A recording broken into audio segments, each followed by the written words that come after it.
is CIA speak for the ultimate intelligence nightmare.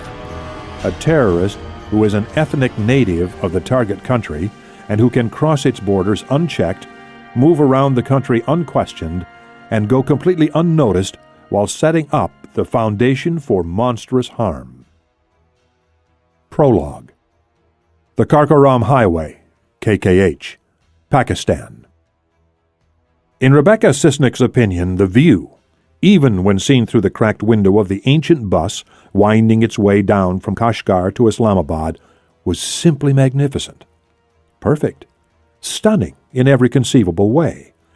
These were the words she had used to describe every trip she'd ever taken, and her effusive comments always made her friends and relatives smile, though it had taken her quite a while, the better part of her life in fact, to understand just why that was. Her mother had been the one to finally let her in on the joke. That had been a few years earlier, shortly after Rebecca joined Frommer's as a travel photographer. At the time, the observation had struck her as not only true but slightly humorous. Even now, the memory made her smile, but she couldn't dispute her mother's words. "It's a good thing you took up photography instead of writing," she had said, "because no matter where you go, your descriptions are always the same. Every place you visit is just as perfect as the last." It was a true enough statement, Rebecca supposed, though she'd never really dwelled on her lack of verbal creativity. All she cared about was her traveling and her art, and to her great satisfaction, she had been able to make a successful living with both. She'd always had the ability to pick out a unique, compelling scene, but that wasn't enough for her. Nor was it enough to satisfy her extremely demanding employers. Instead, her goal was to pull the readers into the photograph, to draw them away from the article itself. It was a lot to aspire to, as the magazines she worked for employed some of the best writers in the business. Moreover, it was nearly impossible to capture the grandeur of the things she saw on a regular basis. Still, judging by the awards and accolades she had racked up over her short career, including the prestigious Hasselblad Award in 2006, she had managed to make her mark in an industry brimming with talent, and that was no small feat. Rebecca had embarked on her current career after winning a regional photography contest at 17 years of age. She'd started shooting on an amateur basis in 2002 with a second-hand Minolta Dynex 8000i. The camera had been a gift from a spoiled cousin who'd since moved on to more expensive hobbies, and she'd fallen in love with it instantly. Her love of travel, however, dated back to her childhood, and she sometimes wondered why it had taken her so long to work her two favorite hobbies into what had become a spectacular career. She had grown up on the Socha River in the Julian Alps, not far from the famed Prajama Castle, and she credited the gorgeous scenery of her childhood with sparking not only her interest in nature, but her desire to see as much of it as possible. Since leaving Frommer's the previous year, she had embarked on freelance assignments for Time, Newsweek, Le Monde, National Geographic, and Nasazina in her native Slovenia, just to name a few. Those assignments had given her the opportunity to visit 14 countries over the course of 2 short years, in addition to the 12 she'd already seen, and she had thoroughly documented her journeys, not only with her camera, but also in her journal, by far her most treasured possession. Every assignment carried with it the promise of a new adventure, but as she stared out the window, ignoring the unpleasant sway of the bus on the steep mountain road, she couldn't help but think that the snow-capped peaks surrounding the Hunza Valley had surpassed her wildest expectations. A brief shower earlier in the day had given way to a spectacularly clear blue sky, and the afternoon sun made the snow-topped spires in the distance glisten in ways she could never hope to capture on film. It didn't happen often, but there were times when she knew she could never do justice to the scenery, and while those moments were among the most thrilling of her personal life, they were hard to accept professionally. Still, she wouldn't have traded the sight for anything. After a while, the bus rocked slightly to the right as it swept around the mountain, and the splendid sight of Tirich Mir, the highest peak in the Hindu Kush range, faded from view as the bus began the long descent into Kunjarab National Park. Disappointed with the change in scenery, Rebecca turned in her seat and let her gaze drift over her fellow passengers. The vehicle was filled to capacity, which wasn't surprising given the time of year. Many were climbers destined for the world's most challenging peaks, and they were assured of permits only during the summer months. She had traveled with these people for weeks on end, and she'd come to know most of them fairly well. Sitting directly across from her was Benny Abruzzi, the rakish, handsome, long-limbed climber from Brescia. He was talking, with animated gestures as always, to Umberto Verga, his stocky Sicilian cousin. Umberto rarely spoke, and when he did, it sounded more like a series of grunts than actual speech, but Benny was only too happy to pick up his cousin's slack. He'd served as a caporal maggiore, an infantry corporal, in the Italian army. He'd also spent some time in Iraq, a fact he mentioned more times than Rebecca cared to remember. Abruzzi had spent hours bragging about his military exploits, and while Rebecca believed most of his stories, she wasn't impressed in the least. Unsurprisingly, the Italian's gaze was presently fixed on the trio of pretty Norwegian nurses who had joined them in Tashkurgan. That had been 2 hours earlier, and 40 minutes before the bus crossed from China into Pakistan via the Kunjarab Pass, the highest point on the Karakoram Highway. There was also the downtrodden group of Danish climbers who'd arrived at K2 4 days earlier with the goal of summiting, only to turn back at base camp in Concordia, and a small knot of aging Canadian trekkers. There was even a renowned American geologist by the name of Timothy Welch. The professor emeritus from the University of Colorado seemed to spend a great deal of time staring at his hands and muttering under his breath, which Sisnik found both amusing and a little unnerving. Benny managed to catch her eye, but she turned away before he could fix her with his usual lascivious stare. To cover her reaction, she hastily pulled her journal out of her Berghaus pack, undid the clasp, and started to scribble a few notes, catching up on the events of the past few days. It was hard to concentrate under the lean climber's intense gaze. She'd done her best to make her disinterest clear, but her efforts had clearly been wasted. Although she was just 23, the same age as Abruzzi, Rebecca had accomplished a great deal in her young life. For this reason, she tended to look down on many people her own age. She knew it was snobbish, but she couldn't help it.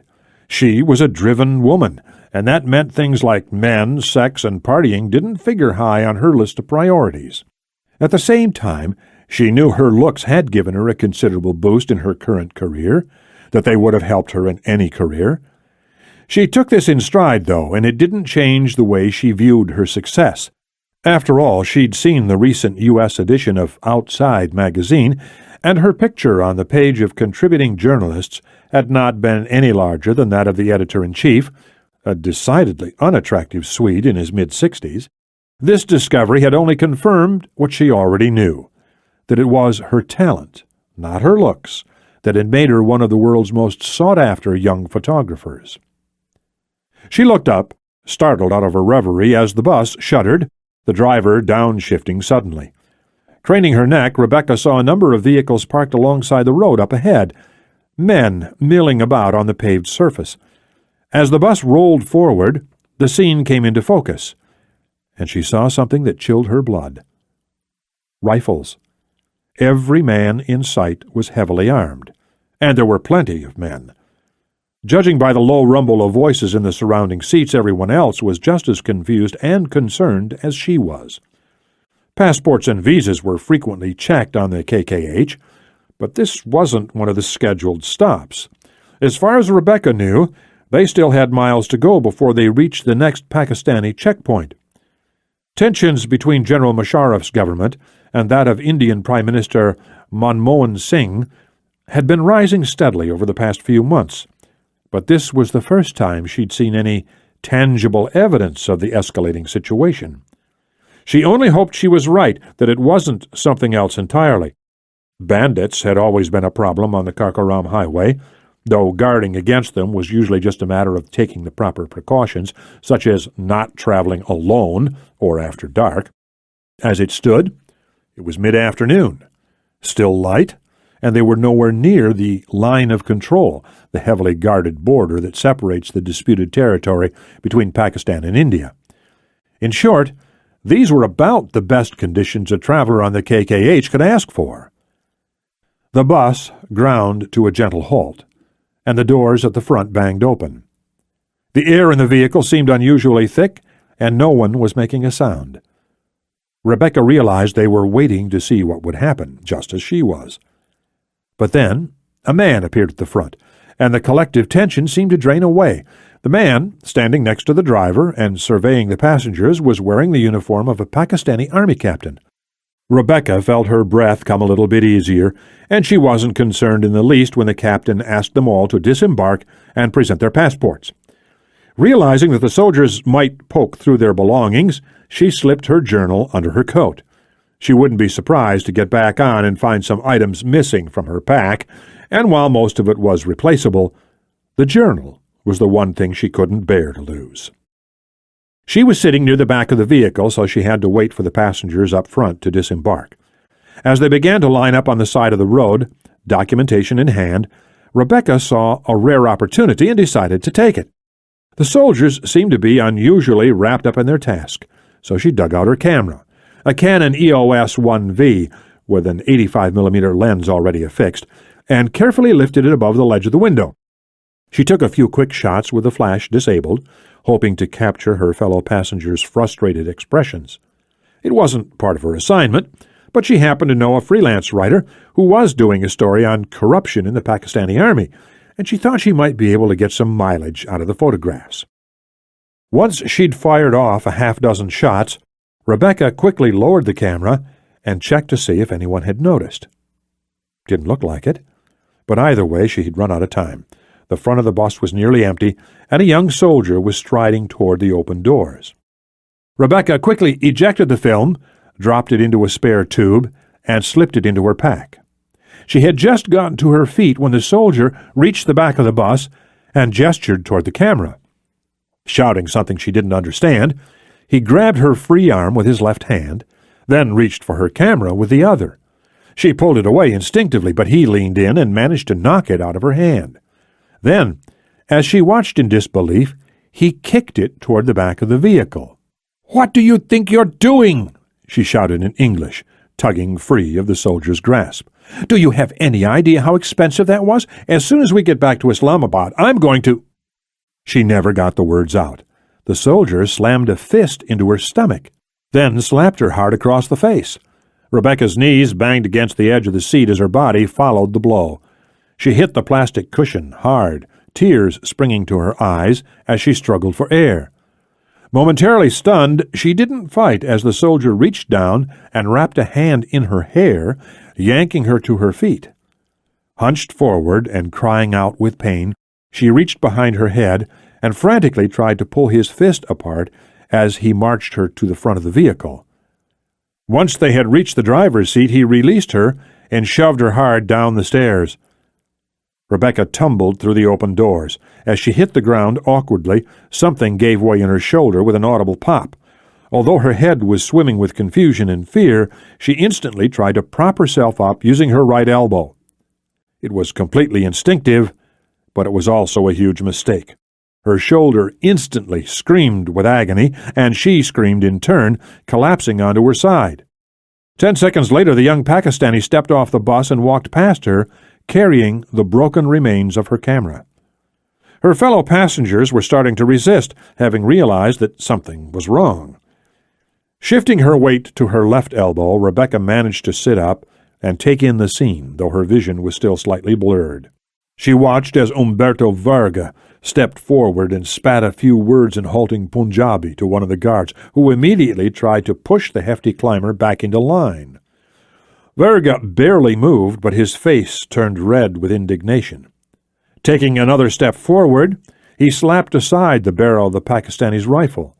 Rebecca watched in a daze as Verga repeated his question in English, and although he was standing about 30 feet away, he was shouting so loud she could hear every word. "What the fuck did you hit her for?" the Sicilian bellowed, spit flying out of his mouth. His heavily bearded face was just a few inches from that of the soldier. "Who do you think you are, you little shit? Do you have any idea what you're starting here?" She was vaguely surprised to see Umberto jumping to her defense, especially since he had never muttered more than a few words in her direction. But her surprise quickly turned to horrified disbelief when the Pakistani took 2 steps back, whipped the AK-47 up to his shoulder, and squeezed the trigger. A number of rounds punched into Varga's barrel chest. The Sicilian took 2 uncertain steps back, then spiraled to the ground, shock carved into his weathered face. For a moment there was nothing but stunned silence. Then the passengers started to scream, everyone running in different directions. Unfortunately, there was nowhere to go. Nothing but flat plains in every direction, all of which led up to mountainous peaks, and the soldiers had clearly planned for this possibility. They had arranged themselves in a semicircle around the bus, and they didn't seem to panic as the passengers scattered. Instead, they fanned out to a greater degree. Strangely enough, nobody fired a shot. Above the panicked screams, a sonorous voice pleaded for calm in cultured English. Rebecca, still propped up on her left elbow, watched it all unfold in a dreamlike state. Part of her was hoping she was right, that it was just a dream. But she couldn't deny what had happened to Umberto Varga, and she couldn't deny what was happening now. A sudden noise caught her attention, and she realized the bus was pulling away, the rear tires kicking up a spray of crushed gravel. She felt pebbles stinging the right side of her face, then heard a high-pitched whine as the vehicle shifted into second gear. A hoarse voice carried over the cacophony, giving a command in Punjabi. It was the same voice that had called out in English earlier, but it had taken on a different, harder tone. The next thing she heard was the sound of gunfire, immediately followed by splintering glass. There was a loud thump, the sound of a vehicle crashing into a shallow ditch. Then there was nothing, save for a few distant sobs and the steady hum of an idling engine. Looking around, Rebecca saw that the soldiers had taken on a less threatening posture, their weapons pointed toward the ground, faces fixed in neutral expressions. The leader seemed to be holding court, his rifle slung over his chest, hands raised in a calming gesture. He was speaking in English, but Rebecca couldn't make out the specific words, her ears still ringing from the earlier blow. Whatever he was saying seemed to be working. Her fellow passengers had mostly lapsed into silence and were moving back toward the soldiers cautiously. As Rebecca watched from a distance, Benny Abruzzi stumbled forward and dropped to his knees beside his cousin's body, his mouth working silently. The other passengers seemed equally glued to the disturbing sight, but nevertheless they kept moving forward. It was as if they recognized the futility of running, that for the moment their best option was to comply, to adhere to their captors' demands. Captors. The word seemed to lodge in her head for some reason, even though these men were dressed as soldiers. To the north, a rapidly approaching truck was kicking up plumes of dust on the KKH, its windshield sparkling in the pale yellow sun. The armed Pakistanis didn't seem to notice the vehicle, which gave Rebecca a very bad feeling. After what they had just done, they wouldn't be looking for extra attention. As her head cleared, the truth started to dawn, piece by piece, like a jigsaw puzzle coming together before her eyes. Only this puzzle was forming a picture she didn't want to see. The soldiers were expecting the truck. They didn't need the bus because they had the truck. They were going to leave the bus all along because it served as a message. The bus was proof of what had happened here, and the truck was taking them somewhere else. They were being kidnapped. When the truth hit her, Rebecca was overcome by a wave of foreboding. She had read accounts of journalists who'd been caught up in similar situations, but she also knew of the larger number who had not survived to tell their tale. Still, despite the fear that clenched her gut, she didn't visibly react. Instead, she just stared around, wondering if any of her fellow travelers had figured it out. Part of her wanted to fight this injustice, so she staggered to her feet and hunched over at the waist for a second, trying to stop her head from spinning. Once she'd pushed down the worst of the nausea, she straightened and turned to look for the leader, the man who'd calmed the other travelers with his gentle command of the English language. Rebecca couldn't pick him out. But she did see the cargo truck, which had come to a halt 20 meters away. Her fellow travelers were now face down on the ground, their hands being tied behind their backs. Most were lying passively, but a few were struggling, and 2 or 3 weren't moving at all. Looking closer, she realized that the still figures were bleeding profusely from head wounds. She didn't think they'd been shot. She hadn't heard any additional gunfire, but even from a distance she could recognize how serious their injuries were. A soldier was moving toward her, boots crunching over the coarse gravel, his rifle slung over his chest. He smiled, produced a strange-looking length of cord, and gestured for her to turn around. She did so slowly, struggling to suppress her fear. Her hands were pulled gently behind her, then bound securely with the plastic restraints. Feeling a tap on her uninjured shoulder, she turned once more. This time, however, the soldier was no longer smiling. Holding his weapon in both hands, he pulled his arms in tight at shoulder height, then whipped the butt of the rifle forward directly into her face. Rebecca saw a flash of bright light, then felt a sudden blinding pain, her head snapping back with the force of the blow. Her legs gave way, and everything went blessedly, mercifully black. Chapter 1. Orafi, Iceland. The whitewashed hotel at the foot of the Savina-Fadalsjökull glacier was simple, comfortable, and nearly empty, even though the roads were clear and spring had just given way to the short Arctic summer. In short, it was everything the lone traveler had been looking for when he walked into town 2 days earlier, legs aching from a day's worth of arduous trekking.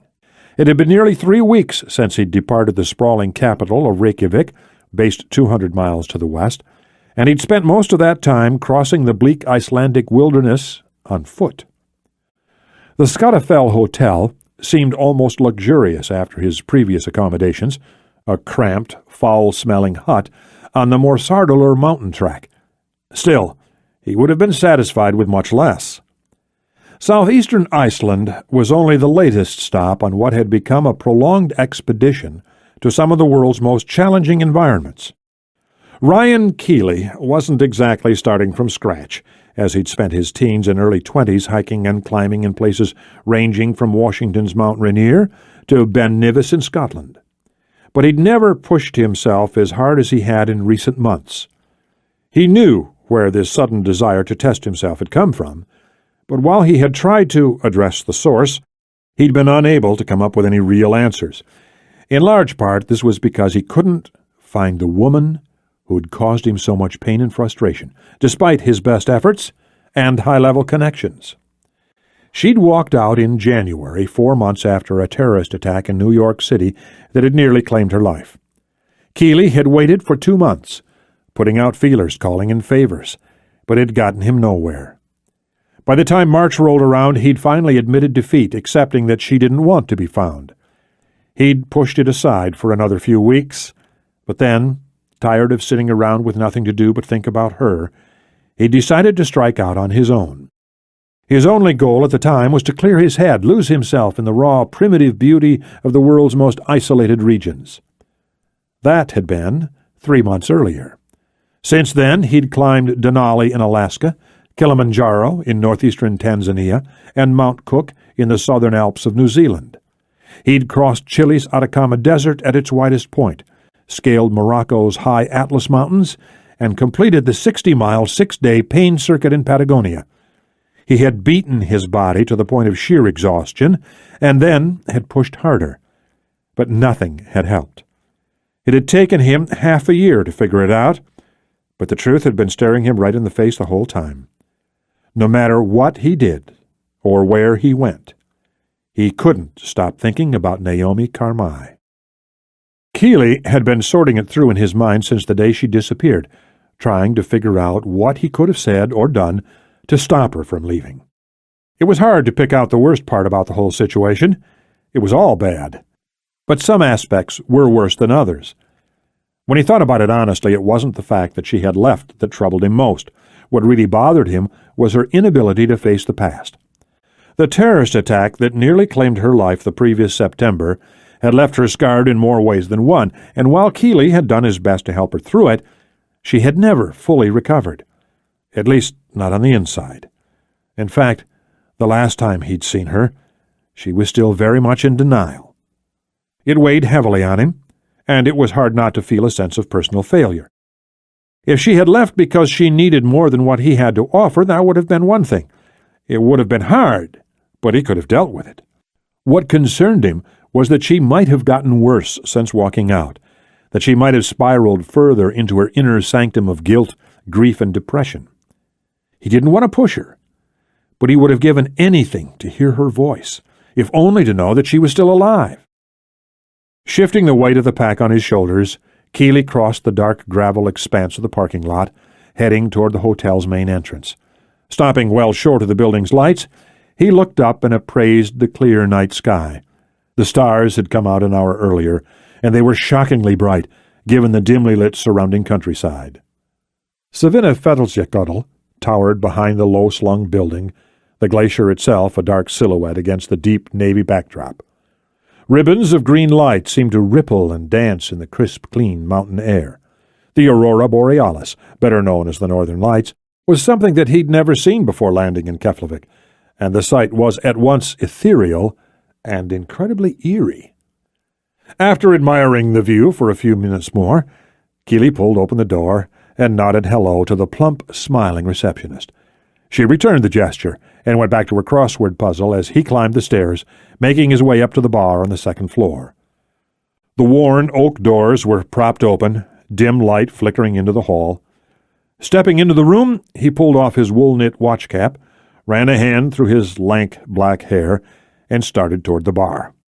The walls were paneled in pale oak, uninspired prints hanging around the room and above the fireplace, where a small fire was burning.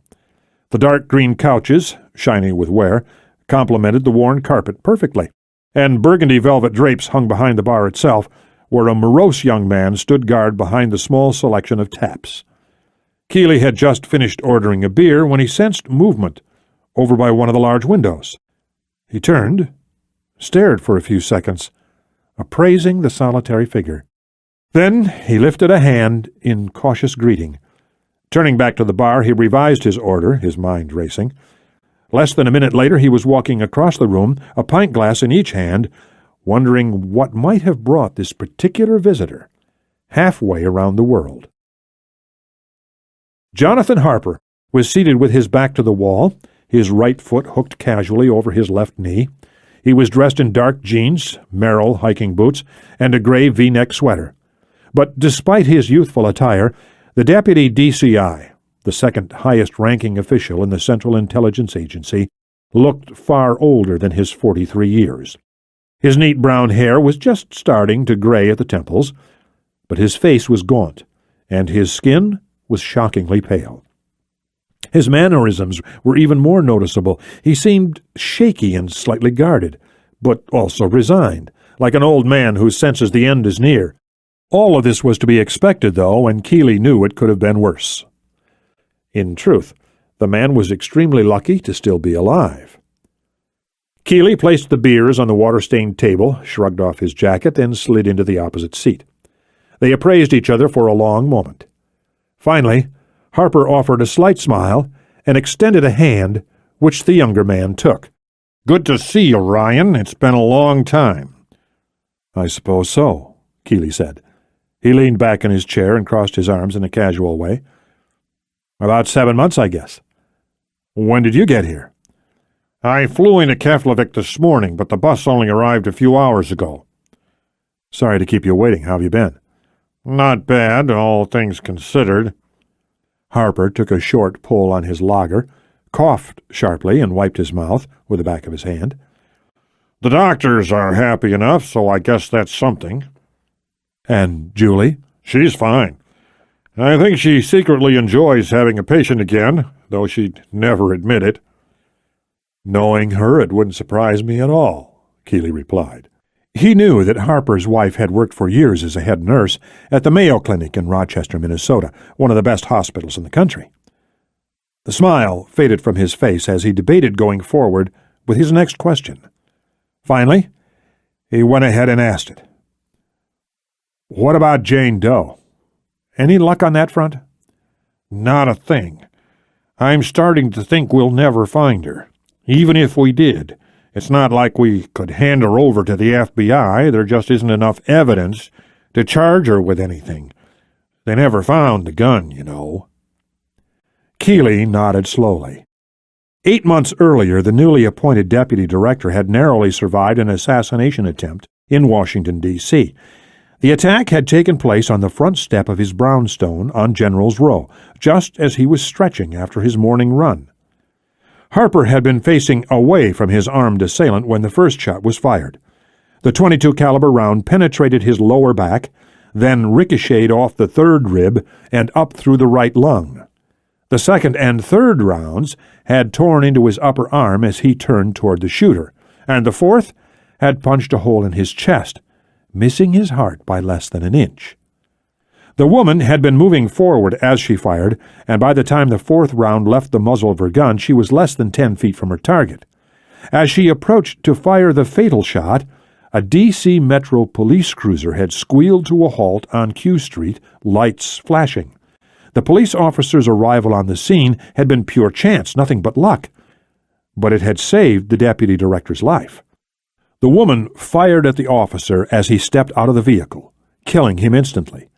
But the distraction gave Julie Harper, who had been making coffee when the first shots were fired, the chance to open the door and pull her husband inside to safety.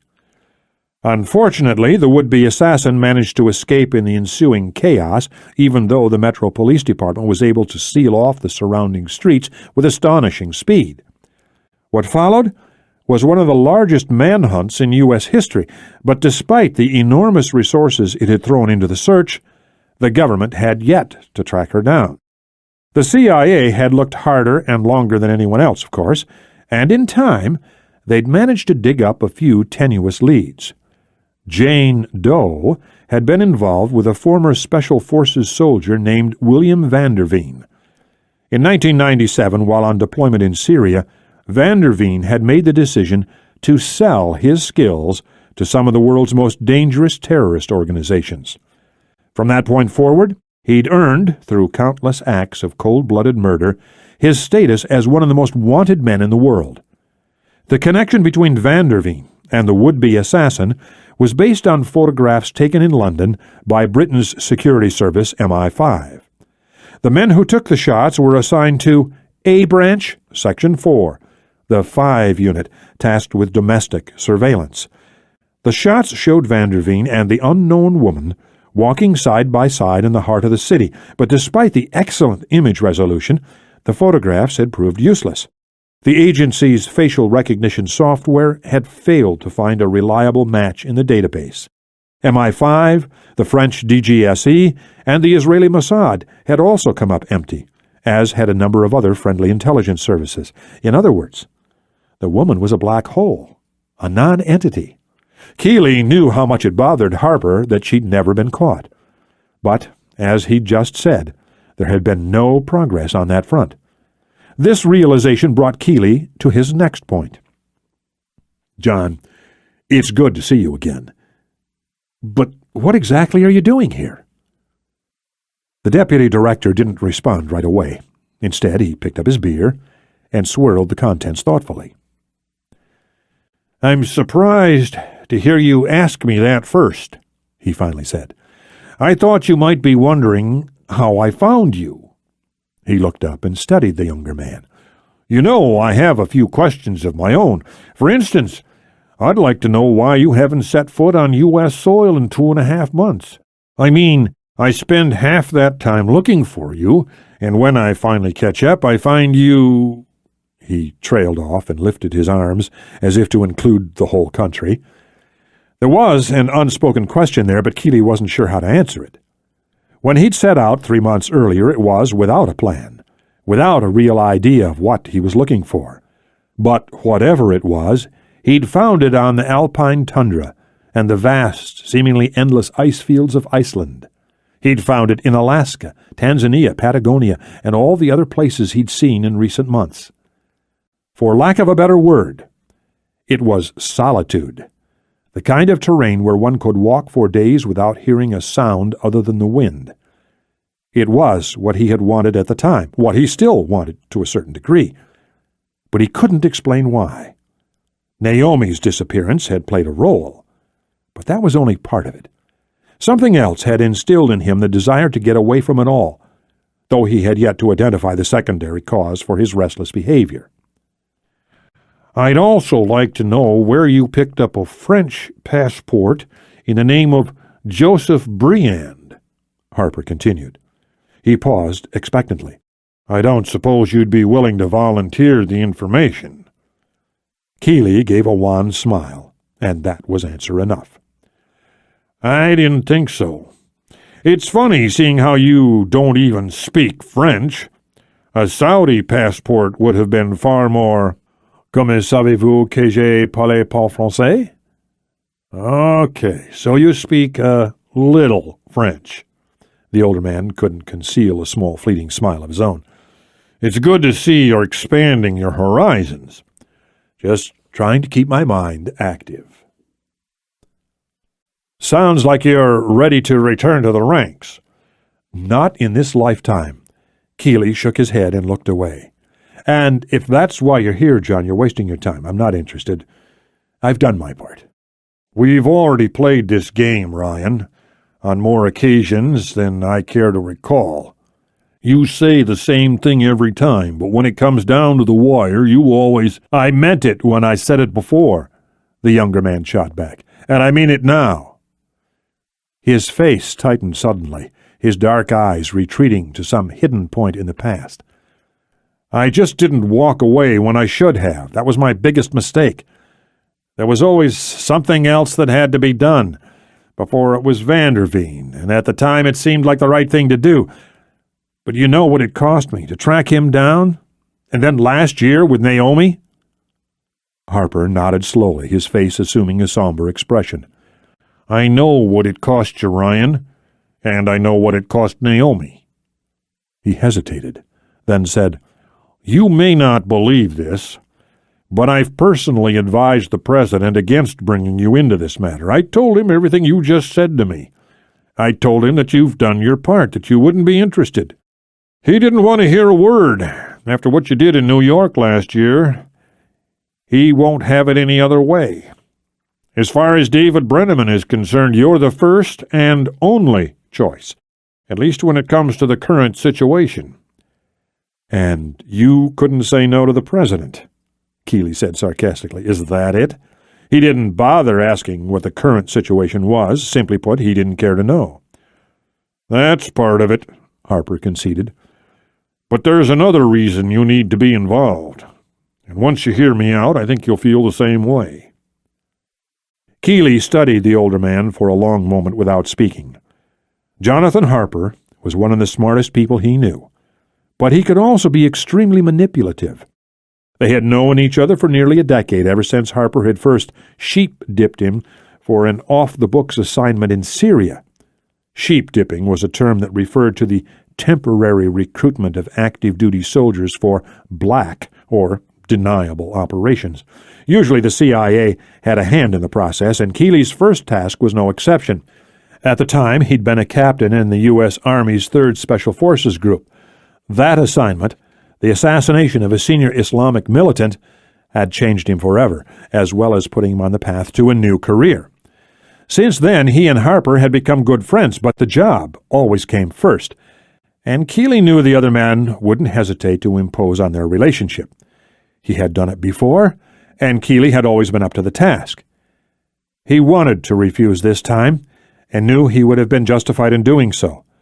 But while the older man's face was as implacable as ever, there was something in his tone that gave Kealey pause. He could tell there was more to the current situation than Harper was letting on, and that made the decision for him. "Okay," he said. "I'll hear what you have to say, but I'm not committing to anything. Let's get that straight from the start."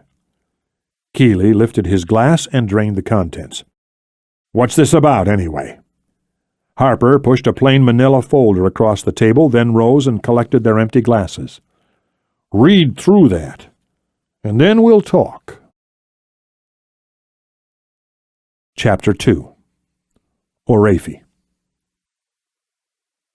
"This guy doesn't have much of a track record," Kealey said 10 minutes later. He closed the folder and tossed it onto the table. "And there's nothing in that pile of paper to suggest he's a threat, at least not to us." "Have you ever even heard of him?" Harper asked. He had returned with 2 fresh beers a few minutes earlier, but had sat quietly as he waited for Kealey to finish reading. "Name seems familiar, but no, I don't really know who he is." "Well, allow me to enlighten you, as the file is a little thin when it comes to his background. Amari Saifi is 40 years old, Algerian-born, and a former paratrooper in that country's army, hence his nom de guerre, Abdurazak Alpara. He's also a senior figure in the GSPC, otherwise known as the Salafist Group for Call and Combat. Since it came to prominence in the late 90s, the GSPC has been responsible for countless acts of terrorism in Algeria, most notably the kidnapping of 32 European tourists in 2003. That incident was masterminded by Saifi, and it was also what brought him to the attention of our government. To be fair, we weren't really interested in the act itself. We were more concerned with how it all turned out in the end." "What do you mean by that?" Kealey had looked through the file with a slight degree of interest, but he didn't know anything about Saifi or the GSPC, so it didn't make much sense to him. One thing in particular had left him confused. According to the attached documents, the GSPC was committed to establishing an Islamic government in Algeria, which made it a rebel group with a limited objective, and presumably a limited network. In other words, funding and active members were probably hard to come by. He didn't understand why this ragtag group should concern the CIA or the president, especially since it had all but disbanded in recent years. "After several months of secret negotiations," Harper continued, "the German government capitulated and offered Saifi a ransom of $6 million in exchange for the hostages, which he accepted. All were returned safely in 2 stages, except for one woman, who apparently succumbed to heat exhaustion in the Sahara Desert. That was where the hostages were being held. Is any of this ringing a bell?" "Not really." Kealey wasn't impressed. The size of the file, a few articles, and some grainy photographs said one of 2 things, at least in his opinion. Either Saifi wasn't that big a deal, or there just wasn't a lot of background on him. The deputy director's next words, however, made that distinction clear. "Ryan, I don't get the feeling you're taking this seriously, so let me say it in plain language. Simply put, Amari Saifi is probably the most dangerous person you've never heard of.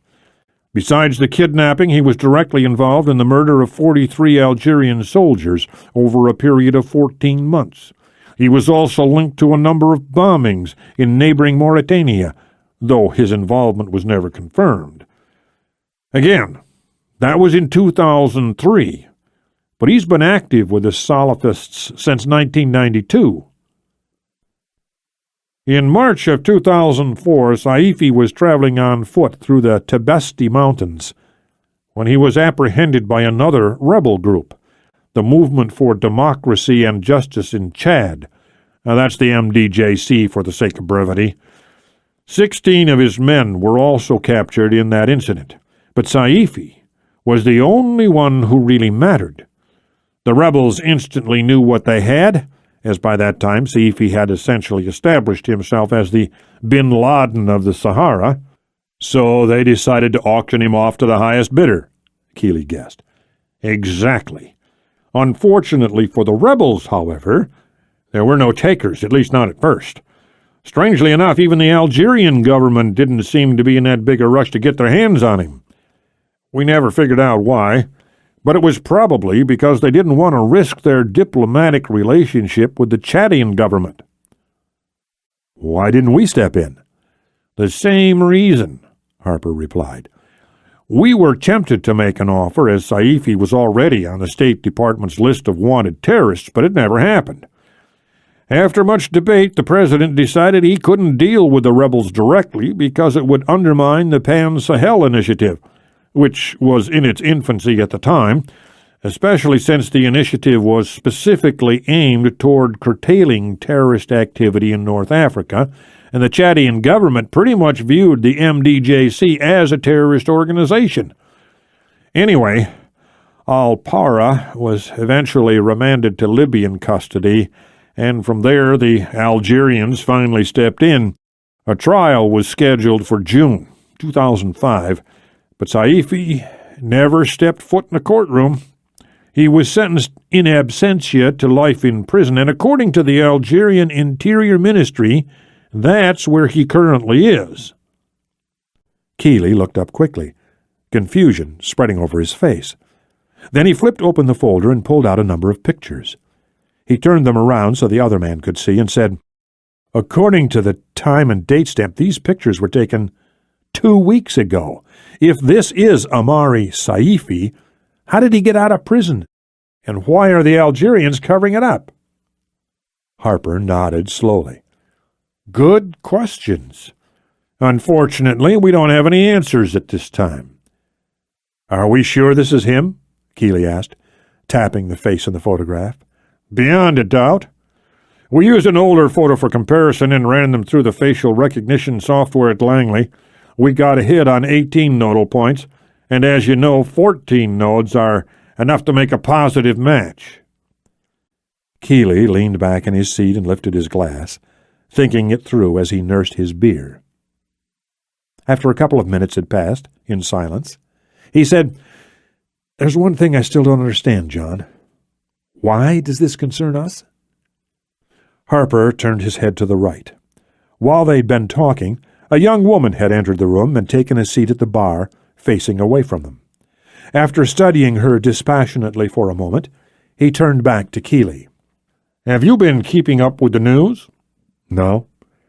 "You must know about the situation in Kashmir, though." Kealey nodded slowly. Several months earlier, the Israeli government had announced its commitment to a large armament sale to India.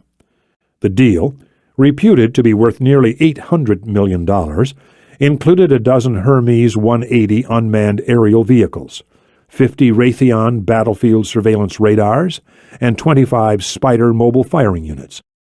Perhaps the most controversial part of the deal, each Spider unit carried 4 missiles capable of engaging aerial targets from a distance exceeding 15 kilometers. When news of the impending sale became public, the Pakistani president, Pervez Musharraf, had immediately launched a very vocal public campaign condemning it. He'd implored the United States to step in and call a halt to the sale, but his pleas had fallen on deaf ears. To make matters worse, the Indians were seeking additional hardware from Israel, including submarine-launched cruise missiles, and Israel looked ready to deal. In response, the Pakistani army had begun increasing its presence on the disputed border in Jammu and Kashmir. Over the course of 2 short months, more than 10,000 troops had amassed on the line of control, and India had responded in kind. The White House had remained relatively quiet on the matter, and while many other world leaders had made remarks pleading for restraint on both sides, President Brenneman had yet to directly intervene in the Israel-India deal. Many saw this as a tacit approval of the transaction, including General Musharraf, who had recently boycotted a White House function while attending a peace symposium, of all things, in Washington, D.C.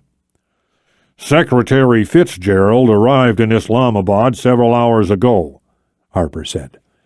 Bryn Fitzgerald was the acting Secretary of State. 2 months earlier, her predecessor had suffered a fatal heart attack while attending a summit in Geneva, and Fitzgerald had been elevated to the top job, making her just the 3rd woman to hold that position in U.S. history. The President, impressed with her work in the past, had immediately submitted her name to the Senate Committee on Foreign Relations, but the Senate as a whole had yet to confirm the nomination. "She's expected to meet with Musharraf both tonight and tomorrow," Harper continued. "With any luck, she'll be able to convince him that we have limited influence over whom the Israelis do business with. Needless to say, it won't be an easy sell. Everyone knows that Brenneman could squash that deal with a single call." "I agree," Kealey said. "But what does this have to do with Amari Saifi?" Harper pointed toward the photographs spread over the table. These images were captured by a professional photographer named Rebecca Sisnick. She, along with 14 of her fellow passengers, disappeared on the Karakoram Highway in Pakistan 2 weeks ago. 3 other people were killed as the kidnapping took place, along with the driver of the bus. Their bodies were left behind, along with the bus itself and all the passengers' luggage. If everyone is missing or dead, how'd we get these shots? Apparently the kidnappers didn't realize that Sisnick had removed the film from her camera. She hid it in her pack, and they settled for taking her camera. At least that's the assumption, as it was never recovered. Okay, but how does this figure into Fitzgerald's visit? And why is Amari Saifi the leader of a North African terrorist group operating in Pakistan all of a sudden? Fitzgerald is going to make a few gentle inquiries in Islamabad, Harper said in response to the first question. She'll inquire about their efforts to track down the kidnappers. But Saifi is off-limits until we have more information on what he's doing there. When the Secretary of State meets with Musharraf tomorrow morning, she won't mention Al-Para once. You may not be aware of this, Ryan, but 12 American tourists have gone missing in Pakistan over the past several months. Some disappeared individually, others in groups of 2 or 3. A ransom demand has yet to be made, and nobody's claimed responsibility. We're looking at Saifi for all of it. It's almost an exact replication of what he did in Africa, only this time he's taken our people, which makes it our business. So, to summarize, the president wants the hostages released unharmed as soon as possible, and he's asked you to get it done. Exactly. Why should I care? Kealey said, looking directly into the other man's eyes. A brief, awkward silence ensued. I don't work for the agency anymore, John. I don't want to leave you hanging, but I want to be involved even less. Besides, it sounds like you need someone who speaks the languages, someone who knows the area.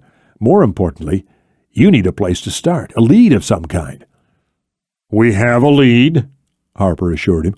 All we need is someone to follow it up. That is, someone with a proven track record, someone such as yourself. Remember, Ryan, the president asked for you by name on this. What happened in New York is not exactly a distant memory. He remembers what you did there. He remembers how many lives you saved that day, and he's grateful for it. He wants someone who knows how to get results. Then we're back to why I should care. The deputy DCI leaned back in his seat and shook his head wearily. He looked for all the world like a guidance counselor who'd failed to get through to a wayward student. Instead of answering the younger man's question directly, he pointed toward the other side of the room. See that woman over there? Kealey turned in his seat to study the small, slender figure at the bar for the first time. He couldn't see her face, but nevertheless, it clicked in a matter of seconds. His mind went blank, and it was like the air had been sucked right out of the room. For once he'd been caught completely off guard. That's why, Harper said. His voice carried a hint of regret, as if he'd been pushed into something he'd found distasteful. That's why. Chapter 3 Islamabad, Pakistan. The 3-story apartment building located in the G71 sector of Islamabad was just one of many similar dwellings on Khayaban-Asawari, a major street that marked the southern edge of the Pakistani capital. On the third-floor balcony of the end unit, close to the point where the thoroughfare met the Sahar Road, a solitary figure lifted a cigarette to his lips with a shaking hand. As he breathed in the calming smoke, he gazed out across the lush green grass and narrow, sinuous canals of Sector H7. In the distance were the lights of the Rose and Jasmine Garden, and beyond the dark silhouette of the sports complex. The night air was warm and still, and traffic was almost non-existent at 3 a.m. It was quiet and peaceful, a marked contrast to the constant, clamorous din of the daylight hours. Behind him, through the open patio door, his wife stirred, moaned softly in her sleep, then fell silent once more. A lifelong insomniac, Naveed Jilani frequently ventured onto the balcony to gather his thoughts and while away the early morning hours. On this occasion, though, he wasn't just trying to pass the time. Instead, he was completely focused on the day that lay ahead. The fear and stress had been building up for the past 2 weeks, and he knew he hadn't hidden it well. He didn't know when his wife had first caught on, but he felt sure she had sensed it right from the start. Parveen was a fine woman, a good wife, an attentive mother to their 3-year-old son. She was accustomed to his dark moods, his prolonged bouts of strained silence, and she knew when to give him his space. Being the devoted wife she was, she'd sought to relieve his stress in other ways, but even her gentle touch in bed had not been enough to quell his fears. It was something he could not have explained to her. She wouldn't have understood, and he had no desire to trouble her with the true cause of his anxiety. She wouldn't have been able to fix it anyway, but he couldn't fault her for that. Even in the early hours of the morning, when the regret and bitterness left their deepest impressions, Naveed couldn't bring himself to blame her.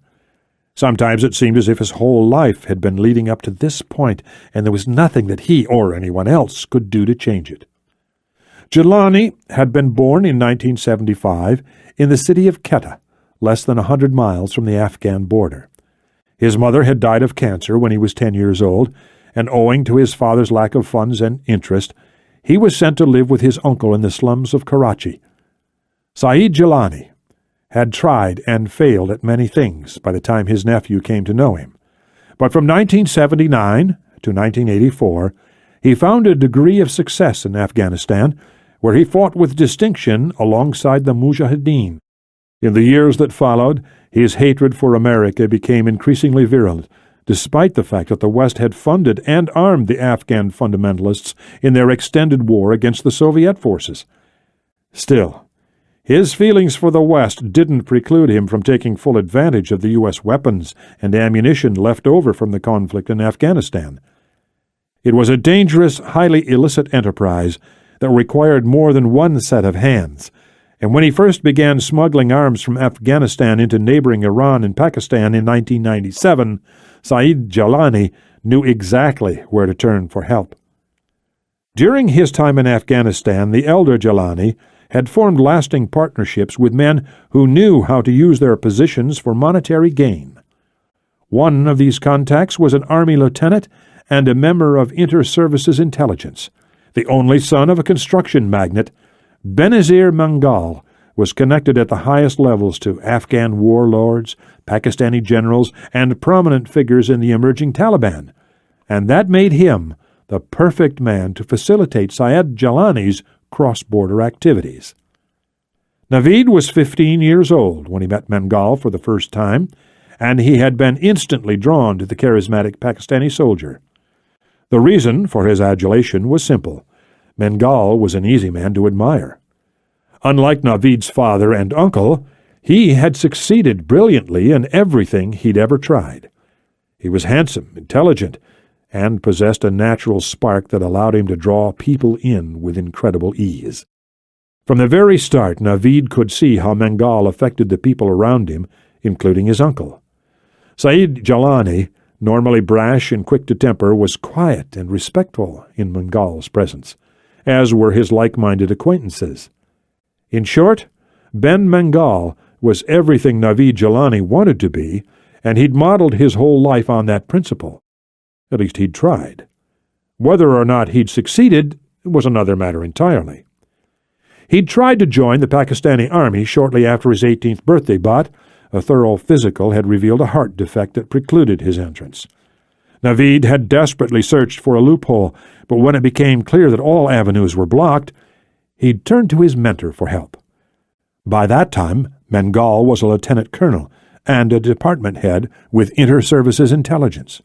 His influence alone would have been enough to cut through the bureaucratic restrictions, but on a calm summer day in 1993, he'd met with Naveed to explain the situation.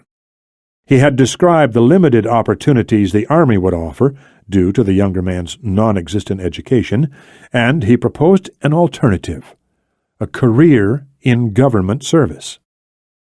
Navid could remember that conversation in its entirety. He had been hesitant at first, but Bengal had soon won him over. He made quiet, sincere promises based on his position, and in the years that followed he'd come through in spectacular fashion.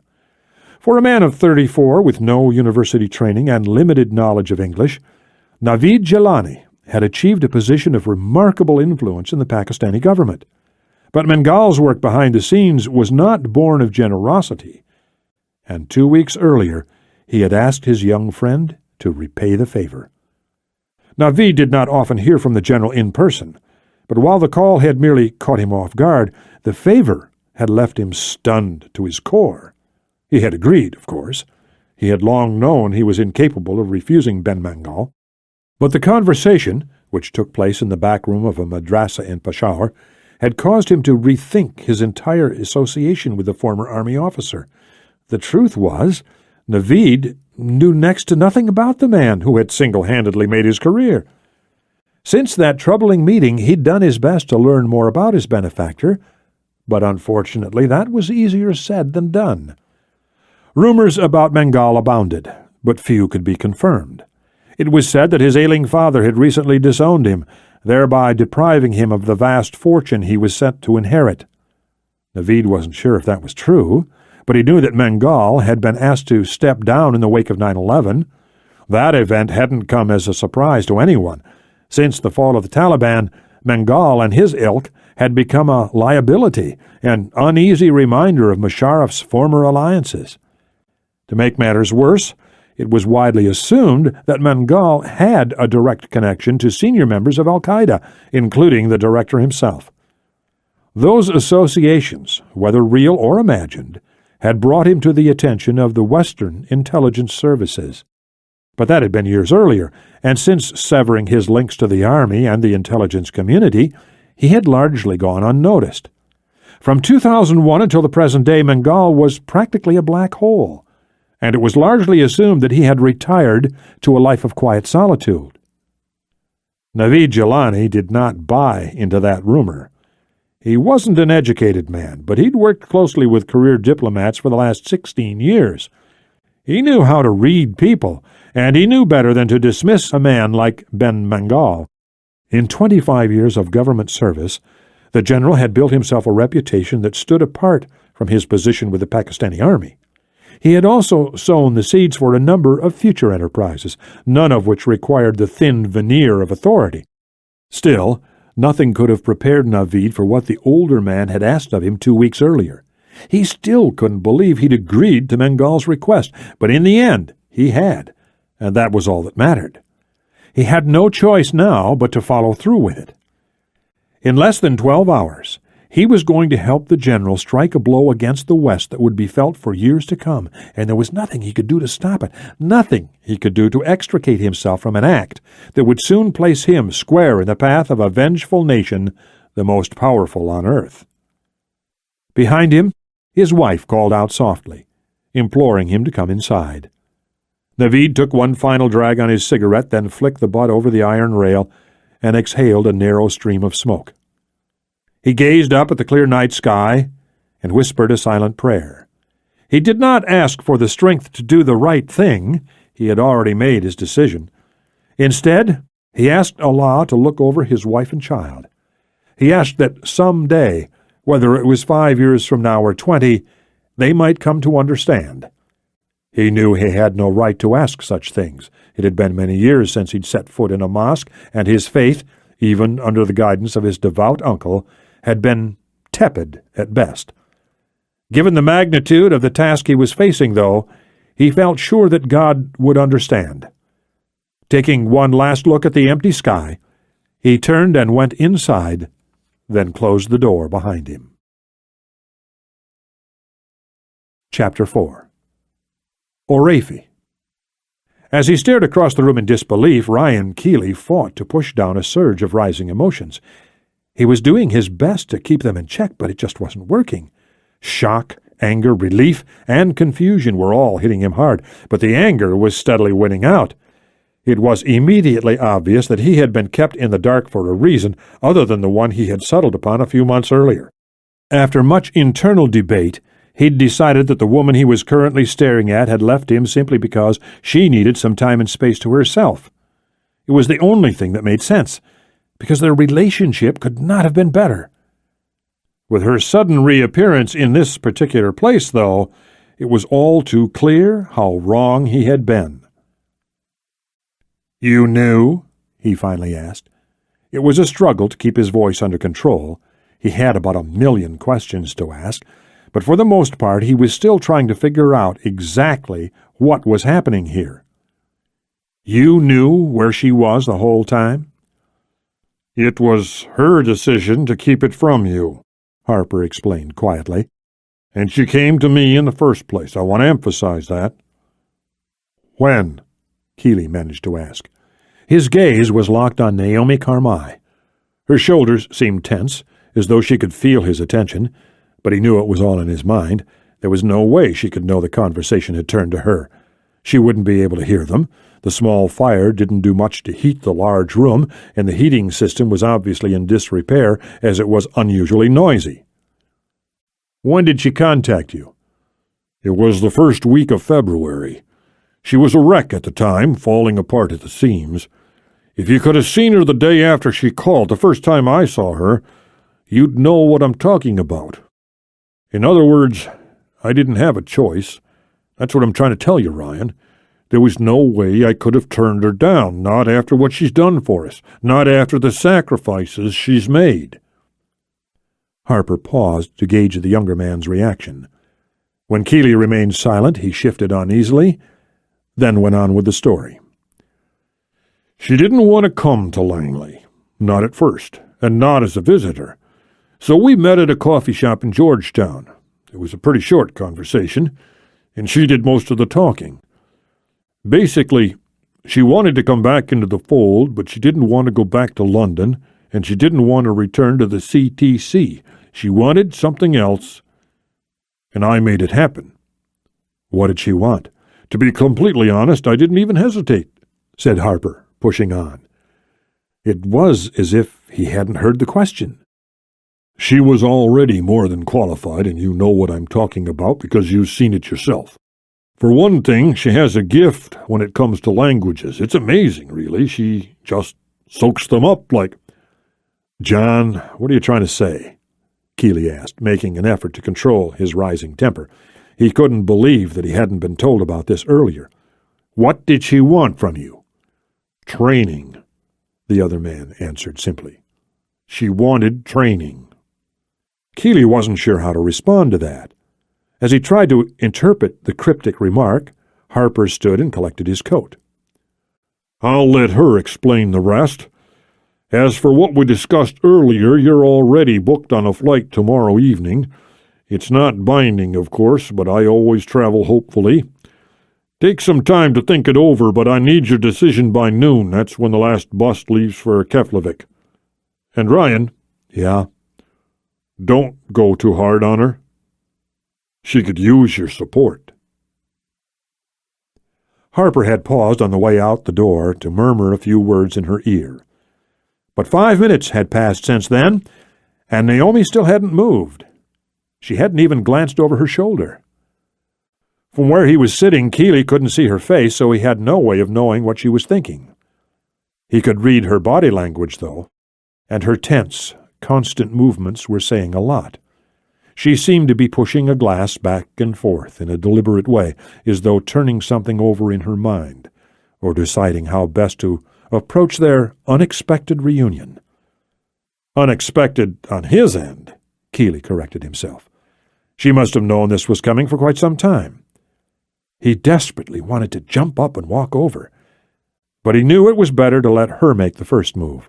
They hadn't seen each other in a half-year, after all, and there was no point in pushing things now. It was a lot to take in. Her sudden reappearance had hit him hard, and he was still trying to figure out how to react. Unfortunately, he had run out of time to think it through. Without warning, she had climbed off her stool and started across the worn carpet. A few seconds later, she slipped into the seat that Harper had just vacated, folded her arms across her chest, and fixed him with a steady stare. Her mouth was set in a straight, tight line. There was nothing apologetic about the way she was looking at him. In fact, It was just the opposite. It was almost as if she were upset with him, which didn't make sense at all. "Naomi," he said slowly, shaking his head. He wasn't sure what to say. "I can't believe it. I mean, I haven't seen you in months. And now you just—" "I know. I didn't mean to catch you off guard. It's just kind of happened that way." "How have you been?" She opened her mouth to respond, then clamped it shut and looked away. It was a trite, obvious question, but it was the way he had asked it that made all the difference. The concern in his voice could not have been more genuine, and judging by the small frown that had crossed her face, he'd taken her by surprise. She probably expected him to be angry, Kealey realized, and on some level he was. For the moment, though, he was just relieved to see her again. She was still distracted, so he took a second to look her over. The white cashmere sweater she was wearing was one of her favorites, as familiar as her snug-worn jeans and clunky heels. Her shimmering black tresses drifted around her face and over her shoulders, her bangs sweeping from left to right across her forehead. It was a slight variation on her usual style, and it served to conceal most of the pale, crooked scar that bisected her right cheek. It was the only mark on her otherwise flawless caramel-colored skin, which only made it that much more noticeable. Most of all, he was struck by her posture, which was hard to read. She looked aggressive and defensive all at once. Her arms remained folded across her chest, and her jaw was clenched tightly shut. It was almost as if she were daring him to question the choices she'd made since their last conversation, the choices she'd intentionally kept from him for months on end. Kealey couldn't tell how much was show and how much reflected an actual change in her personality, but he didn't think that her recent training at The Farm, the agency's main training facility near Williamsburg, Virginia, could have changed her this much. It was more likely that the trials she had gone through the previous year were really to blame. It was strange to see her this way, stripped of her innocence and naivete. Mostly, though, it was just good to see her again, to know that she hadn't succumbed to her inner turmoil.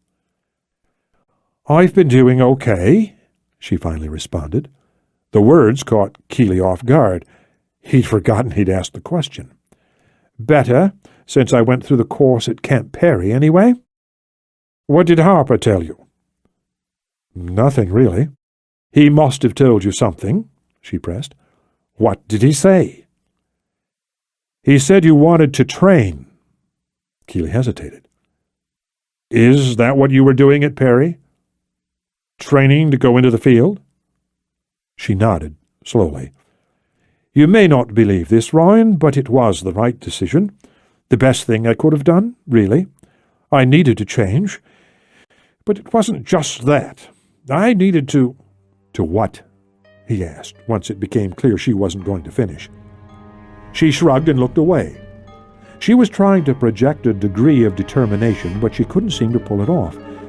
It was just as he'd thought.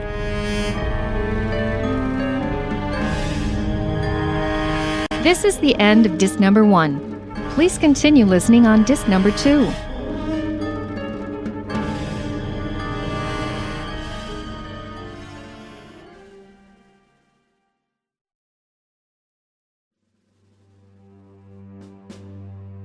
This is disc number 2.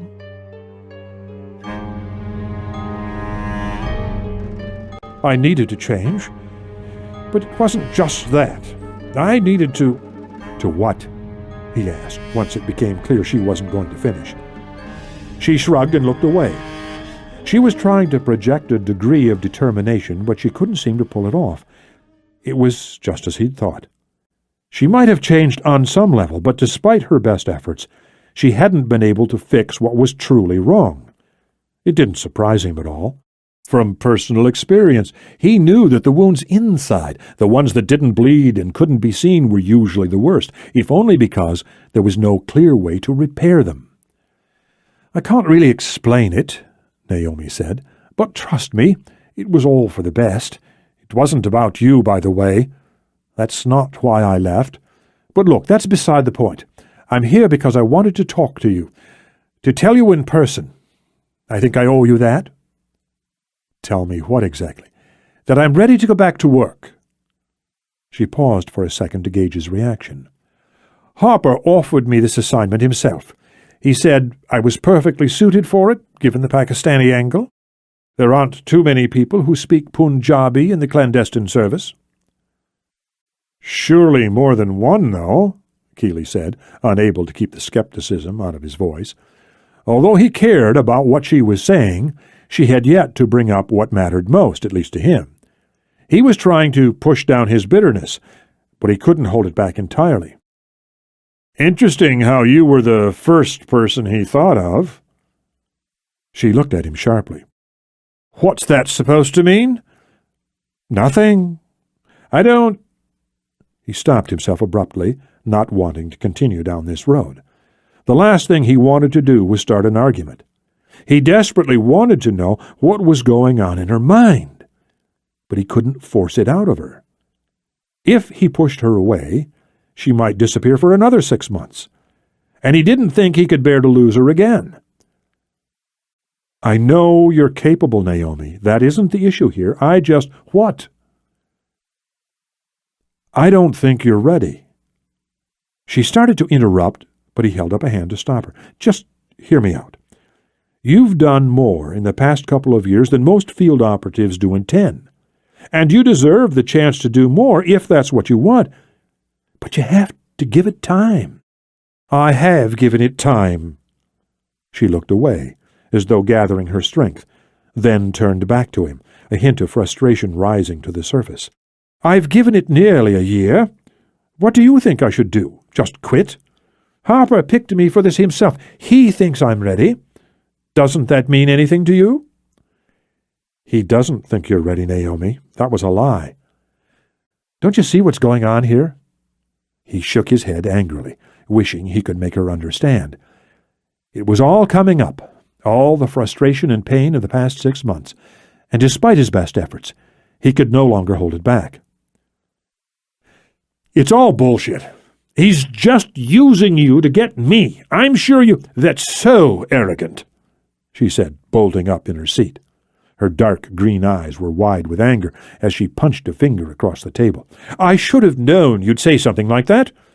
You may not believe it, Ryan, but I have changed, and I'm more than capable of doing what needs to be done. Ask the instructors at the farm if you don't believe me. Ask them about my scores on the range. I'm not an analyst anymore, and I'm not going to step aside.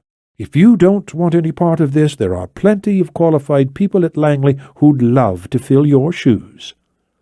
"Look, I'm not trying to say you don't have what it takes," he said, backpedaling quickly. Then he caught himself and stopped. He couldn't keep playing it safe. He had to tell her what he really thought. He desperately wanted to keep things civil, but she was the one who had walked out without saying a word. She was the one who'd left him hanging for months on end, and now she was dropping another bombshell. The fact that she'd just taken on another much more dangerous role at the agency, barely 10 months after a lesser role had nearly taken her life. It was just too much to take in at once, and her aggressive attitude was only making things harder. "I just don't want you to jump into something you can't handle." He lowered his voice and leaned forward, imploring her with his eyes. "Have you really moved past it, Naomi? Do you really believe what you're saying right now? I was with you when you went through the worst of it, remember?" Her face darkened as she stared across at him. Clearly she wasn't prepared to back down, much less admit he was right. "Ryan, you haven't seen me in 6 months. I don't care what you believe. I'm not the same person I was back in January. And you know what? I'm not entirely sure I want to work with you on this, especially if you're going to fight me the whole way." Kealey looked at her in disbelief, at a complete loss for words. It was clear she'd been expecting an argument from the very start, and she wasn't about to deprive herself. In short, she was telling the truth. She was acting like a completely different person, so unlike the woman he'd known 6 months earlier, so unlike the woman he loved. "What about us?" he asked quietly. He deeply resented being forced to ask the question. It felt too much like he was pleading with her, but he had to know, and she was clearly unwilling to broach the subject. I thought we had something good. Is that over now? Is that what you're trying to tell me?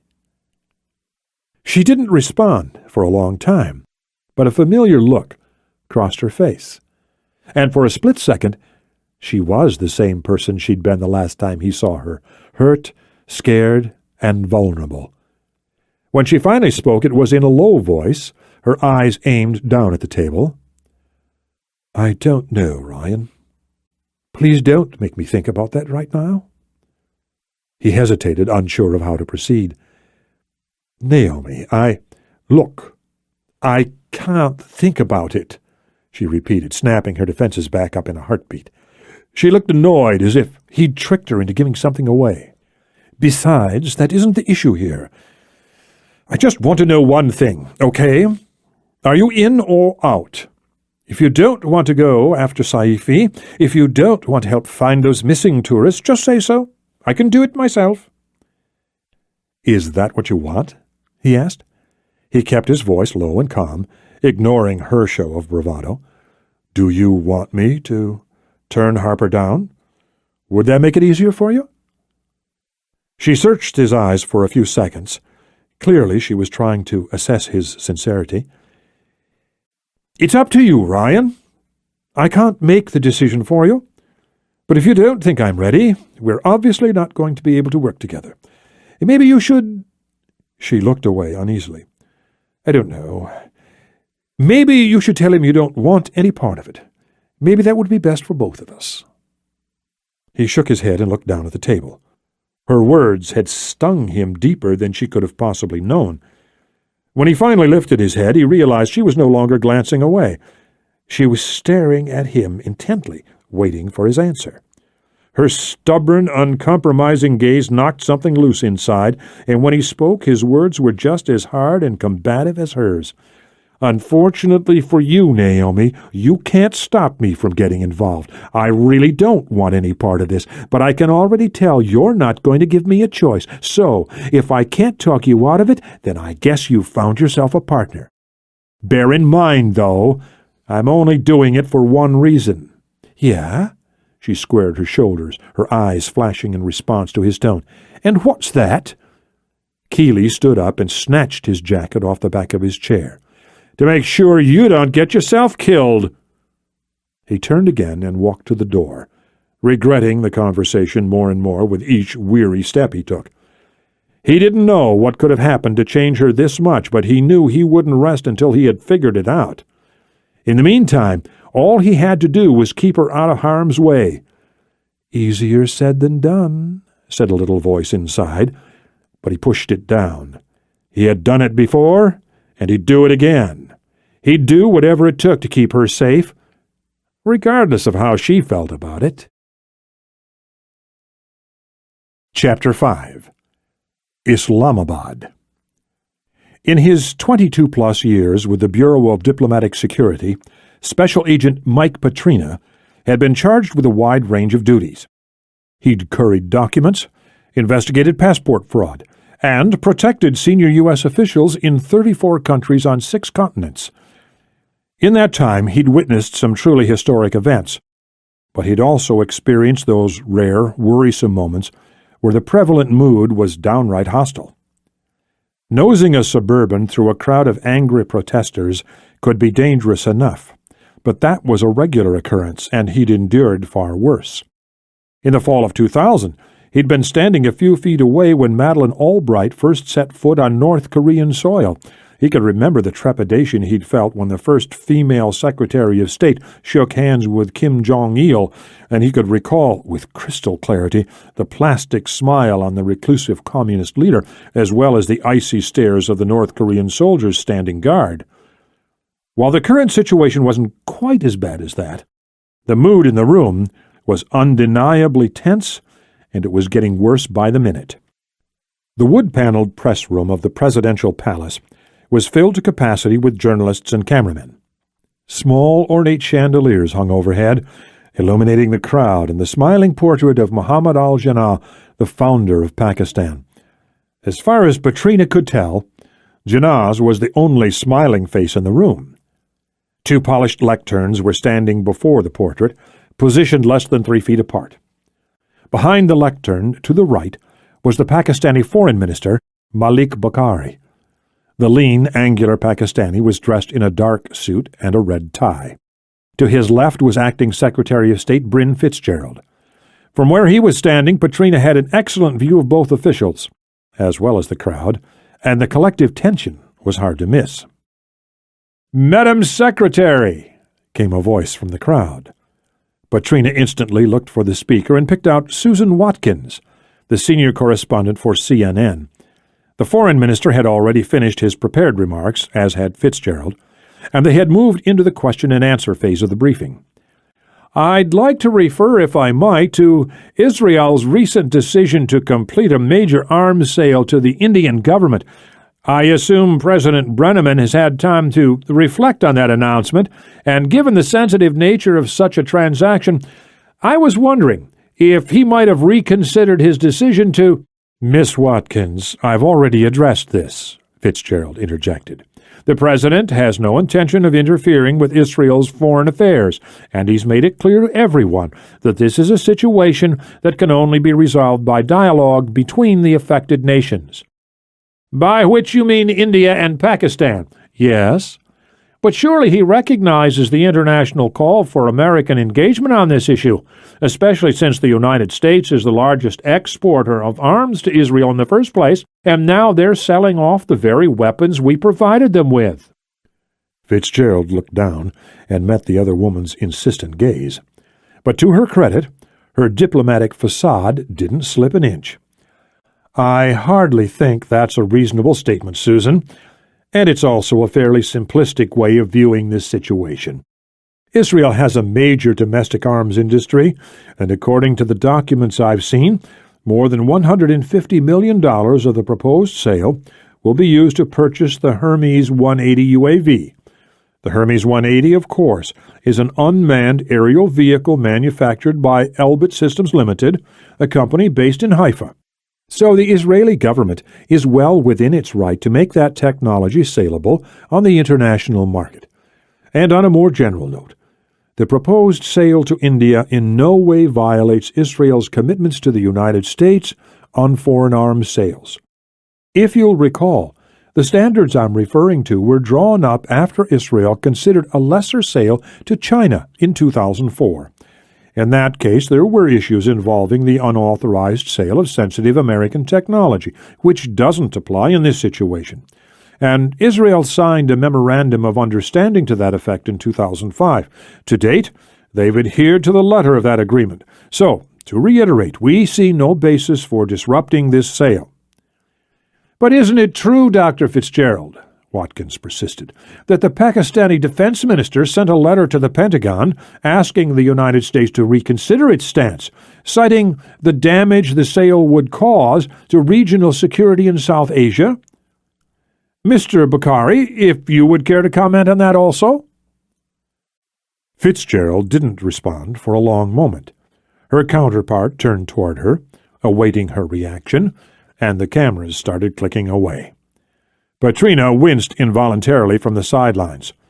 Although she had an excellent rapport with the diplomats and world leaders she'd met so far, Fitzgerald's previous position hadn't prepared her for this kind of exposure. When the cameras were rolling, the slightest hesitation could have disastrous effects, as it automatically fostered the impression that the speaker in question was concocting a lie. Petrina just hoped she had the presence of mind to realize that before she answered the question.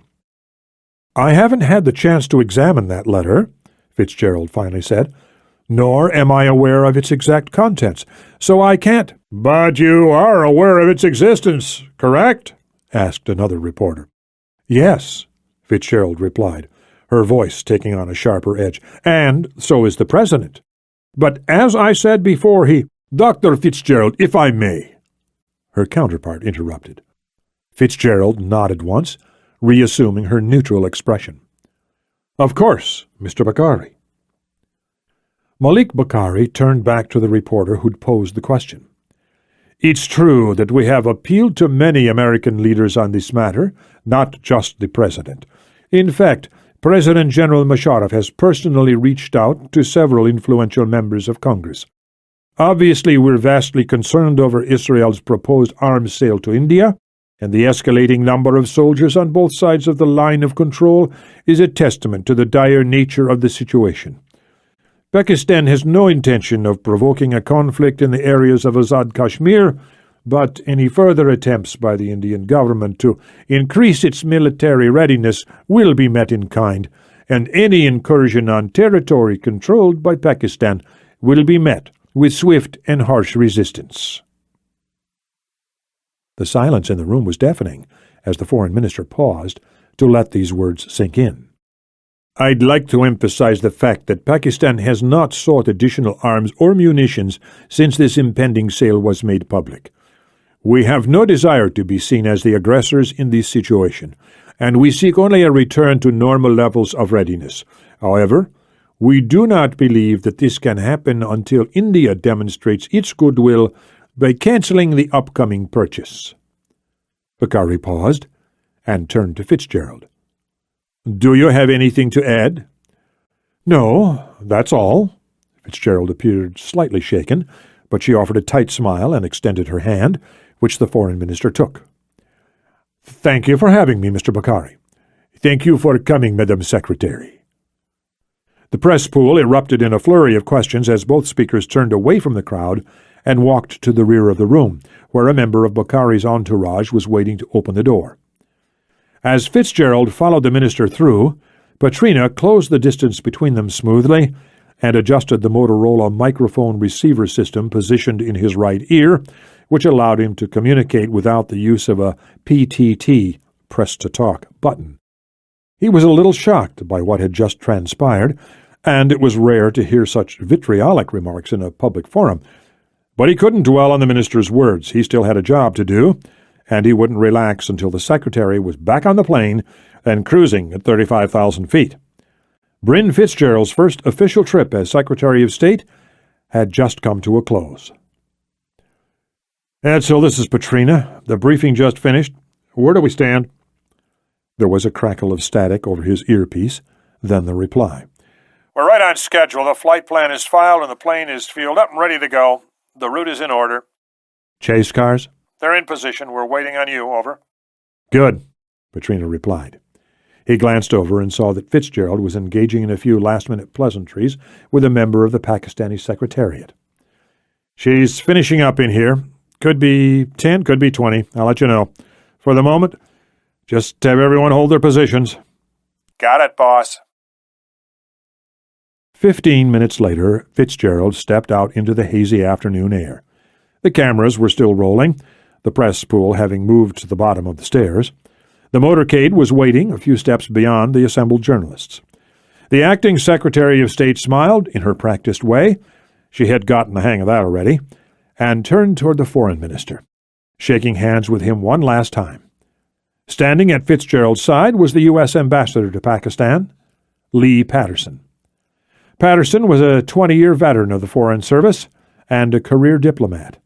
The tall, patrician Bostonian was one of the better-known members of the diplomatic community, as he'd inherited a substantial fortune several years earlier. His 1% stake in Texas Instruments alone was worth nearly $21 million, making him one of the wealthiest public servants in the world. Once the last polite farewells were out of the way, they descended the stairs side by side, surrounded by members of Fitzgerald's permanent detail. As the head of that detail, Special Agent Mike Patrina walked directly behind the acting Secretary of State, his watchful eyes shielded by a pair of black Ray-Bans. As soon as they hit street level, the doors were pulled open on the waiting vehicles. Patrina waited until Fitzgerald and Patterson had climbed into the rear seat. Then he shut the door after them and climbed into the front. "All set, ma'am?" he asked over his shoulder. The Secretary of State broke off from her animated conversation with the ambassador. "Yes, we're ready to go, Mike." "Would you like me to—" She knew what he was asking. "If you don't mind?" Patrina pushed the button to raise the partition behind the front seats, giving the officials some privacy.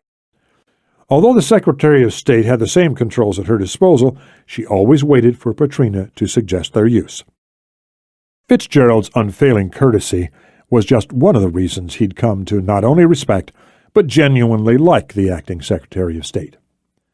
Turning to the driver, he said, "Let's keep the speed above 60 once we hit the main road." The driver nodded once as Petrina relayed the instruction to the lead vehicles. Then he waited for the cars ahead to pull out of the compound. Soon they had left the presidential palace behind and were streaking down Constitution Avenue toward Chucklalla Air Base, where the State Department's Boeing 757 was fueled and waiting. Formerly part of the U.S. Air Force's fleet, the plane had been specially reconfigured to meet the Secretary of State's needs. Essentially, it was a less elaborate version of Air Force One, but for anyone accustomed to flying coach, the soft leather seats and surplus of legroom would have seemed impossibly luxurious. Petrina leaned back in his seat, ran a hand over his shorn scalp, and tried to relax. They had been in Pakistan for less than 24 hours, but his nerves had been stretched taut the whole time. Few countries could top the Islamic Republic when it came to anti-American sentiment, and that attitude was largely responsible for the extreme security measures that had surrounded Fitzgerald's first official visit. For starters, the press pool had been supplied with a false time of arrival. Instead of arriving at midday, the Secretary of State's plane had landed the previous night under cover of darkness, with the running lights off and the interior shades drawn. A number of false convoys had been dispatched from the airport several minutes before Fitzgerald made the short trip to the diplomatic enclave in Islamabad, and police checkpoints had been set up throughout the city. Everything that could be done to ensure the Secretary of State's safety had been put into effect. But Petrina knew he'd feel more secure when they reached the air base, and he'd feel even better once they were wheels up. Judging by the elevated voices drifting through the thin partition, the person he was currently charged with protecting felt exactly the same way. "Lee, what the hell just happened in there?" Bryn Fitzgerald demanded. She angrily brushed some lint from the sleeve of her navy pantsuit as she glared at the man sitting next to her. She knew that Petrina and the driver could probably hear every word through the thin partition, but she was beyond caring. "I thought you said they had tempered their position on this." "Well, that's the impression I got when I met with the chief of protocol last week. He assured me that—" "I don't care what he told you." The acting Secretary of State strained to keep her voice at a reasonable level. "I was just blindsided in front of the pool, not to mention the foreign correspondence. Do you realize how bad that's going to look when it airs? The president's going to be furious." Lee Patterson sighed and looked out his window, doing his best to avoid her incriminating gaze. "I don't know what to tell you, Bryn. They obviously reconsidered their stance. Kashmir is an incredibly sensitive issue for them, okay? For all intents and purposes, they've been fighting over that land since 1947, and the recent military buildup is just part of the problem. There's also a lot of posturing going on right now, and there's no way the Pakistanis were going to pass up the opportunity to make a powerful statement with you in the room. If you'll recall," he continued carefully, "I told you the press briefing was a bad idea when we spoke on Friday, but you—" "Lee, we both know it wasn't an option. I had to go on record with both sides. Otherwise, we might as well have canceled the whole trip." Fitzgerald pushed out a short breath between pursed lips, then swept a strand of errant hair away from her face. "Look, I know it wasn't your fault, but now that it's done, we have to engage in some serious damage control. Any suggestions?" Patterson turned slightly in his seat to face her as he gathered his thoughts. They'd known each other for many years, but he'd never seen her as stressed as she was now. They'd first met as second-year students at Northwestern Law. In the years that followed, their friendship had been cemented through mutual respect, a shared political outlook, and the fact that they took genuine pleasure in each other's company. That was as far as it went, though. Neither of them had ever sought anything more, and while Patterson was devoted to his wife of 23 years, he occasionally wondered about what might have been. At 48 years of age, Bryn Fitzgerald was still a very attractive woman, although time had left its mark around her eyes and mouth. Her stylishly cut reddish-brown hair had yet to show a trace of gray, and her sea-green eyes were just as bright and intelligent as they'd been when she was 22 and cramming for the Massachusetts bar exam. Still, while she'd retained her sturdy good looks, Patterson could tell that her premature rise to the top was taking its toll. It was all a matter of timing, he knew. Given another few years, she probably would have been offered the job regardless. Bryn Fitzgerald was one of the most accomplished women in government service. She had served on the boards of numerous Fortune 500 companies, and she'd earned honorary doctorates from no less than 7 schools, including Harvard, Yale, and the University of Notre Dame. She was also a prolific author, having written or collaborated on 5 books since 2001. There was a lot about the woman to admire, Patterson thought, which probably explained why he hadn't pursued her with greater effort. On some level, he found her very intimidating, and he knew he wasn't alone in that respect. "Well," he finally responded, "it seems to me that the President's main objection lies with dictating foreign policy to Israel. He really doesn't want to do that, or even give the appearance of doing it. If we could block the deal by offering some kind of economic aid package to India, or by increasing aid to Israel directly, he'd be able to diffuse the situation without losing face."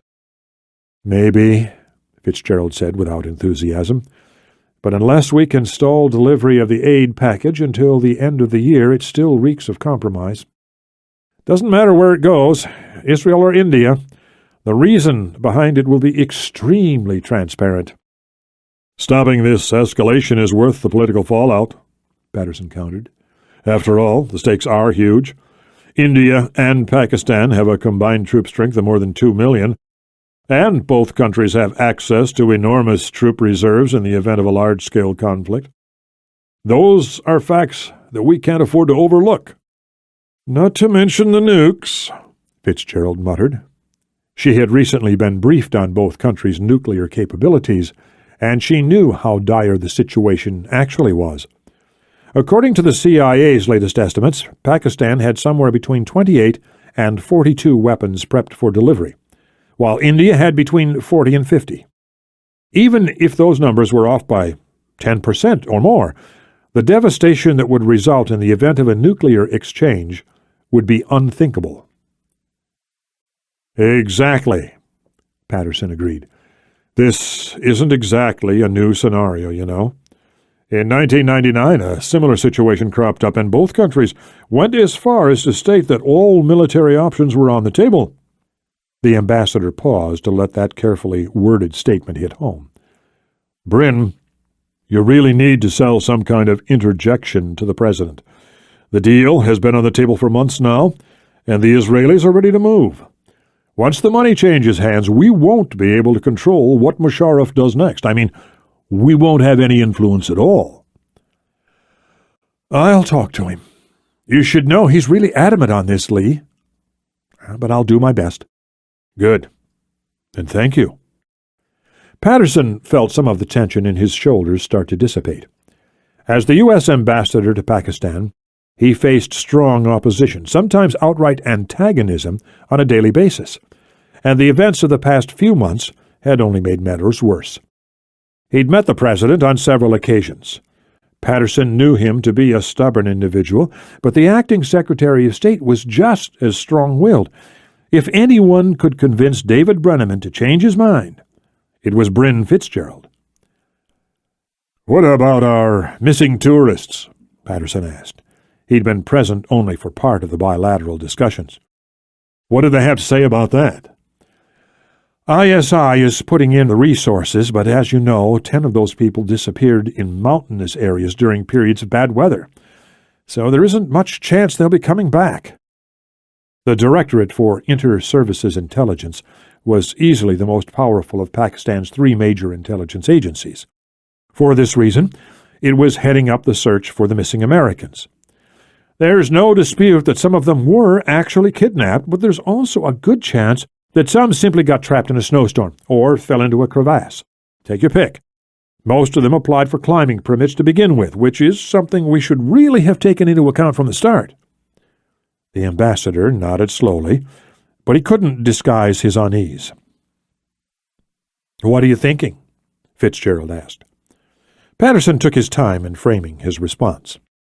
"Bryn, I've been here for nearly 4 years now, and I've seen just how deep the anti-American sentiment runs in the general population.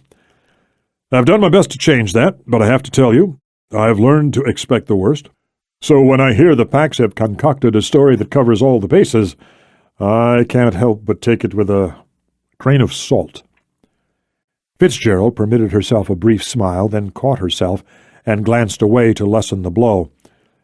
"I hear you, but it's like you just said.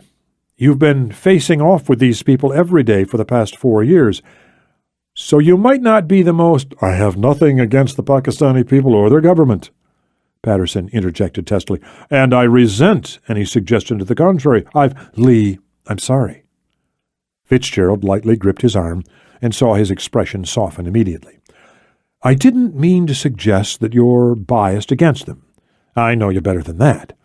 I'm just saying that you might not be the most impartial observer. I mean, let's face it, you've been on the firing line for years now. I'm sure it hasn't been easy."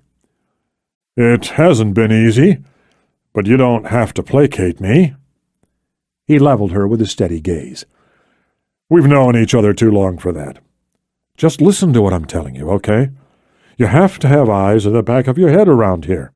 If they have the evidence, that's one thing, but you can't take anything at face value." He hesitated briefly. "I don't want to overstep my bounds here, but you're new to the job, Bryn, and sometimes it shows. It's a whole different game when your name is on the letterhead." It wasn't the best analogy, but she knew what he was getting at. There weren't many people who could speak to her so candidly, but Lee Patterson happened to be one of them. "I appreciate the advice, Lee, and believe me, I depend on you more than you know. I realize this is a challenging assignment, but I'm glad you're the one standing post. I mean that." "Thank you." He grinned and shot a glance at his watch.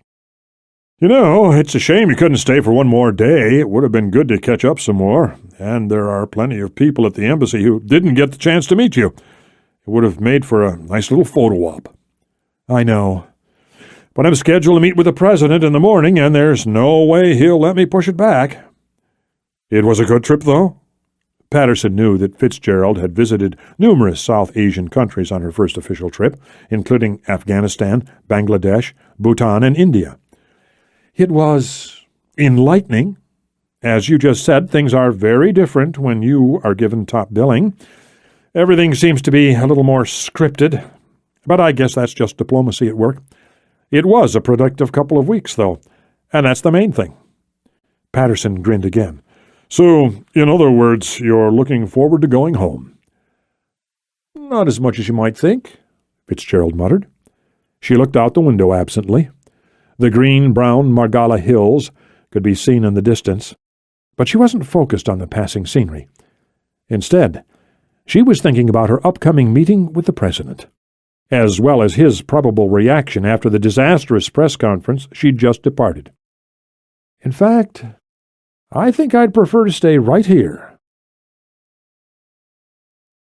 Chapter 6. Rawalpindi, Pakistan.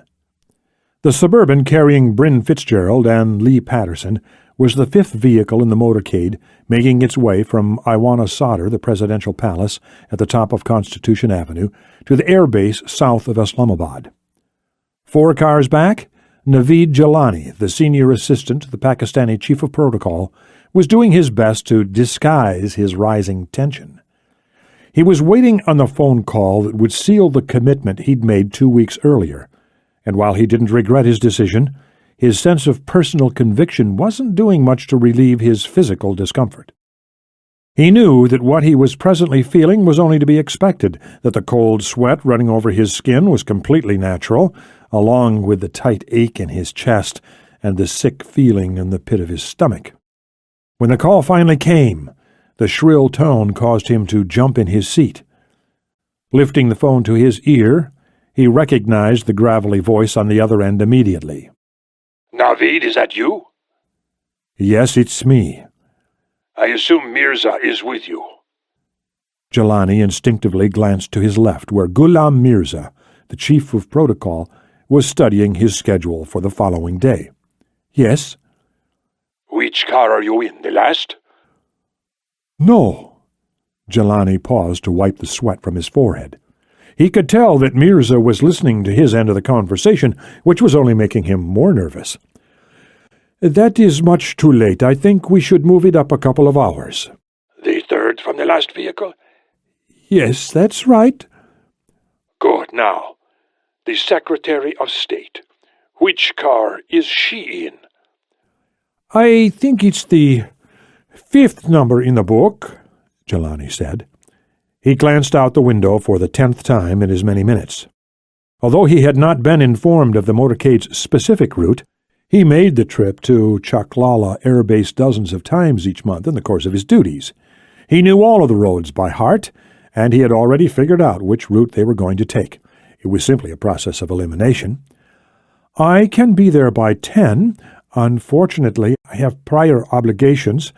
Call Bashir if you need someone to sit with her. There was a pause as the other man interpreted. The crude code had been decided upon at the meeting in Peshawar. Jelani had just stated that the Secretary of State was in the 5th vehicle. He'd also informed the general that the motorcade would cross a narrow bridge on Airport Road in approximately 10 minutes. Jelani didn't know the specifics, but he knew that armed gunmen were waiting on the road in question, as well as on 2 other frequently used routes from Iwanasadar to the airbase. So, she's in the 5th car? Mengal repeated. Are you certain? Because there's no room for— I'm certain. Jelani froze involuntarily, his hand like a stone around the fragile plastic. It was the first time he had ever interrupted Benazir Mengal, and for a second he felt something close to blind panic. Forgive me, I didn't— I understand. The older man's voice had dropped to a dangerous murmur. You've been under a lot of pressure, Naveed, but you've done well, and I'm grateful for your loyalty. Remember, when you hear the first rocket, put your head down and stay very still. You have nothing to fear. My men are well trained, and they won't miss. Is there anything else you wish to tell me? No, that's all. Then goodbye, my friend, and good luck. Assalamu alaikum. Yes, wa alaikum assalam. The phone went dead in Jelani's ear, and he lowered it slowly to his lap. His mind was blank, and it was some time before he realized that the chief of protocol was asking him a question. Who was it, Navi? Personnel call, Janab. Jelani avoided his superior's curious gaze as his mind kicked back into gear. For the first time, he found himself wondering just how much his life was worth, given the circumstances. He could not think of a single reason why the general's people would make the effort to spare him when the attack started, and this realization, the fact that he was completely expendable, was deeply unsettling. My wife's brother, Parveen, has been ill for some time, so her doctor scheduled some tests at the hospital. We're waiting for the results now. The other man removed his glasses, his thin lips creasing into a frown. That explains a great deal. You've been very distracted over the past few weeks. Forgive me, but it doesn't matter, Mirza said, waving away the apology. I just hope it isn't serious. Your wife's illness, I mean. I wouldn't be too concerned, Janab. Jelani averted his eyes once more, and tried to stop his hands from trembling. I'm sure everything will be fine. Chapter 7. Rawalpindi.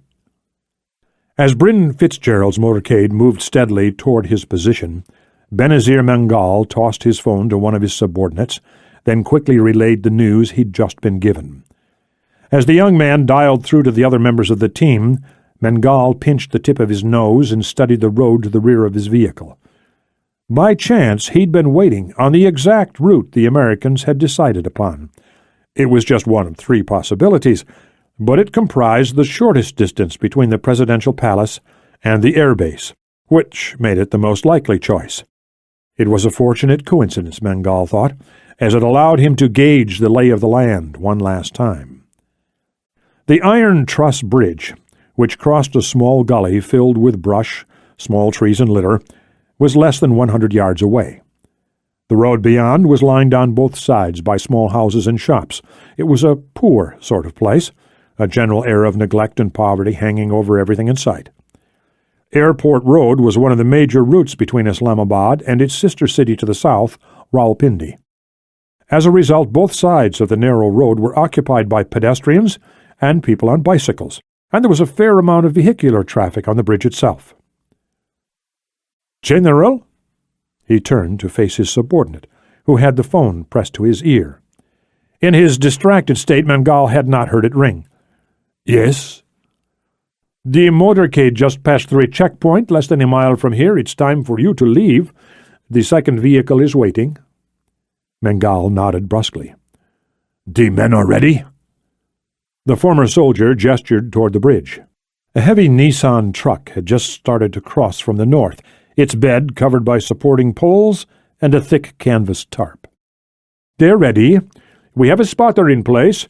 He'll remain on the north side until the motorcade approaches, and then he'll place the call." "Good." The subordinate shifted impatiently as Mangal stared at the approaching vehicle. The cars behind the slow-moving truck were honking incessantly, the drivers clearly impatient to get to the other side. Mangal felt no sympathy for the people delayed on the bridge. In fact, he was vastly reassured by the heavy traffic. It would require the motorcade to slow dramatically as it approached the crossing, making it an easier target. Once the first rockets were fired, the cars that were hit would serve as obstacles for the following vehicles, and the high number of civilian casualties would only add to the confusion. In short, it was the perfect place for an ambush. Mangal had seen it work before. Still, the retired general couldn't shake the uneasy feeling that had seized hold of him hours earlier. It was something he rarely experienced, but he believed in precedents. He believed in tactical decisions based on past success. And given what was about to take place, he couldn't help but reflect on recent events in his country's history. Troubling events that reeked of failure. Pervez Musharraf had miraculously escaped no less than 3 assassination attempts over the course of his presidency. 2 of those attempts had come in 2003, and on one of those occasions, Musharraf's survival could be directly attributed to a jamming device that blocked all cell phones within several hundred meters of his motorcade. Through Naveed Jilani and his close relationship with the American embassy, Mangal knew that the vehicles in the embassy pool did not employ such devices. However, this was a minor detail, and one that didn't concern him either way. Technology could be easily defeated. It didn't count as a real obstacle. The former general was far more concerned with the human element of the secretary's security.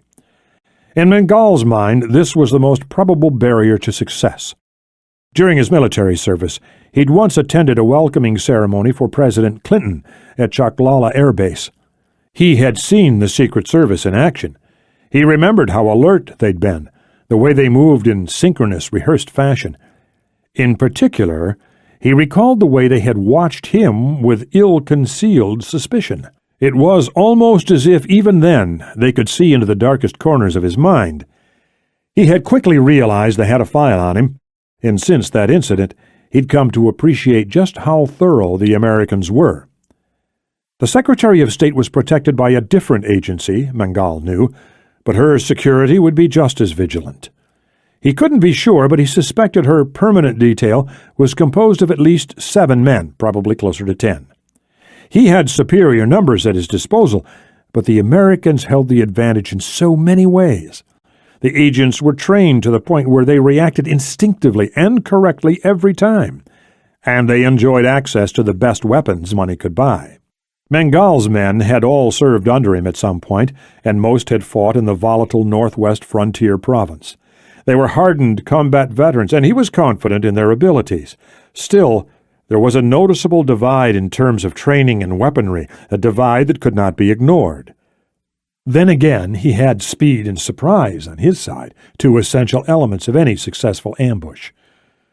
Ironically, the Diplomatic Security Service also relied heavily on these elements, especially when moving a senior official in and out of hostile territory. And this was hostile territory, at least as far as the Americans were concerned. There could be no mistake about that. Rawalpindi was home to Army headquarters and a number of lesser military complexes, and Mengal knew the area like the back of his hand. It was a key advantage. He knew what would happen in the aftermath of the attack. He knew precisely where the police would set up their emergency checkpoints, and he knew which roads they would overlook. More importantly, he knew exactly how to find the small clearing where, in 20 minutes' time, he was scheduled to meet a pilot assigned to ISI, a man who'd once served under him at the Mountain Warfare School in Abbottabad, a man who knew the meaning of loyalty. If all went according to plan, Mengal would be on board when the helicopter lifted off, but he wouldn't be the only passenger. "General!" Mengal turned to his left, where one of his men was gesturing insistently toward the waiting sedan. "Of course." The general walked to the car and slid into the passenger seat. A man was already waiting behind the wheel. "Drive." Chapter 8. Rawalpindi. Special Agent Petrina absently tugged on the credentials still clipped to his suit jacket as he glared through the windshield of the armored Suburban. It was called forward orientation, and it was one of the first things he'd learned at the evasive driving course he'd attended 20 years earlier. There had been additional courses since then, for obvious reasons. DSS agents underwent constant training, even to the point of relearning fundamental tasks, but the general principles remained the same. The reason behind forward orientation was as simple as it was obvious. Looking as far forward as possible allowed one to identify potential threats before they became a real hazard. Unfortunately, it wasn't much help at the moment, as they were hardly moving at all. They'd been able to maintain a high rate of speed along Islamabad's broad avenues and boulevards, but traffic had slowed dramatically over the past few minutes. The road ahead was lined with cars, and beyond, Petrina could make out iron support beams towering over the traffic. Pedestrians and people on bicycles were streaming by on either side of the motorcade, but people on foot weren't much of a danger to the heavily armored vehicles. Petrina was more worried about the beams in the near distance, which could only belong to a small bridge. With this realization, his dark mood grew darker still. Bridges were natural choke points. Typically, they were avoided at all costs. It was a maxim of any protective detail, and it should have been caught by the advance team. He turned to the driver. "Why the hell did we pick this road? There have to be faster routes between the palace and the air base." "It was Edsel's call," the driver protested, waving an angry hand at the traffic in front of them. "There are construction crews on the other route, so we didn't have time to clear them out, and this was the best alternative." "That isn't saying much. He should have brought this to—" Petrina stopped talking when a clear voice sounded over his earpiece. "Mike, we got a truck parked off the side of the road up ahead. It's about 200 feet from our position." "Where's the driver?" "The hood is up and the driver appears to be checking something in the engine compartment. He looks pretty pissed. Over." "Yeah, I see it," the lead agent responded, tilting his head to see around the line of cars. The transmission was coming from the third car in the motorcade, which was already halfway over the bridge. The traffic had started to move a little, and the principal vehicle, the Suburban carrying Petrina, Fitzgerald, and Patterson, was nosing up to the bridge. "The cargo area is covered. Can you see inside from where you are?" "Negative, Mike. I suggest we call our escorts and ask them to check it out on foot. Over." "Jesus Christ," Petrina muttered under his breath. The whole situation was going from bad to worse in a hurry, and it was exactly why he'd suggested the use of aerial transport in the first place. Helicopters were much harder to target than vehicles on the ground, and they also had the advantage of unlimited airspace. Unfortunately, the Secretary of State had personally requested a vehicular motorcade, citing the fact that one had been used in India. It would have been noticed if different security measures, especially those that were obvious, were employed in different countries, and it would have set the wrong tone for the discussions at I Wanna Solder. Petrina could understand her reasoning, but it didn't change the fact that they were taking a serious, unnecessary risk in the name of diplomacy. Still, that decision had not been his to make, and he couldn't change it now. What happened next, on the other hand, was up to him. The last thing he wanted was to have the Secretary of State's vehicle on the bridge in the event of an attack, as they would be completely boxed in. The first two vehicles in the motorcade were marked Pakistani police cars. Petrina could see their lights flashing up ahead. The officers were armed only with handguns, and they wouldn't be much use in the event of a well-planned attack. On the other hand, they were best prepared to deal with this particular situation. Not only did they know the language, but the driver of the truck would be more likely to cooperate with his own countrymen. "Okay," he said at length. "Ask them to approach on foot and have them perform a visual check on the cargo area. Over?" "Will do," the other agent said. Petrina listened as the request was relayed to the lead cars over a secure channel. The police officers agreed a moment later. Just then, he heard the small motor kick in as the partition between the seats came down. He turned to face the officials in the back seat. "What's going on, Mike?" Fitzgerald asked. The answer became immediately clear when she looked through the windshield. "Oh, I see. Isn't there another road we can take?" "I'm afraid not, ma'am." Petrina's voice was low and tight. He was embarrassed that he'd allowed this to happen on his watch. "The police are going to try and clear the road. It shouldn't take too long." The cars edged forward again. Up ahead, the police officers had stepped out of their vehicles and were moving toward the truck. As he watched through the windshield, Petrina inadvertently nudged an object on the floor by his right foot. The weapon, a Heckler & Koch MP5 with a 3-round burst trigger group, was perfectly suited to his current task. It was easy to use, extremely versatile, and accurate out to 200 meters in the hands of a skilled operator. A 30-round magazine was already loaded, the first round chambered. The safety was on. The weapon's proximity afforded Petrina a small degree of comfort, but he knew it wouldn't make much difference if the worst were to happen. The detail leader tried to push away his lingering doubts as the Pakistani officers finished questioning the driver.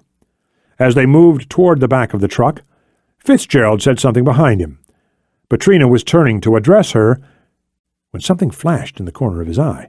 A split second later, the vehicle was violently rocked by a pressure wave and the deafening sound of a massive explosion.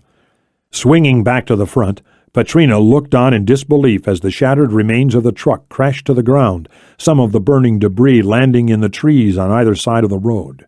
Most of the blast had clearly been pushed out of the back of the vehicle. The officers had been killed instantly, along with the driver of the truck. Both police cars had been pushed off the road, completely gutted by the force of the explosion. As Petrina took in the devastation, he focused on the third vehicle in the motorcade. The armored Suburban had been flipped onto its side by the blast, and from the state of the vehicle it didn't look as if the agents inside had survived. Less than 2 seconds had elapsed, but for Mike Petrina it felt like an eternity. He couldn't react. All he could think about was how fast it had happened. Nothing could have prepared him for the speed of it, but as intense as it was, the shock couldn't last. Petrina was too well trained for that. He forced himself to block out the sounds of fear and disbelief in the back seat, listening instead to the frantic traffic coming over his earpiece. "Get us out of here!" he screamed to the driver as he reached for the MP5 at his feet. There was nothing he could do with the weapon, but that didn't stop his instinctive reaction to arm himself. A split second later, the driver threw the SUV into reverse and slammed down on the accelerator. The Suburban rocked to the right as the driver swung the wheel to the left, Petrina shouting orders over the secure channel the whole time. He looked out the passenger side window to see the doors on the incapacitated SUV being pushed up and out. He was hit with a sudden wave of relief. At least 2 of the agents had survived. "Go," he found himself willing them. "Get out of there." Both agents started to climb out of the vehicle, but they never made it. A pair of projectiles streaked in from the tree line, both burrowed into the vehicle, one after the other. The explosion that followed tore apart what remained of the Suburban in a flash of blood, orange flame, and black smoke. More rockets followed, targeting the fourth vehicle in the motorcade. "Let's go!" Petrina screamed at the driver. On some level he knew he was taking his anger, fear, and frustration out on the nearest target, but he couldn't restrain himself. "Move this fucking truck! Move!" The driver didn't respond, intently focused on completing the J-turn. He slammed the SUV into drive and stamped on the accelerator, the vehicle shooting forward. Suddenly, Petrina had new sight lines to focus on, and he commanded his mind to adapt, his eyes scanning back and forth for new threats. He didn't have to look far. As the Suburban accelerated back in the direction they had come from, Petrina caught sight of a Nissan truck identical to the one that had just exploded. He opened his mouth to shout a warning, but before he could, the truck slammed into the back of the last car in the motorcade, which was still facing south. The impact wrenched both vehicles to the side of the road. As Petrina watched in horror, more projectiles flashed in from either side of the road. Two punched into the vehicle that had just been struck, another Pakistani police car. 3 additional rockets, something in Petrina's mind screamed RPGs, but he couldn't be sure, tore into the 10-passenger van carrying the press pool. The first warhead penetrated the rear windshield, traveled 3 additional feet, then detonated in another cloud of fire and smoke. The second and third warheads shredded what remained of the vehicle, then lifted it into the air. Petrina whipped around to check on his principal. Bryn Fitzgerald was down on the floor behind the front seats. Lee Patterson was on top of her, shielding her body with his. Petrina realized that he must have told them to get down at some point, though he couldn't recall doing so. Satisfied with what he saw, he turned again to face forward. The driver screamed a warning, and Petrina opened his mouth to react. He had just enough time to see something dark and small moving toward them with incredible speed. It slammed into the front grille, then punched through the radiator and into the engine block. He didn't hear the explosion, but he saw the flash, felt the searing heat, and the sense of everything collapsing around him. Then everything went black. For Naveed Jilani, the end didn't come nearly as fast. In fact, he almost made it through the entire event. Despite the fear that racked his body, he'd done exactly as Mangal instructed. He dropped his head and wedged it between his knees when he saw the cargo truck explode on the other side of the bridge. With his head down, he didn't see the rocket that skipped off the pavement and hit the rear fender of his own vehicle 4 inches to the left of the fuel tank. The resulting explosion sent shrapnel tearing through the back seat. Ghulam Mirza was killed instantly, but Jilani narrowly escaped the whistling shards of steel and fiberglass. Seconds after the deafening noise stopped, he felt a stinging pain all over his body. His eyes flew open, but it took his mind a few seconds to register what was happening, and then it hit him. He was on fire. Every square inch of his flesh was burning, his suit melting into his skin. He found himself wrenching off the door handle, trying to get out. He couldn't concentrate on the task. The plastic was sticking to his hand, burning a hole right through his palm, and the screams were just so loud he couldn't get them out of his mind. Jilani never had the chance to realize that the screams he was hearing were his own. He took a deep breath to let out another howl of agony, inadvertently pulling superheated air into his lungs. He managed 2 more breaths before his respiratory system shut down entirely, and then the noise finally stopped, and the darkness pulled him into a deep, cold sleep. Chapter 9. Iceland. Ryan Kealey was seated near the back of the 14-passenger Mercedes minibus, staring absently out the window. He'd been arranging his thoughts for the last hour as the vehicle sped west on Route 1, otherwise known as the Ring Road. The 2-lane highway encircled the better part of the island, linking most of the country's major cities in the process. The afternoon sky was overcast, dark cumulus clouds towering high over the barren, rocky soil. Everything was marked in tones of black, brown, and gray, except for the dirty white snow on the peaks to the north. A light drizzle obscured the passing terrain. the cold drops clinging to the vehicle's windows, but even on a clear day there wouldn't have been much to see. At least not in this part of the country. Iceland offered some amazing sights to the perseverant, physically fit traveler, but simply taking in the scenery from a moving vehicle wasn't enough. In order to fully appreciate the landscape, one had to be willing to venture off the main roads. Kealey was that kind of traveler. Over the past couple of weeks he had laid eyes on a number of natural wonders, including the multi-tiered waterfall at Gullfoss, and the Straka Geyser, and the chaotic ensemble of hot springs, lava fields, and rhyolite hills and Lantmanaloir. They were amazing sights. But he'd happened across them purely by accident. He would never have seen them otherwise, and in truth he'd gotten more out of the lunar-like ice fields of the interior than he had out of the common tourist attractions. As he stared out at the passing terrain, he felt a small tinge of regret. He was sorry to be leaving so soon. Shifting his weight on the seat, he allowed his gaze to drift around the vehicle. Although it was the height of the tourist season, he and Naomi Carmi were the only two passengers. She was on the seat directly across from his, her small body curled up on the warm plastic. Looking over, he could see only the top of her dark head and the left side of her body. A thick woolen sweater positioned between her hands and the right side of her face served as a makeshift pillow, and she was snoring lightly. They had left the hotel 2 hours earlier. Harper had beaten them to the punch, having departed for Keflavik International at 8 in the morning. The deputy DCI would have waited for the last bus, as he'd indicated to Kealey the previous night, but it hadn't been necessary. Kealey had made his decision, much sooner than anyone had the right to expect, including himself. Following his awkward conversation with Naomi in the bar the night before, he'd walked straight back to his room on the ground floor. He'd lain on the narrow bed for nearly an hour, staring up at the ceiling, thinking it through. Part of him wanted to go back to the bar, to change the whole course of the conversation, but the rational part of him said it wouldn't have made a difference. So much of it didn't make sense. Naomi's combative attitude was something he'd seen before, but never to this extent.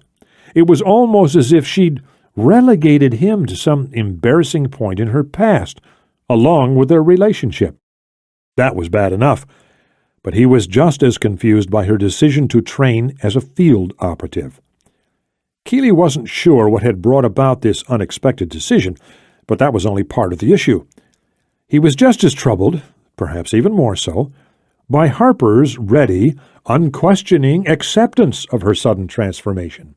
And she had changed, there was no denying it. He remembered the way she had been when he first met her. Strong but innocent, smart but naive, young but wise beyond her years in so many ways. Despite having seen some horrific things in her short career, she'd managed to retain an air of youthful exuberance for longer than anyone could have expected. Now, though, it seemed as if everything she had seen and suffered through over the past couple of years had finally caught up with her. It was inevitable, Kealey knew, but that didn't make it any easier to witness. Simply put, she had been pushed too hard for too long. At least, that had been his initial, albeit reluctant, assessment. He had gone to Harper's room just after midnight to accept the assignment, and evidently the deputy DCI had relayed the information to Naomi shortly thereafter.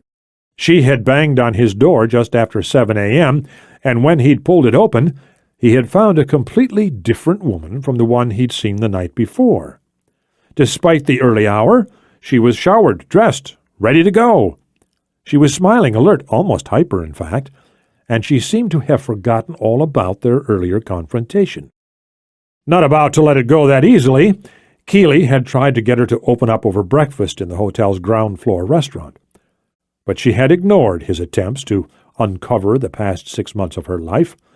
Instead, she'd abruptly shifted the conversation back to the task at hand.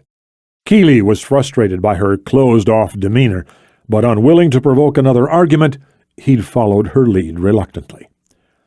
Admittedly, the longer she had talked, the more the case began to seize his interest.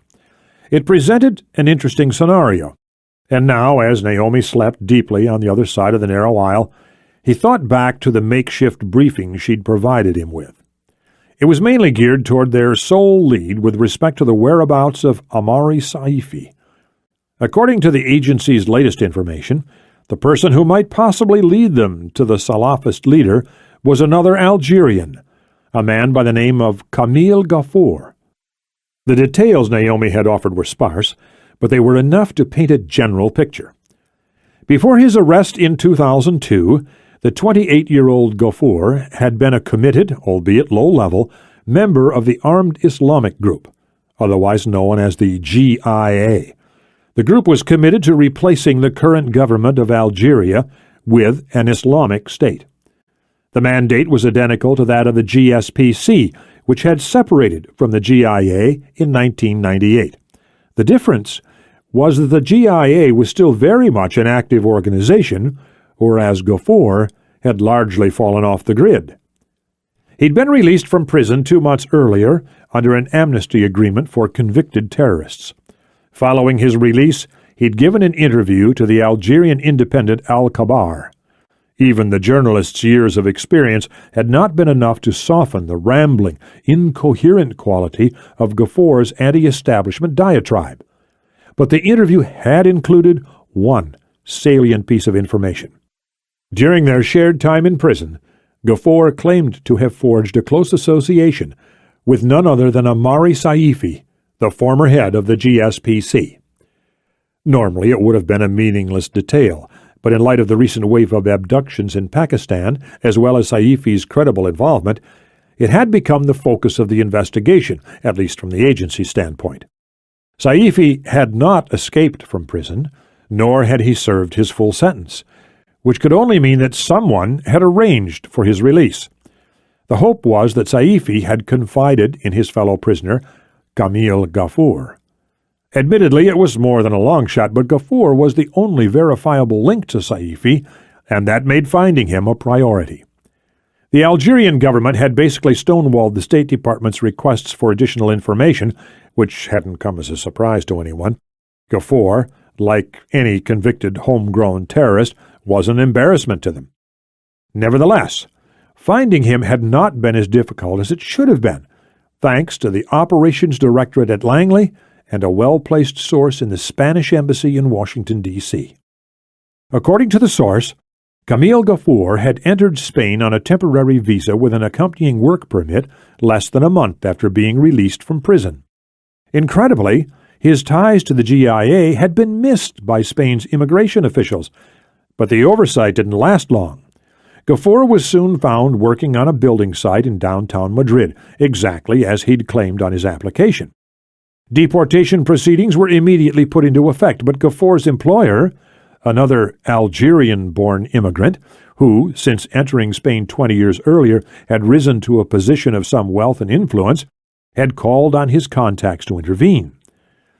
The result was something of an uneasy stalemate. Technically, Ghafour had served his time in Algeria, and since he wasn't wanted by any other country, especially his own, extradition wasn't an option. Even his worrisome interview with Al-Khabar hadn't been enough to get him kicked out of Spain. Still, his name had been placed on a list that went out to every Spanish consulate. In the event that Ghafour left the country, even for a day, he would not be permitted re-entry. It was a simple solution, and one that had worked in the past.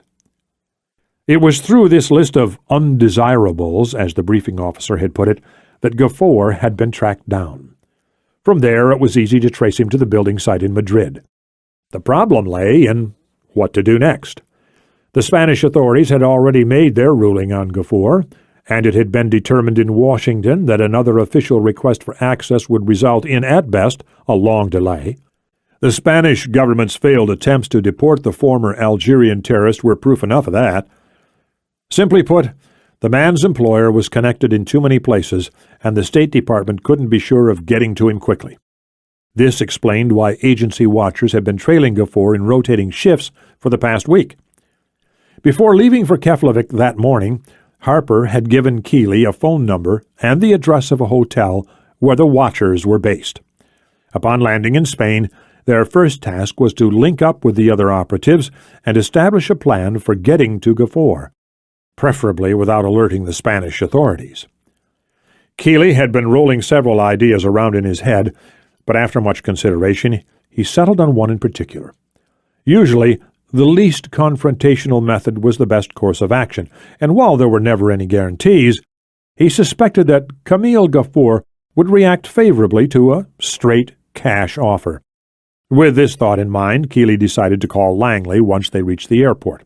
It wouldn't take long to arrange the transfer, and with any luck, the money would be ready and waiting by the time they arrived in Spain. A small movement to his left brought him back to reality. He glanced over, but saw it was nothing. Naomi had merely shifted in her sleep. Watching her, Kealey felt the same warm feelings she always stirred in him, but also a growing sense of unease.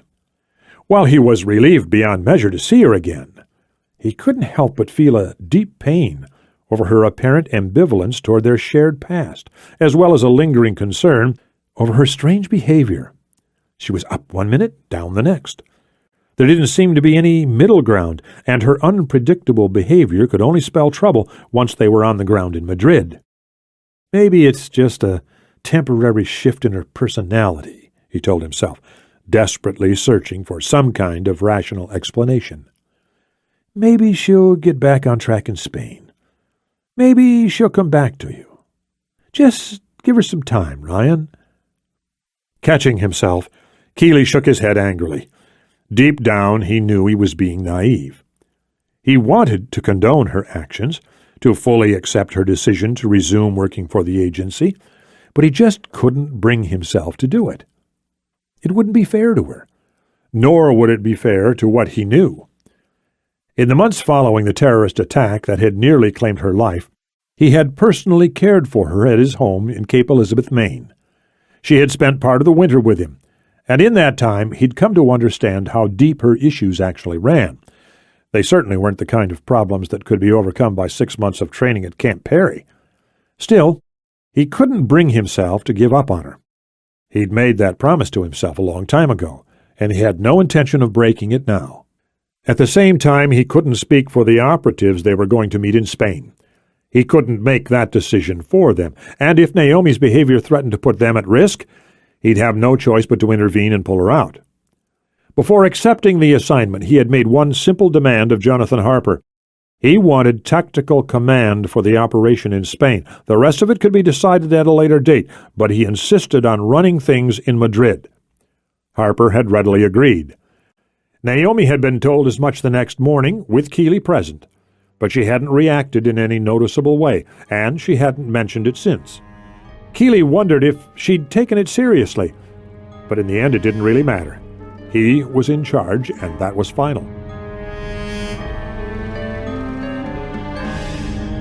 This is the end of disc number 2. Please continue listening on disc number 3.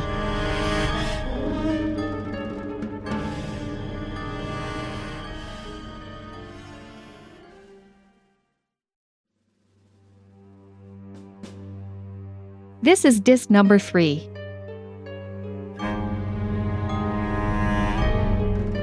Naomi had been told as much the next morning, with Kealey present, but she hadn't reacted in any noticeable way, and she hadn't mentioned it since. Kealey wondered if she'd taken it seriously, but in the end it didn't really matter. He was in charge, and that was final.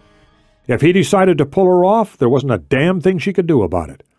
Then again, doing so would almost certainly mark the end of their relationship, and that was assuming, Kealey reminded himself moodily, there was even a relationship to salvage. He turned back to the window and stared absently out at the rain. He decided to wait and see. He wanted to give her the chance, but if she didn't snap out of it soon, he'd have to make a hard but necessary decision. He had put her life ahead of thousands of others once before. He'd gotten away with it on that occasion, but he had no desire to push his luck. If she was going to see this through, she'd have to earn the right. It was just that simple and just that hard. Chapter 10. Rawalpindi. When she blinked back to consciousness, Bryn Fitzgerald was momentarily confused as to what had happened. She could remember the first explosions, the sickening images of blood, smoke, and fire. She knew the driver had managed to get their vehicle turned around, but everything after that was a blank. Painfully turning her head to the right, she saw that the haze had started to clear, and she realized she was still in the vehicle. The front seats had been blown from their anchors and partially pushed back. She was lying on the floor face down.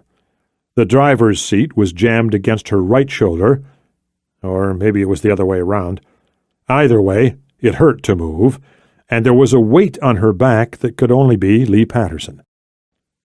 She said his name a few times, raising her voice each time in the hope he was merely dazed, but he didn't respond. Doing her best to push her way through the mental blocks of fear and confusion, Fitzgerald tried to figure out how serious her injuries were. Her limbs seemed to be moving well enough, but her chest felt tight, and it hurt to breathe. The pain was intense. It felt as if someone were pushing down on her chest with both hands, constraining her lungs. Her arms were pinned under her body, but she was able to feel around on her torso.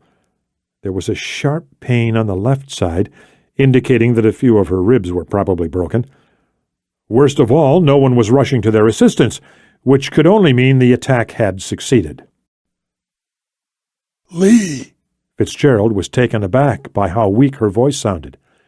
She coughed involuntarily, then cleared her throat. She could taste blood in her mouth, and that frightened her more than anything else. Lee, can you hear me?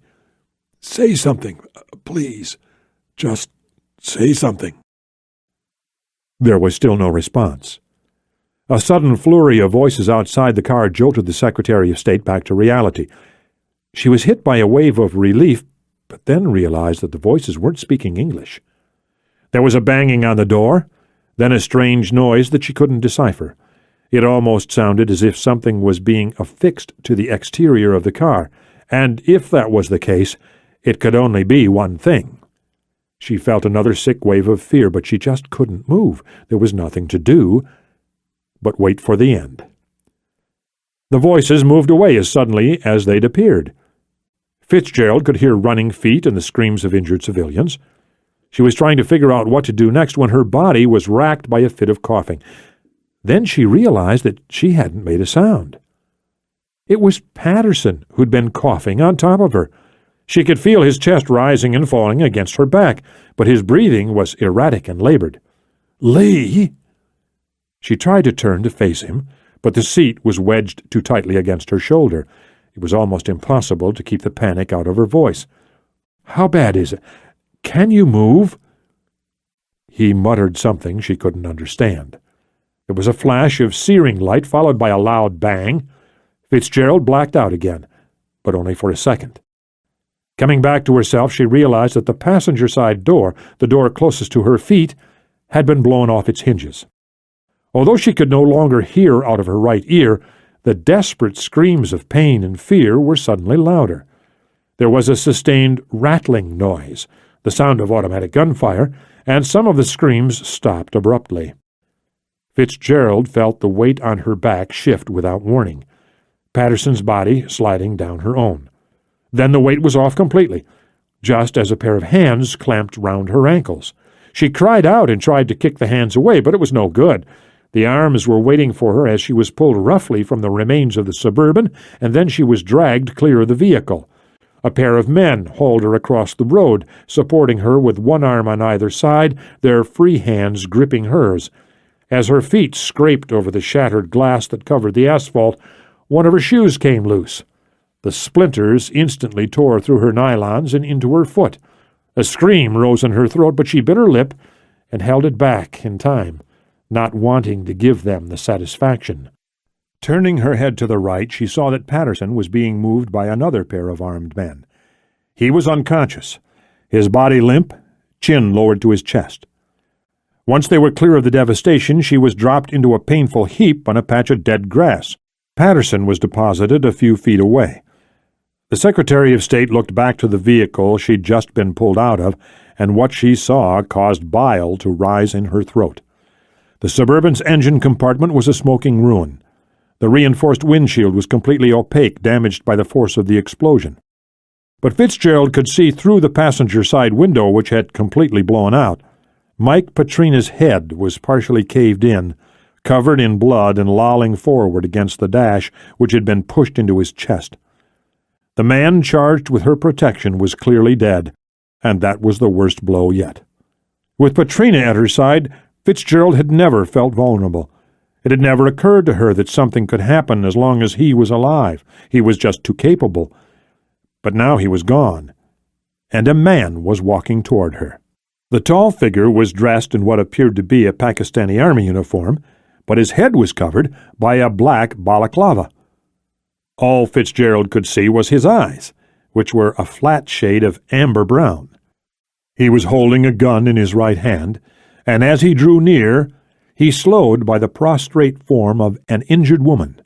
She lifted a bloodied hand and said something that Fitzgerald couldn't hear, but she was clearly pleading for help. The man paused, looking down at her, then lifted the gun and fired once into her forehead. A fist-sized mass of bone, blood, and tissue spattered over the pavement. The man kept moving forward as if nothing had happened, impervious to what lay behind him, a nightmarish scene of burning vehicles, maimed people, and mangled bodies. As horrendous as the sight was, Bryn Fitzgerald couldn't look away. Her mouth was hanging open, a scream frozen in her throat, but she couldn't tear her eyes from the man who had just killed an innocent woman in cold blood. She had just witnessed and survived a brutal attack, but it had happened so fast that it hadn't really hit her yet. None of it could compare to what she had just seen. The casual, routine way in which the man had carried out the act was simply overwhelming. Now the killer was walking toward her, looking right through her, and the gun was still in his hand. "Bryn!" She swung her head to the right, gasping as a bolt of pain shot through her neck. Patterson had risen to his knees, and the two men behind him had their hands on his shoulders. Fitzgerald wasn't sure if they were keeping him down or holding him up. She was just relieved to see he had regained consciousness. "Bryn, don't fight them," Patterson rasped. He was bleeding badly from a cut beneath his right eye, which was swollen shut, and more blood was streaming down from a wound on his scalp. His suit was torn and stained, but he didn't look scared in the least. "Help is on the way. A GPS signal went out to the backup team when the first rocket hit. The technology is standard issue for embassy vehicles. All the cars are fitted with it. Reinforcements will be here any minute." "They won't arrive in time," a voice announced in perfect English. It was the man who'd just killed the injured woman. He had stopped a few feet away, and his gaze was alternating between them. "You have no chance of being rescued. You have no chance of escape. At this point, I'm afraid you only have one option, and that is to cooperate." "What do you mean, cooperate?" the ambassador demanded, his voice getting stronger and more indignant with each passing syllable. "Who the hell are you? Why are you doing this? What do you want?" "Nothing from you," the man responded calmly. "In fact, we don't need you at all." He nodded to one of the soldiers standing next to Patterson. The subordinate stepped back to allow for the length of his rifle, which he brought to his shoulder in one clean movement. The muzzle was aimed directly at the back of the ambassador's head. "No!" Fitzgerald screamed. She got to her feet and staggered forward, but she was quickly restrained on either side. Her heart was pumping so hard she thought it would burst. She didn't know exactly what was happening here, but she couldn't let her oldest, closest friend die right in front of her eyes, not if she could stop it. "Don't hurt him, please!" The man with the handgun looked at her steadily for a long moment. Then, without warning, he peeled off the balaclava with his free hand. "Oh, my God!" Fitzgerald breathed. She looked hard at the man's face, unwilling to believe her eyes. "I know you." "Yes, I can see you do." Amari Saifi smiled gently. There was something about his voice and manner that was eerily pleasant. "Tell me, Dr. Fitzgerald, why shouldn't we kill this man?" "He's a senior member of the Foreign Service," she said, thinking frantically. "And he's very wealthy. If it's money you want, he could be useful to you. If you intend to keep me alive, it will be— You'll have 2 hostages instead of 1. Killing him doesn't help you." Her voice had been rising steadily, but it couldn't be helped. She could no longer restrain her panic. "Don't you see that? It doesn't help you to kill him." "It doesn't necessarily hurt us either, and we only came for you." Having made his instructions clear, Saifi nodded to the man with the rifle. Fitzgerald howled in helpless rage and tried to pull away from her captors. At the same time, Patterson opened his mouth to speak. He didn't manage a single word. There was a sharp crack as the 7.62-millimeter round tore through his face, leaving a gaping wound in place of his left cheek. There was a strange moment where everything seemed to freeze, after which his lifeless body pitched forward onto the grass. Fitzgerald just stared in horror for a few seconds. Then it hit her like a solid blow to the chest, and she dropped to her knees, a low, sick moan rising up in her throat. She was in shock, completely numb, and she missed what happened next. The rapid approach of an unmarked van from the north, where the road was still clear, the sound of distant sirens and the steady blat of helicopter blades, the Algerians' rapid commands carrying over the din. However, despite her semi-conscious state, she couldn't miss the needle that was jabbed forcefully into her right arm. The plunger went down and the needle came out, then the dark swarmed in, swallowing her in an endless black sea. Chapter 11. Washington, D.C. It was just after 7:20 a.m. Eastern Standard Time as the elevator slowed to a halt on the basement level of the West Wing. Once the doors slid open, Jonathan Harper stepped out and hung a right, making his way past a Secret Service agent and several members of the National Security Council Secretariat. The men and women of the Secretariat were the primary occupants of the White House Situation Room, which was actually a 5,000-square-foot warren of interconnected rooms. The vast underground complex, sometimes referred to inexplicably as the Woodshed, also incorporated the NSC Watch Center. Harper only glanced at the harried faces as he walked past, but it was clear they were operating in a state of suspended disbelief. The deputy DCI felt much the same. He was still trying to get his mind around what had transpired in Pakistan less than an hour earlier. He'd gotten the first call from the watch officer at Langley at 6:25. He'd been at home eating breakfast when the secure line buzzed in the next room. Less than 10 minutes later, he was dressed and on his way out the door. But he'd barely slid into the back seat of the waiting town car when his BlackBerry started to vibrate.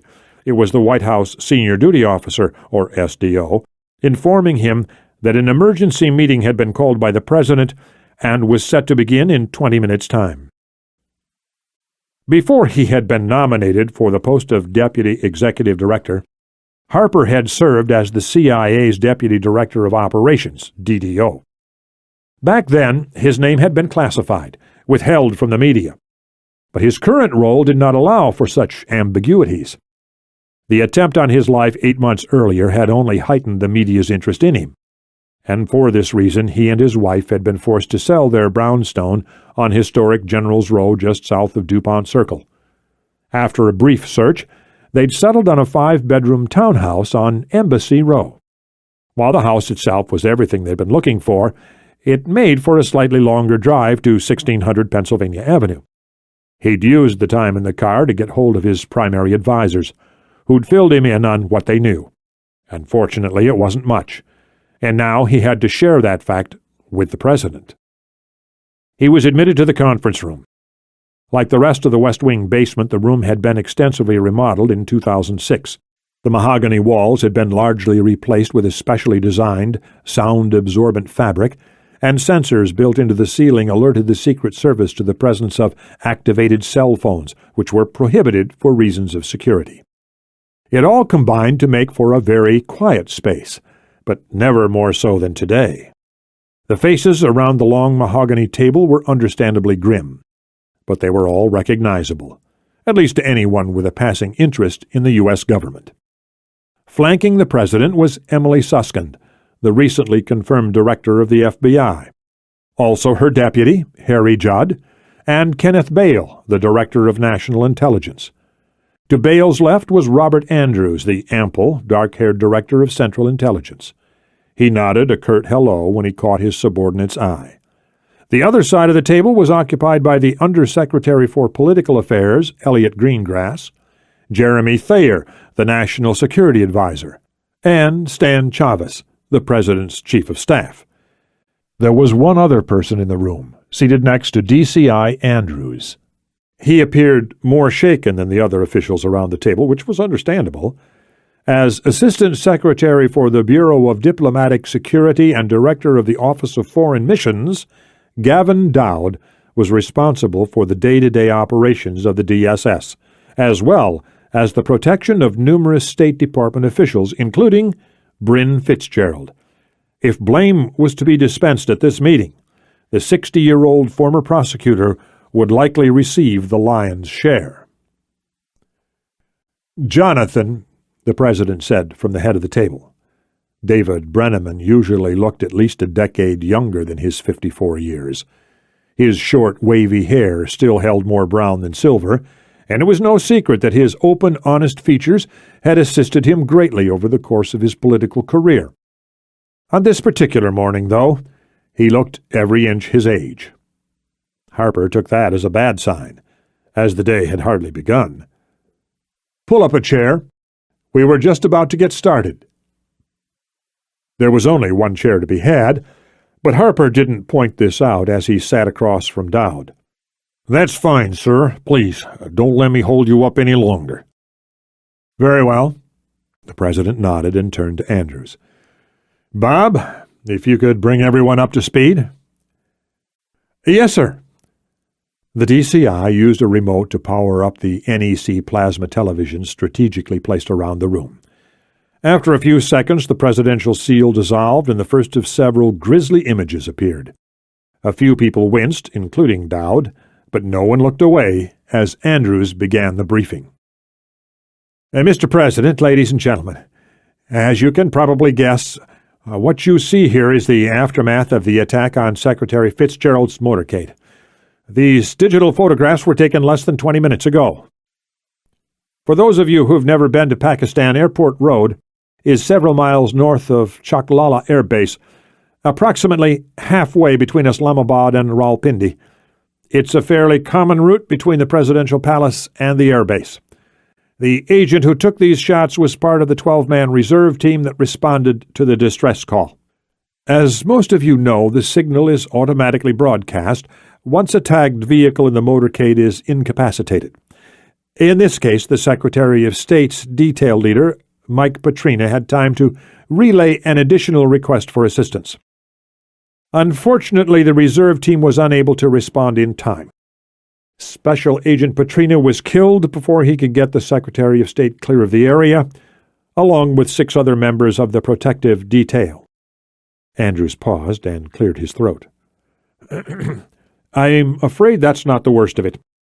It's my unhappy duty to report that Ambassador Patterson did not survive the attack. He was killed by a single gunshot wound to the head, which, according to eyewitnesses, was inflicted at point-blank range. These same witnesses saw armed men leaving the scene with a woman matching Secretary Fitzgerald's description. That was about 2 minutes before the first police units responded. She has not been accounted for, and at this point I think we can safely assume that she's been kidnapped." The room was completely silent. Everyone knew what had taken place, but until this moment it hadn't really sunk in. Not for most of them, and nothing made it hit home like hearing the words aloud. Harper was slightly surprised that Gavin Dowd hadn't been asked to provide the initial assessment. It was his bureau, after all, that was responsible for losing Fitzgerald. But that was probably the exact reason Brenneman had settled on Andrews. He wanted a concise, unbiased account.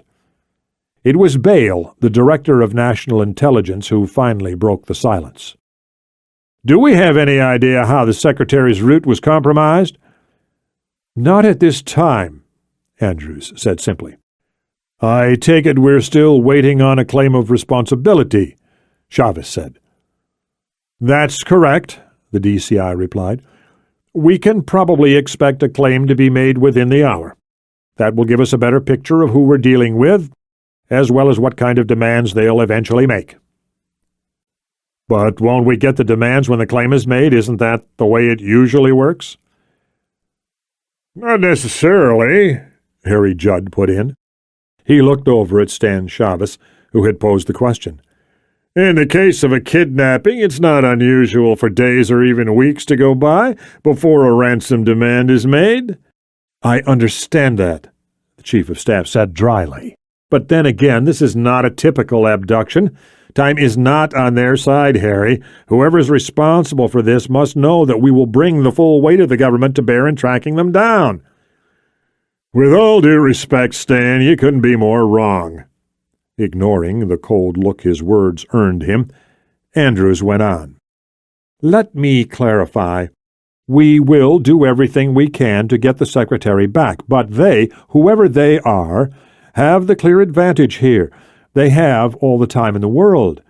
Pakistan is their turf, not ours. With enough money and the right support network, the people who carry this off can hide indefinitely. They don't have to reveal themselves, and if they're patient and careful, they won't make the mistakes that get most people caught." "On that note, what's happening right now?" Brenneman asked. He looked down the length of the table. "Gavin, what are you hearing from your people on the ground?" "Sir, I spoke with the head of the reserve team less than 15 minutes ago," Dowd said. His voice was shaky, but he seemed to be in control. "They arrived shortly after the Pakistani police, and so far they seem to be getting all the cooperation they need. They've secured the scene, but it's still unclear exactly what's going to happen with the evidence. By that I mean it's unclear where it'll be taken, including the vehicles that were damaged and destroyed in the attack. Wherever it goes, though, our people will have access. I've been assured of that by the head of Inter-Services Intelligence, and I think we can take him at his word." Dowd paused to check his notes. "When the incident occurred, there were a number of checkpoints already set up in the area, owing to heightened security for Secretary Fitzgerald's visit.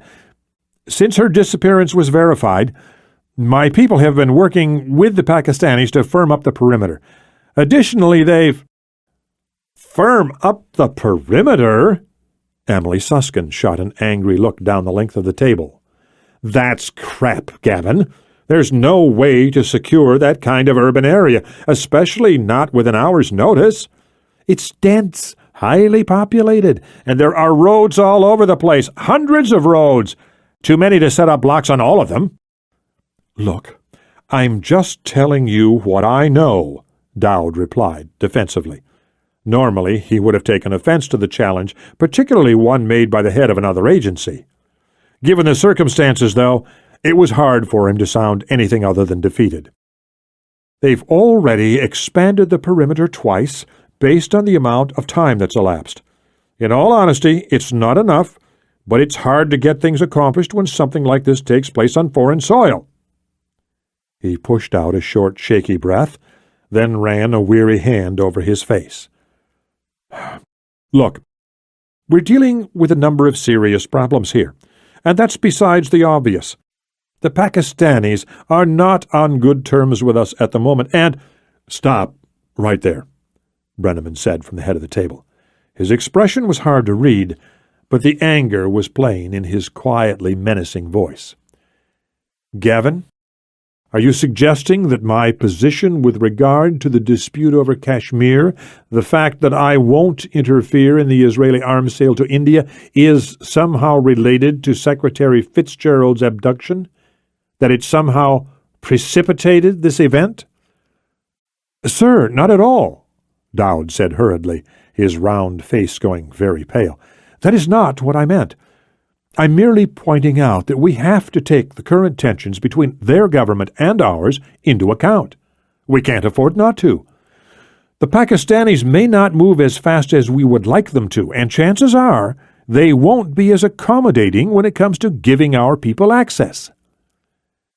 "Actually, that's a valid point, sir," Suskind put in, her voice returning to a more reasonable level.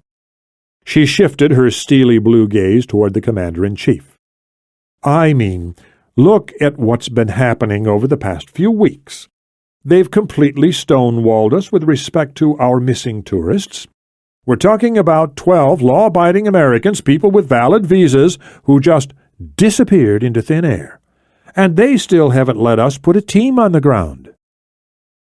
To make matters worse, we've just lost the single most important diplomat in the U.S. government, so breaking the ice is only going to get harder, Harper weighed in. And our ambassador is dead, so he's no good to us either. Those losses are going to make it harder to establish a working relationship. At this point, we have to act fast, but we also have to tread carefully if we're going to get anything done. That's what diplomacy is all about, and we can't afford to forget that. We'll do more harm than good if we storm in there and start making demands. With this contribution out of the way, the focus shifted toward the next speaker. But Harper felt the president's lingering attention. He knew he'd been blunt, and he couldn't help but wonder if he'd overstepped his bounds. Sir, if I could make a suggestion. Harper looked at the man who'd addressed the president. Owing to the untimely death of the former secretary and Fitzgerald's subsequent promotion, the post of deputy secretary was currently vacant. That made Elliot Greengrass the second-ranking official at the State Department.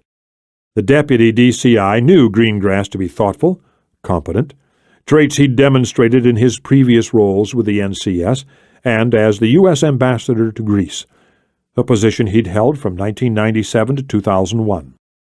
Nevertheless, it was unclear how effective the 50-year-old diplomat would be in the current situation, given his lack of experience on the Asian continent. Of course, Elliot, Brenneman said. By all means. Let's hear it. Sir, I think I should travel to Islamabad to meet with President Musharraf immediately. We'll work to keep it low-key, but we really need a diplomatic presence on the ground, and by that, I mean we need an envoy prepared to stay in Pakistan for the duration. The president considered for a moment, then nodded his consent. I agree. Putting an envoy in place will send a few messages. First, it will show that we're not afraid to wade back in with both feet, and second, that we intend to play a very active role in the investigation. And that falls to you, Emily, Brenneman said, shifting his gaze once more. The 42-year-old Suskind was, by a slim margin, the youngest person in the room. She was also a Princeton grad, a mother of two, the 7th director of the FBI, and the first woman to hold the title. Her propensity for blunt speech frequently put her at odds with the president and his senior advisers, as did her left-of-center politics, but everyone in the room respected her opinion, as well as her considerable influence on the Hill. As I understand it, the president continued, the Bureau has, shall we say, a limited presence in Pakistan? Unfortunately, that's putting it lightly, sir.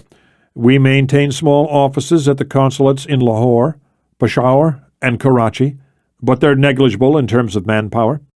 Even the main hub at the embassy in Islamabad is minimally staffed. We have less than 50 agents in the entire country, and that's after we expanded our legal attaché program in '99.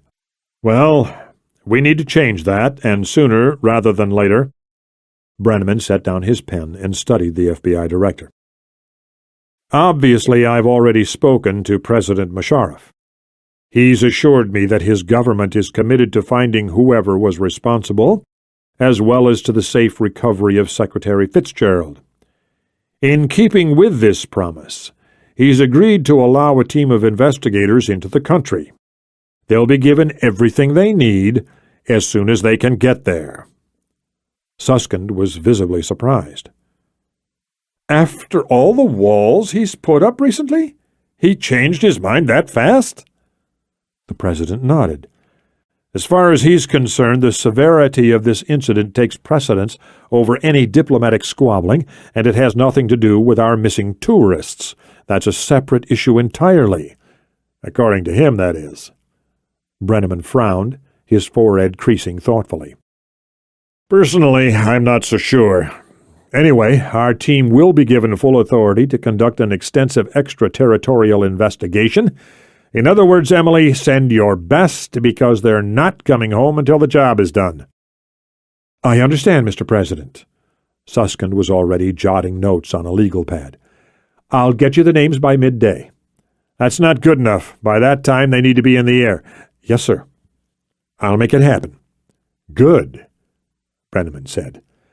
Next, I want to talk about possible suspects. I realize we're in the early stages here, but a number of agencies have been looking at one man in particular for the last couple of weeks.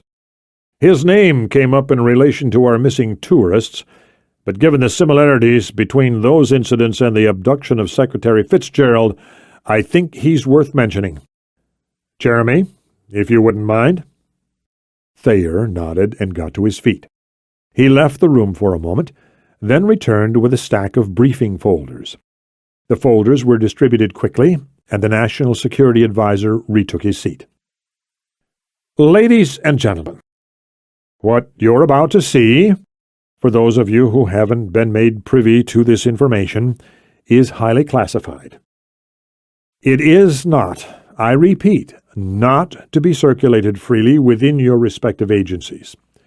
As it stands, tuning Thayer out, Harper flipped open the folder.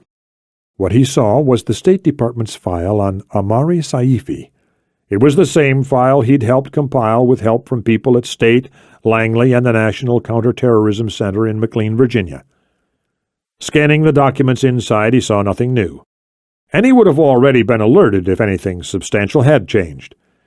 As a result, his thoughts began to drift as Thayer droned on and on. Before long, he found himself thinking about the way he'd left things with Kealey in Oraifi. It still bothered him, which wasn't entirely a bad thing. In fact, it came as something of a relief to the deputy DCI. It meant he hadn't resigned himself to the indiscriminate use of the people who worked for him. The people who used to work for him, he reminded himself. Ryan Kealey's 5-year relationship with the CIA had always been hard to define, but there was one constant factor. His involvement always stemmed from some kind of national crisis, save for his first assignment in Syria. And he had always come through. He'd served as a full-time employee in the Operations Directorate for less than 6 months, none of them concurrently. Most of the time, he was listed as an independent contractor, but even that was rare. It was rare to see his name on paper anyway. Plausible deniability, as always, was the key factor. Unfortunately, it was lost once a name popped up on any kind of official document, even on something as insignificant as an internal memorandum. And that was the smallest threat to a field operative's anonymity. What had transpired in New York City 10 months earlier had garnered worldwide attention, and once Kealey's role in that incident had been made public, he'd immediately acquired a certain degree of unwanted fame. The exposure had been mostly limited to his name and background, as there weren't many pictures of him floating around, but needless to say, his days of undercover work had come to a screeching halt. Still, it could have been worse. Kealey had wanted out anyway, mostly because he wanted to devote himself to Naomi Carmi's recovery, and Harper had let them go. Given the sacrifices they had made, it was the least he could do. Only that was all in the past, and things had changed. Once it became clear that Amari Saifi had played a key role in the recent wave of abductions in Pakistan, the president had immediately asked for Kealey's help in tracking him down. Harper couldn't fault the president. Kealey's record spoke for itself, after all, but it did put Harper in the uncomfortable position of having to call his old friend out of retirement. Moreover, he had had to figure out a way to accomplish that task, which at the time had seemed just short of impossible. Nevertheless, he had managed to do it. He didn't regret asking more of a man who'd already given so much, nor did he regret the methods he'd used to lure Kealey back into the fold. The story he'd spun in Oraifi wasn't entirely a lie. Naomi Carmi had trained extensively at the farm, and was more than capable in her new role as a field operative. Her instructors had all given her top marks, though to be fair, they didn't have the full story on their prized student. But to Harper, that was immaterial. He knew that Kealey's participation was entirely reliant on Carmi's, that he was only doing it to watch out for her. But if that was what it took to get the younger man into the fold, then so be it. In truth, he was deeply concerned about their underlying motivations. But as long as they were prepared to see it through, he was willing to set his reservations aside. He had set the wheels in motion, and that was that. If Saifi was in fact responsible for Secretary Fitzgerald's disappearance, the stakes had just been raised dramatically, and while Harper despised clichés, he had to admit that one was applicable here. Drastic times called for drastic measures, and that meant taking advantage of every resource, no matter how it was acquired. Chapter 12. Washington, D.C. 20 minutes after the briefing folders were handed out, the meeting came to a gradual close. The assembled officials got to their feet, following the president's lead, and started to file through the door. As Harper collected his materials, Brenneman caught his eye and indicated with a quick, familiar gesture that he wanted a word in private. The deputy DCI moved to the side to allow for traffic and watched as Brenneman murmured his way through a series of sidebars. Before long, Harper was the only one left. Even Robert Andrews, his immediate superior, had been asked to leave the room. Either that, or he'd been politely ushered out, which made more sense to the agency's second-ranking official. While Andrews held the top spot, he wasn't a career intelligence officer, and the president had always placed a priority on experience. Brenneman came around the table and extended a hand. "Thanks for waiting, John. I appreciate your patience." He shook his head slowly, as if the enormity of the situation was only just hitting him. "It's just unbelievable. The sheer audacity of these people." "I know, sir, but we'll find her and we'll bring her back." "Alive" was the key last word of that sentence, unspoken, of course, but nevertheless it seemed to hang in the air. "You have my word on it." "And the people responsible?" "We'll find them, too."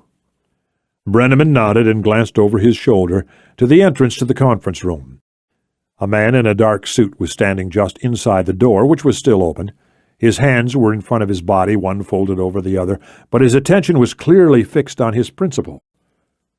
Harper had been alone with the president dozens of times, but Secret Service agents didn't differentiate between friend and foe. In their eyes, everyone was a potential threat. The constant paranoia was part of what made them so good at their work. "Sean, could you give us a minute, please?" The agent hesitated, then nodded brusquely. "Of course, Mr. President." He murmured something into his sleeve and left the room. A moment later, the door closed with a gentle click. Brenneman extended an arm toward the table. "Please, have a seat." Harper picked out a chair. Once they were both seated, the commander-in-chief leaned forward and emitted a weary sigh. Nearly a minute passed in silence. And then he spoke without warning. "John, how long have we known each other?" The question caught the deputy DCI off guard, but he sensed it was serious. "About 6 years, I believe. You were the president-elect when we first met. It was a month or two before your inauguration." "That's right." There was a meaningful pause. "In all that time, I've never seen you outside of Langley or this building. Do you realize that? I've never once spent more than a few minutes talking with you about anything other than national security. I've never met your wife. I have no idea where you live." "Mr. President, Harper wasn't sure where this was going, and nothing in his career had prepared him for this kind of conversation. "Sir, what exactly are you getting at?" The other man smiled mildly.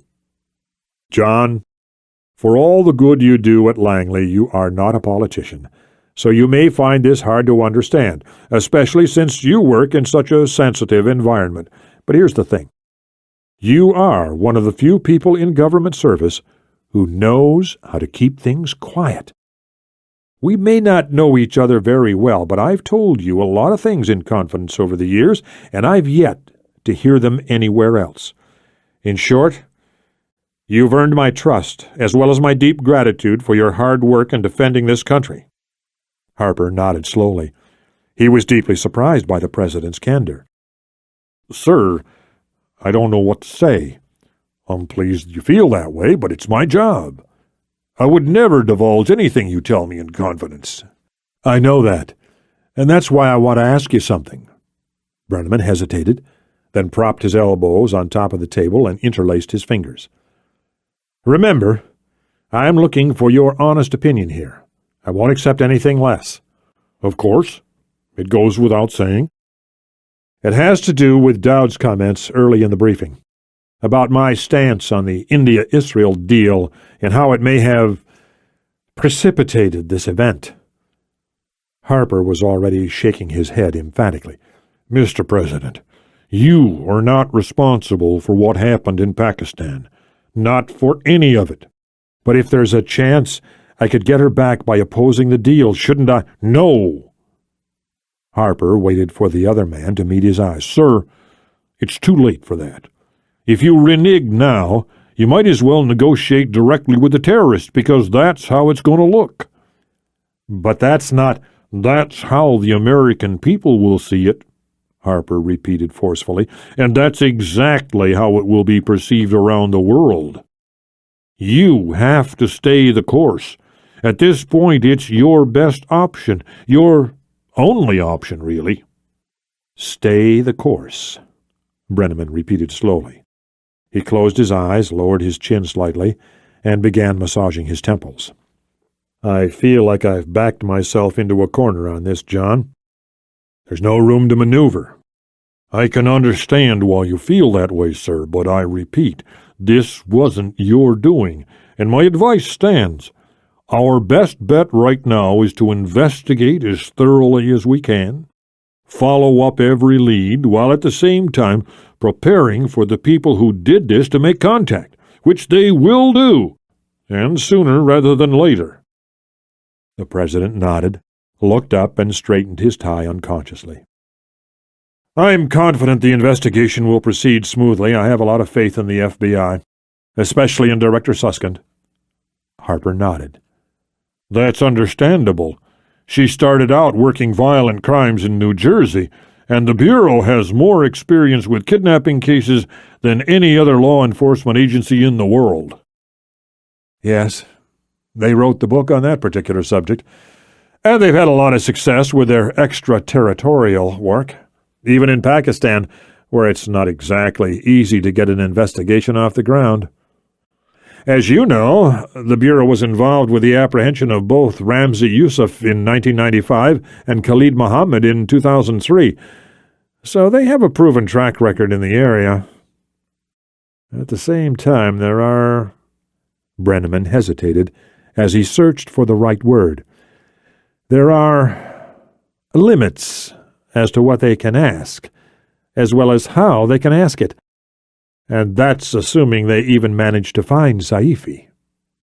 "Sir, we can't link him to this yet," Harper cautioned.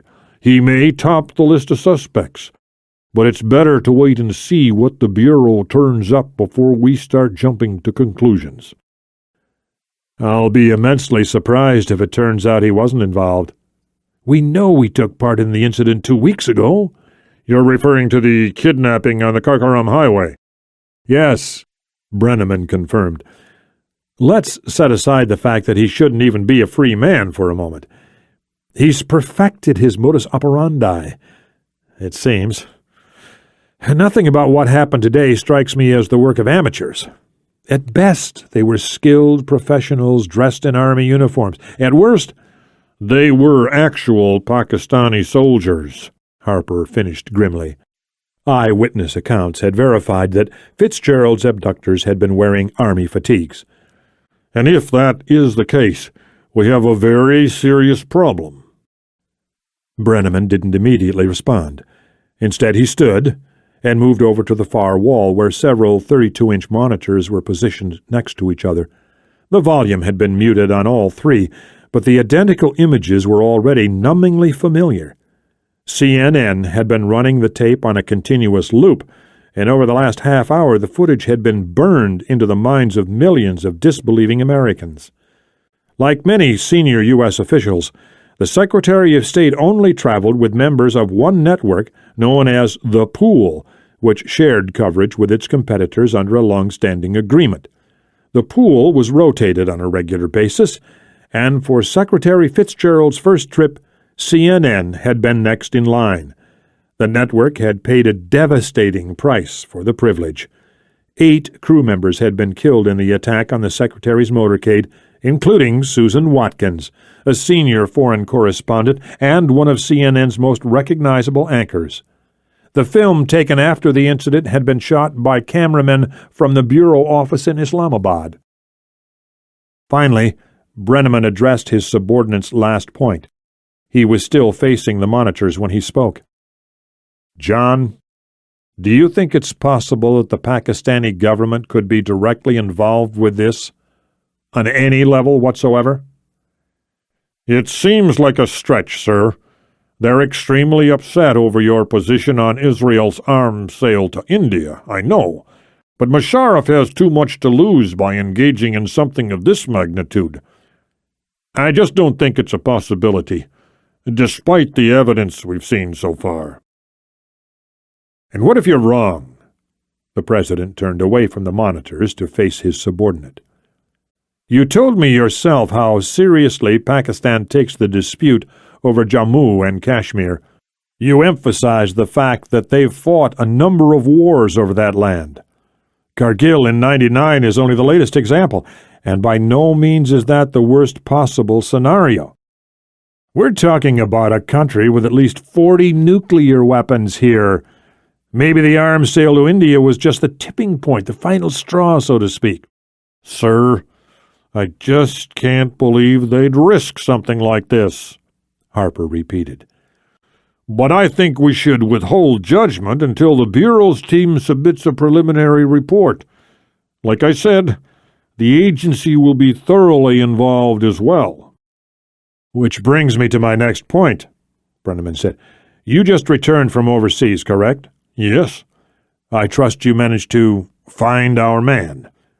"I did, and he's willing to help." "Good." A genuine smile crossed the president's face, but it disappeared just as fast. The situation was much too dire for any real relief to take hold. "I'm reassured to know you have your best on this, John. I'm well aware of what Kealey has done for us, and I'm confident he'll be able to resolve this situation as well." "I'm sure he will, sir. But he won't be working alone. Naomi Karmai has also been tasked with this. You'll remember her from the incident in New York City last year, as well as the attempt on your life in 2007. She was instrumental in preventing both attacks." "Yes," Brenneman nodded slowly.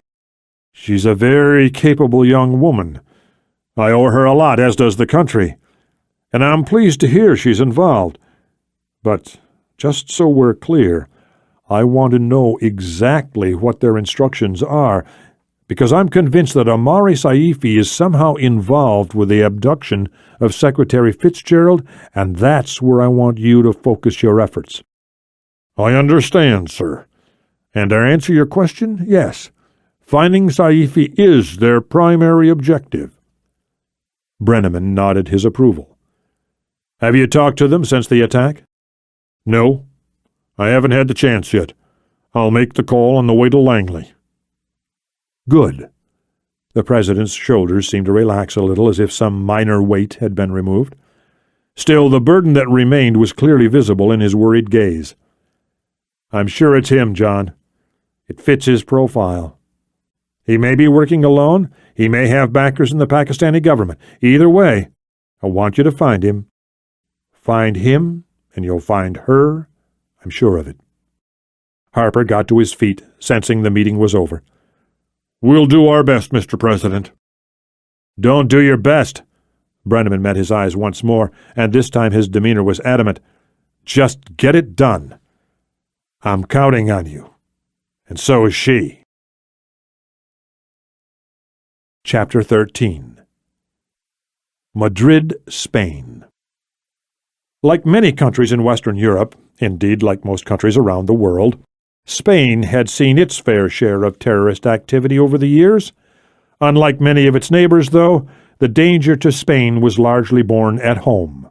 For nearly 50 years, Euskarita Oskarasuna had been the country's most prominent terror organization. Better known abroad as ETA, its overriding aim was the establishment of an independent Basque state in the north, and the group presented a real and ongoing threat, having claimed more than 800 lives through shootings and bombings since its inception in 1959. Unfortunately, it wasn't the only threat to the Spanish government and a population of 40 million. In recent years, the constantly re-emerging, spreading network of Al-Qaeda had claimed its stake on Spanish soil as well, just as it had in so many other places. Tragic proof of Al-Qaeda's presence in Spain had come on March 11, 2004, when the capital was rocked by the bombings of 4 commuter trains. The near-simultaneous blasts claimed the lives of 191 people and left another 1,200 wounded. And while the attack was initially attributed to ETA, it soon became clear that the work was not that of the Basque separatist movement. In the 3-year investigation that followed the blasts, it also became clear just how elusive the threat could be, even in a country accustomed to waging the war on terror. When the highly publicized Madrid bombing trial finally began in February of 2007, the list of defendants included 15 Moroccans, 9 Spaniards, 2 Syrians, an Egyptian, an Algerian, and a Lebanese national, none of whom had conclusive ties to the Basque separatists. And yet, while Al-Qaeda as a whole had been implicated through a veritable mountain of circumstantial evidence, there was nothing linking the key leadership to the perpetrators of the Madrid bombings. In fact, the origin of the plot largely remained a mystery to Spanish authorities. Since his first assignment for the agency nearly 5 years earlier, the slippery nature of the links between various terrorist groups was something that Ryan Kealey had come to appreciate. For several years after 9/11, terrorist activity, at least in the form of major attacks on civilian targets, had declined precipitously around the world. In Kealey's view, this period of inactivity had given security forces and intelligence agencies a completely false perception. The idea that they were winning the war, that the drop in attacks could be directly attributed to new and improved policies, as well as the improved dissemination of information. In truth, the worldwide clampdown on terror groups and their financial backers had been successful, at least to a degree. The senior leadership of Al-Qaeda had been largely cut off from its base of support, and the network's ability to pass on instructions had been severely hindered. Even the freezing of funds, most of which was instigated by the U.S. government, had helped to temporarily stem the tide. But what the intelligence agencies had missed, what even the agency itself had overlooked, was, Kealey believed, the emergence of a new threat, namely, the power of ideology.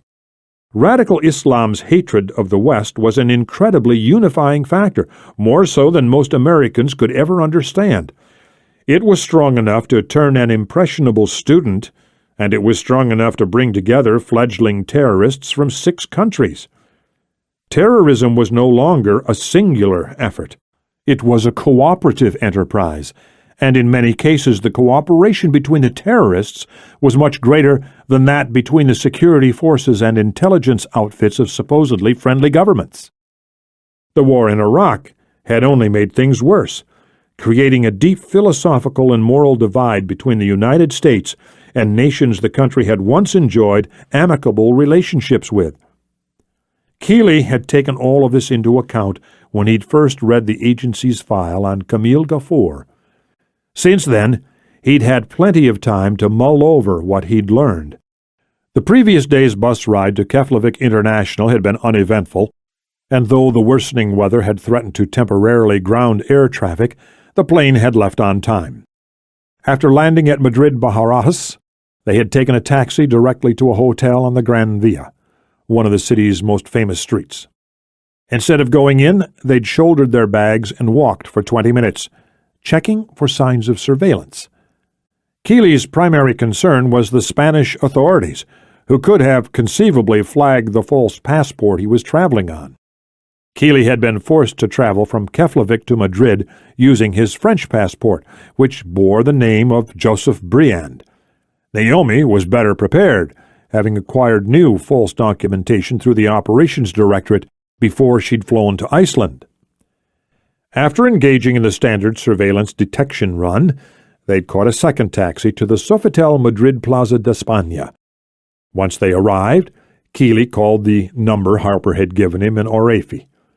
Several minutes later, one of the watchers, a man by the name of Ramirez, came down to meet them in the lobby. The room the team had appropriated was on the top floor, paid for by an agency front, a small industrial company based in Lexington Park, Maryland. Inside the spacious, luxurious suite, he and Naomi were introduced to the lead members of all three surveillance teams.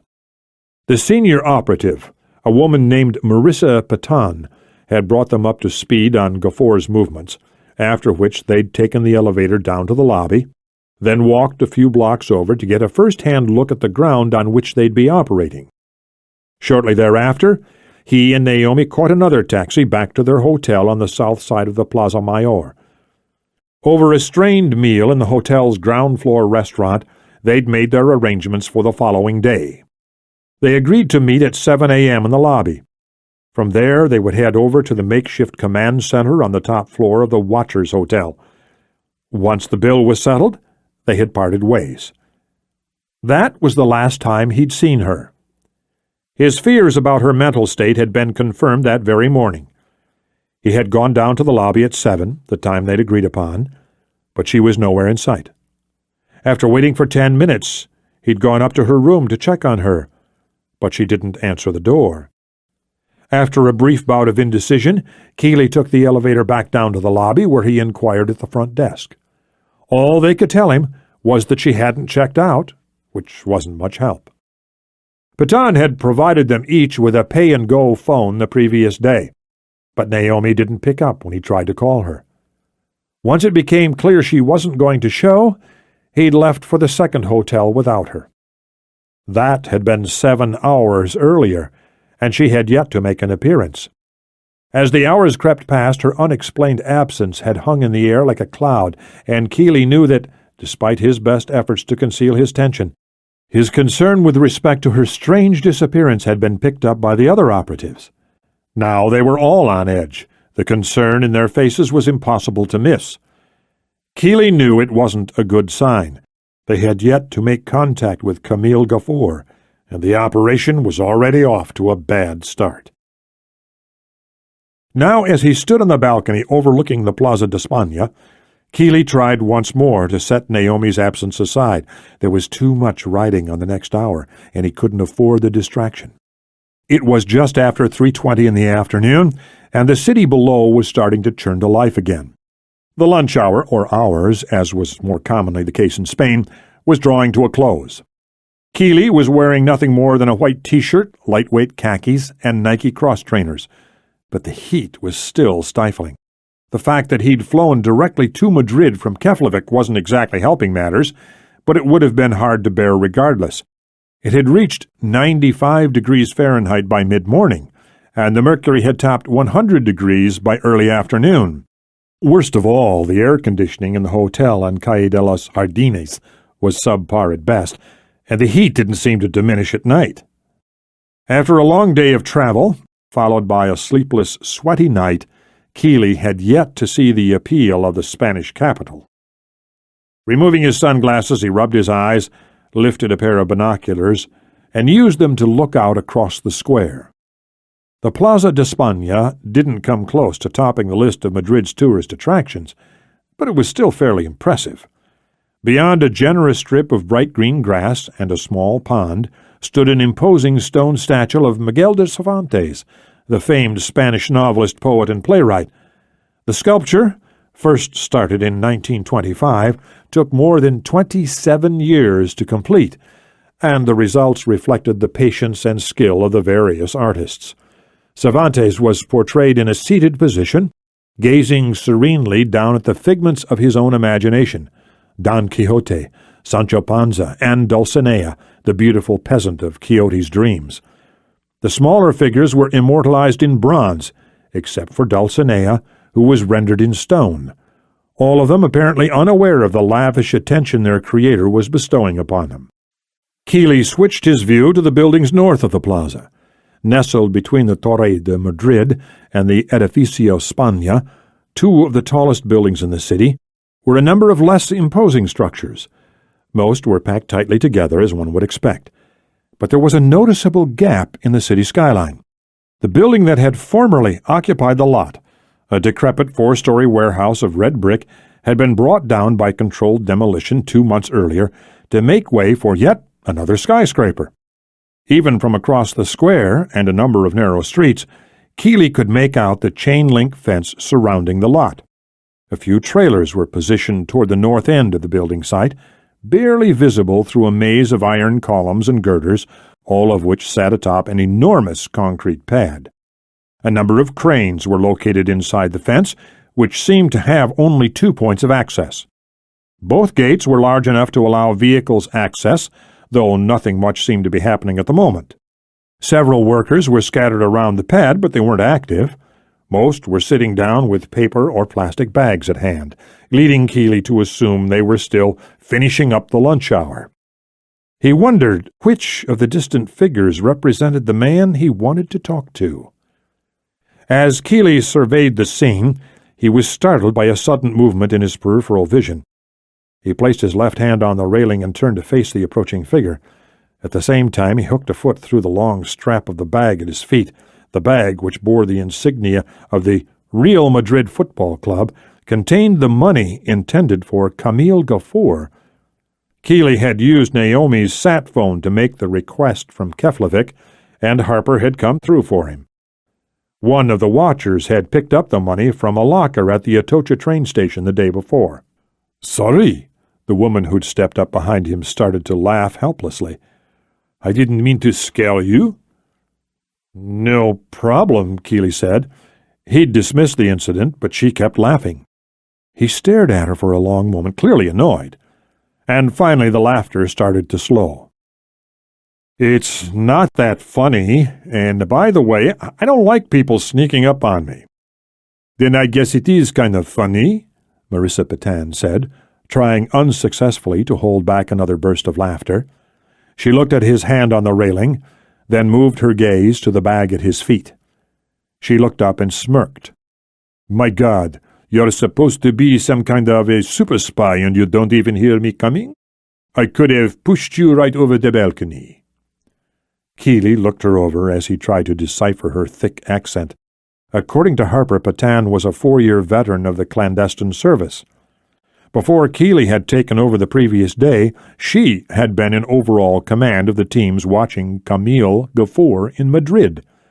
She hadn't said anything to pique his concern, but Kealey couldn't help but wonder if she resented him for taking over her role in the operation. Apparently, the young operative had been based in the city for quite some time.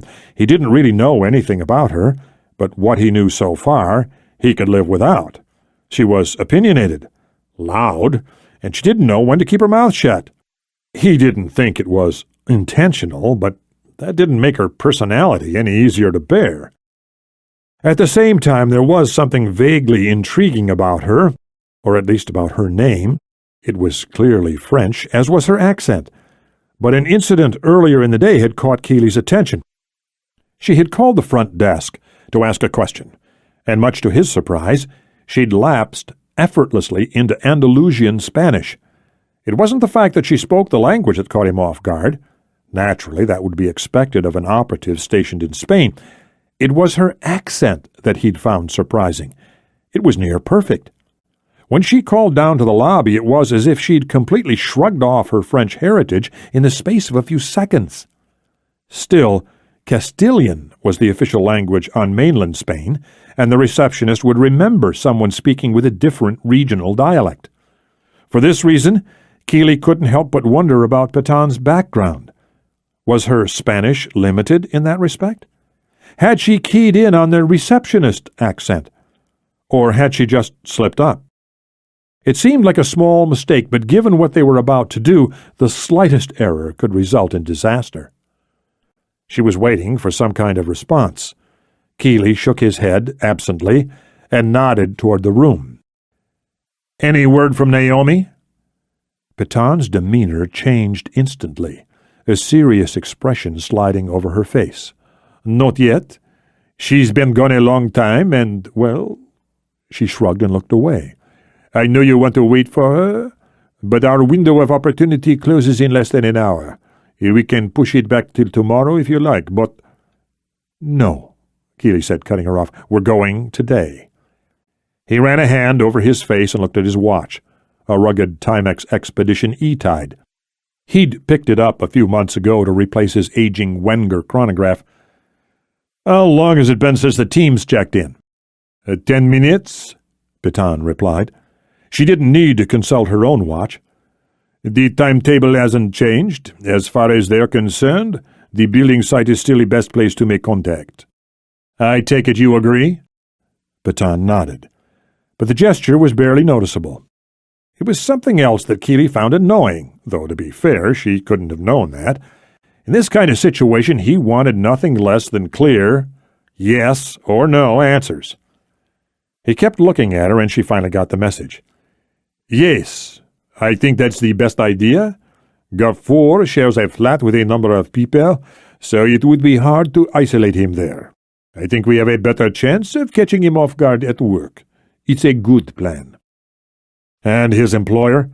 The one who caused all the trouble in the first place?" "He's meeting with a group of developers in Seville, and he'll be gone through Tuesday. I verified that yesterday." "Okay, fair enough." Kealey nodded slowly.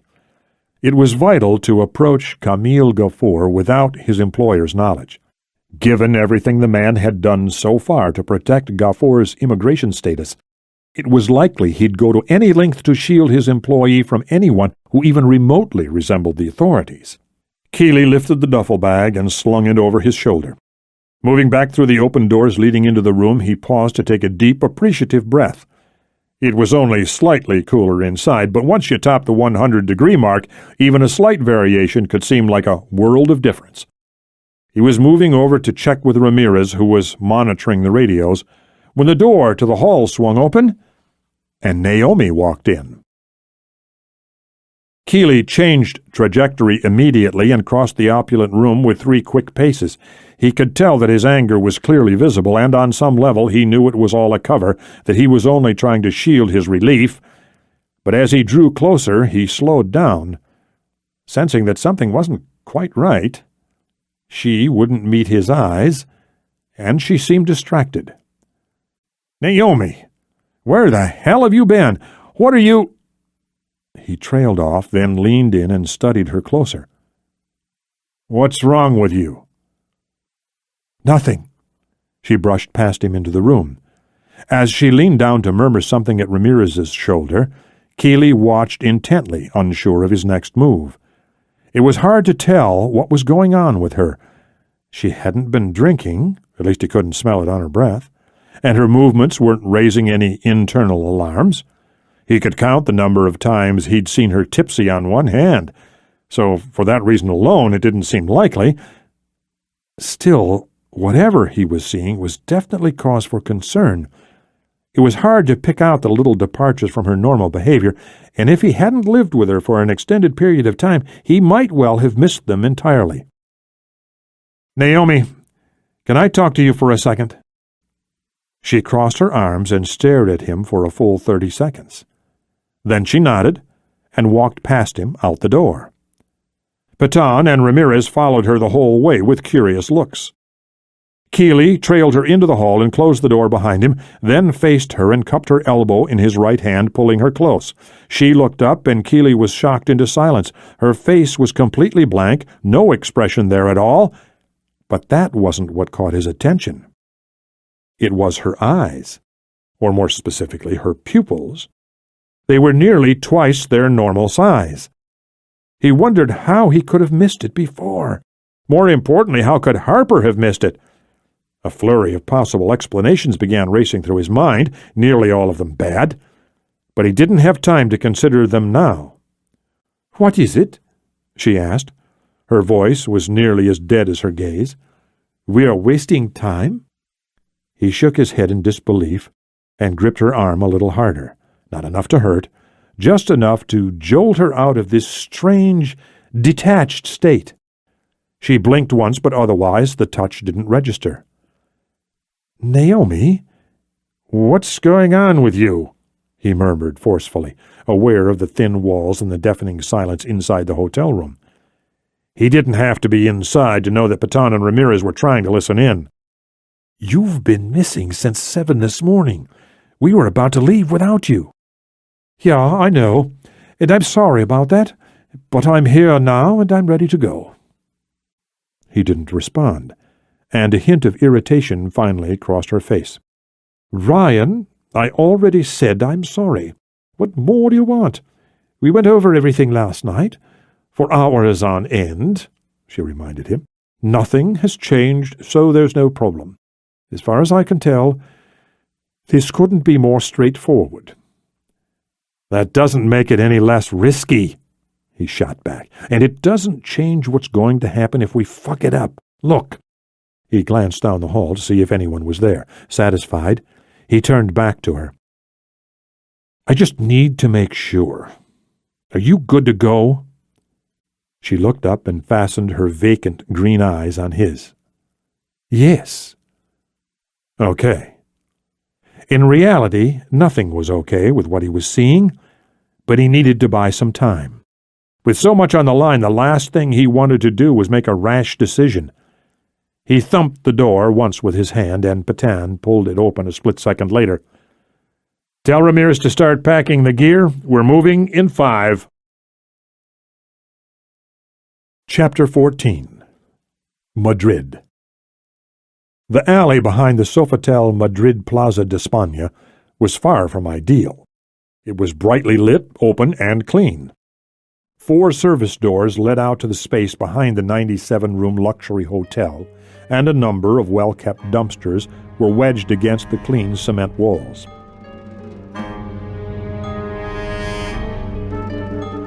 This is the end of disc number 3. Please continue listening on disc number 4.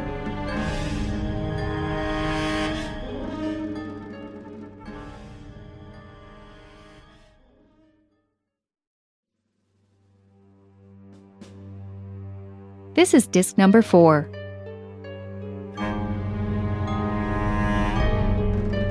The alley behind the Sofitel Madrid Plaza de España was far from ideal. It was brightly lit, open, and clean. 4 service doors led out to the space behind the 97-room luxury hotel, and a number of well-kept dumpsters were wedged against the clean cement walls. In other words, it was almost inviting, and anyone, a custodian, a lost guest, or even a waiter looking to catch a quick cigarette break, could have walked out at any time. Fortunately, none of the service doors were pushed open in the 4 minutes it took the van to arrive, and none of the city's less fortunate showed up to poke around in the garbage. As the side door slid open and they all climbed in, Kealey couldn't help but feel his spirits lift. It was an early stroke of luck, and if it held, they might still be able to pull this off. Ramirez was the only person who hadn't entered the van through the sliding door on the right. Instead, he walked to the driver's side door. It swung open, and the driver climbed out, leaving the keys in the ignition. Then he turned, walked down the alley, and melted into the mass of humanity on Calle de Tutor. The driver knew what needed to happen as well as anyone, but Kealey preferred to keep the 4-man teams intact. That way, everyone was sure to be on the same page. In his experience, even a short amount of time spent working with the same people could make a crucial difference, especially if they encountered a major hitch in the plan. As the last door closed and the van lurched forward, Kealey dropped the bag from his shoulder and wedged it between his feet. In the time it took him to do that, Marissa Patan had opened a plastic container near the front of the cargo area, which was bolted to the floor. She removed a weapon and handed it over, butt first, along with 2 spare clips. Her left eyebrow arched in a silent question, and Kealey nodded his approval. The gun was fine. As Patan handed Naomi a weapon and selected one for herself, Kealey locked the slide to the rear and examined the chamber, then the length of the barrel. The CZ-110 was a chunky handgun manufactured in the Czech Republic. It featured a strong but lightweight polymer frame, as well as a generous trigger guard. This particular model was chambered for 9mm rounds. He loaded a 13-round magazine, then let the upper receiver snap forward, chambering the first round. Looking over, he saw that Naomi was slipping a magazine into what looked like a Glock 26, and Patan had selected an FN-49. The weapons would do what was needed, if it came to that. But there was another reason these particular models had been selected. None were in standard use by any U.S. government agency, which would help deflect blame if the worst were to happen. Still, that was a last resort.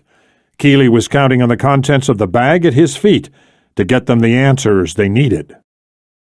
As the Toyota van made its way through the dense afternoon traffic, Kealey looked over at Naomi. She was sitting upright, her face alert, but he couldn't forget the distracted look she'd been wearing 10 minutes earlier, as well as what he'd seen in her eyes, and that had been in a brightly lit hallway. He knew it didn't necessarily mean anything. For instance, eye drops could cause temporary mydriasis or dilation of the pupils, but so could a slew of pharmaceuticals, many of which were highly illegal. Kealey couldn't be sure what she was into. He didn't want to believe it was anything dangerous, but when he stopped to consider everything he'd seen over the past couple days, it was hard to ignore the truth. As the van swung a hard left onto Calle de San Leonardo de Dios, the suspension groaning in protest beneath their feet, he made a reluctant decision. "Patan," the young operative looked over inquiringly, "I need you to go in there with me. Are you up for it?" "What?" Naomi said, her head whipping around in surprise. "Ryan, I'm supposed to be—" "Not any more," he told her. He shifted his gaze back to Patan. "Well?" Patan nodded and was about to respond, but Naomi got there first, her voice elevated and laced with anger. "Ryan, what the hell are you talking about? This is my assignment, not yours. Director Harper gave it to me personally, and you can't pull me off just because I showed up a few hours—" 8 hours, Naomi. He leveled her with a steady, uncompromising glare. "You were gone for 8 hours, nearly 9. You should consider yourself lucky. If Harper knew about what you pulled this morning, he'd want you on the first plane back and your career would be all but over." "We've been over this." Naomi tried again. Her hands were out, palms up, in an imploring gesture. Her eyes were wide with anger, but he could also detect a hint of desperation. It was something that Kealey hadn't seen before, and it made him uneasy. She had never begged him for anything. "I know what has to happen in there, and—" "Forget it," Kealey interrupted. He didn't want to do this to her, but she wasn't giving him a choice. Besides, if he reversed course now, it would only undermine his authority. "You had your chance." He turned back to Patan. "You know the drill?" "Yes." "Good. Just stay relaxed and follow my lead." Patan nodded again as the van slowed to a halt. A square hole measuring 12 by 9 inches had been cut out of the thin, custom-made metal partition that separated the cab from the rear of the vehicle. It was large enough to allow face-to-face communication between the passengers and the driver, but not so large as to allow people looking through the windshield to see the contents of the cargo area. Kealey shifted on the bench, moving close to the gap, and addressed Ramirez, over the constant sputter of a police band radio. "How are we looking?" The swarthy, middle-aged operative scratched his chin and let out a short cough, but he didn't shift his gaze from the windshield. "There's a demonstration forming in the Puerta del Sol. Nearly 1,000 people have shown up so far. They're students, mostly protesting the upcoming summit in Barcelona. The CNP has 5 riot control vans forming a loose perimeter. Nothing's happened so far, but they're keeping an eye on it, and they're about to commit another 100 officers to the scene. 2 local cars are responding to an accident near the art museum. That's less than a quarter mile from here. That's about it. Why, you want to hold off?" Kealey thought about it for a second. Typically, one of the first things he looked at when preparing to stage an operation on foreign soil was the local police presence. It was vital to know where the stations were located, which roads were most heavily patrolled, and how long it might take units to respond once they got the call. Usually it wasn't that hard to get an idea of the local capabilities, but in Spain, things were more challenging, particularly in the larger cities. He'd seen as much when they'd first landed at Madrid-Barajas, the international hub located 15 kilometers north of the city center. The security inside the terminal had been impossible to miss. Dozens of officers with the National Police, otherwise known as the CNP, had been scattered throughout the building, along with soldiers in the Guardia Civil and private security guards. Outside the terminal, security and traffic control were handled by the local police, but their presence was just as imposing. For Kealey, the skill, dedication, and sheer size of the Spanish police force were not factors to be taken lightly. However, the 3 teams assigned to Gafor in Madrid had been keeping a constant watch on the building site north of the Plaza de España. It was determined right from the start that the site would be the best place to make contact, and part of their assignment had been to keep tabs on police movement in the area. Kealey had studied the logs in detail. Unfortunately, they hadn't presented him with a clear window. The patrols were reasonably light but also constant. Still, he didn't think they would get a better opportunity than the one in front of them. More to the point, they didn't have time to waste. The events of the previous day in Pakistan had thrown the missing tourist situation into a whole new light. He and Karmai had learned what had happened at Keflavik International. Every television inside the terminal had been tuned to CNN. Harper had called less than 10 minutes later to give them the official version of what had transpired, and he'd also relayed the predominant stance in Washington. For once, Kealey happened to agree with the president's advisers. The fact that the Secretary of State had been abducted in Pakistan, the same country in which 12 other Americans had recently vanished, could not be a coincidence. It seemed entirely possible, even likely, that Amari Saifi had played a part in the Secretary of State's abduction. And although he had accepted Harper's proposal with reluctance, to say the least, Kealey was beginning to find himself drawn into the task of tracking down the Algerian terrorist. At the moment, the only way to do that was through Camille Gafor, so it was vital that everything ran smoothly once they were inside the gates. Kealey felt sure the man would accept the agency's offer, but he couldn't operate solely on that assumption. He had to be ready for anything. "We're not going to wait," he finally said, addressing Ramirez's last question. "I want to know what this guy has to say. Besides, the longer we push it back, the bigger the risk." All the watchers were traveling on false passports supplied by the Operations Directorate. There had been no direct contact with the embassy, and the agency would deny any involvement if their cover was blown, as would the U.S. government. It was one of those situations where, despite having a vested interest, the administration was unwilling to put itself out on a limb, even to save the life of the Secretary of State. Kealey had seen it all before, though that didn't make the self-serving politics any easier to stomach. "Where do you want me?" asked Ramirez. "Drive to the corner of the next street and look for a place to park. If you can't find one, and you probably won't be able to, circle the block until I get in touch. Either way, we'll walk up to the intersection where this road meets San Bernardino. Worst comes to worst, you can pick us up en route." "We'll get out here." Ramirez nodded. "Good luck." "Thanks." Kealey turned away from the hole in the sheet metal and shouldered the bag containing the money. After making sure the CZ-110 was secure at the small of his back, he pulled his T-shirt over the grip of the weapon. It didn't provide much camouflage, but it wasn't far to the gate, and the heavy pedestrian traffic in the area would help ensure their anonymity. He looked over to Patan. "Ready?" "I'm ready." Kealey turned to Naomi. "Stay here. Don't move an inch." "You're wrong, Ryan." Naomi's gaze was still angry, but also adamant. "I don't know what you're thinking, but you're making a big mistake by cutting me out of this." "I hope you're right," he said. fixing her with a meaningful look. "But this isn't the time to get into it." Kealey pulled open the sliding door and climbed out, Petan following close on his heels. Seconds later, they disappeared into the crowd, and the van pulled away from the curb, joining the traffic streaming north on Calle de San Leonardo de Dios. Chapter 15. Madrid. Ramirez had selected the spot well. Kealey realized as much as he moved down the sidewalk, Petan trailing a few steps behind. The operative had dropped them 100 meters south of the gate leading into the building site, but more importantly, he'd picked an area where the road was completely shielded from the site, not only by a 5-foot chain-link fence, but by a flimsy wooden fence. It meant the workers wouldn't have seen the vehicle that dropped them off.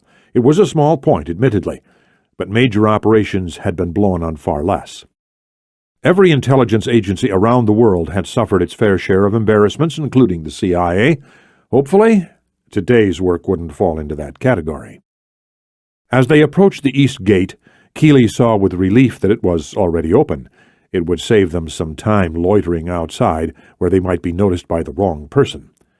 The second gate was on the other side of the site, where it opened onto a parallel street.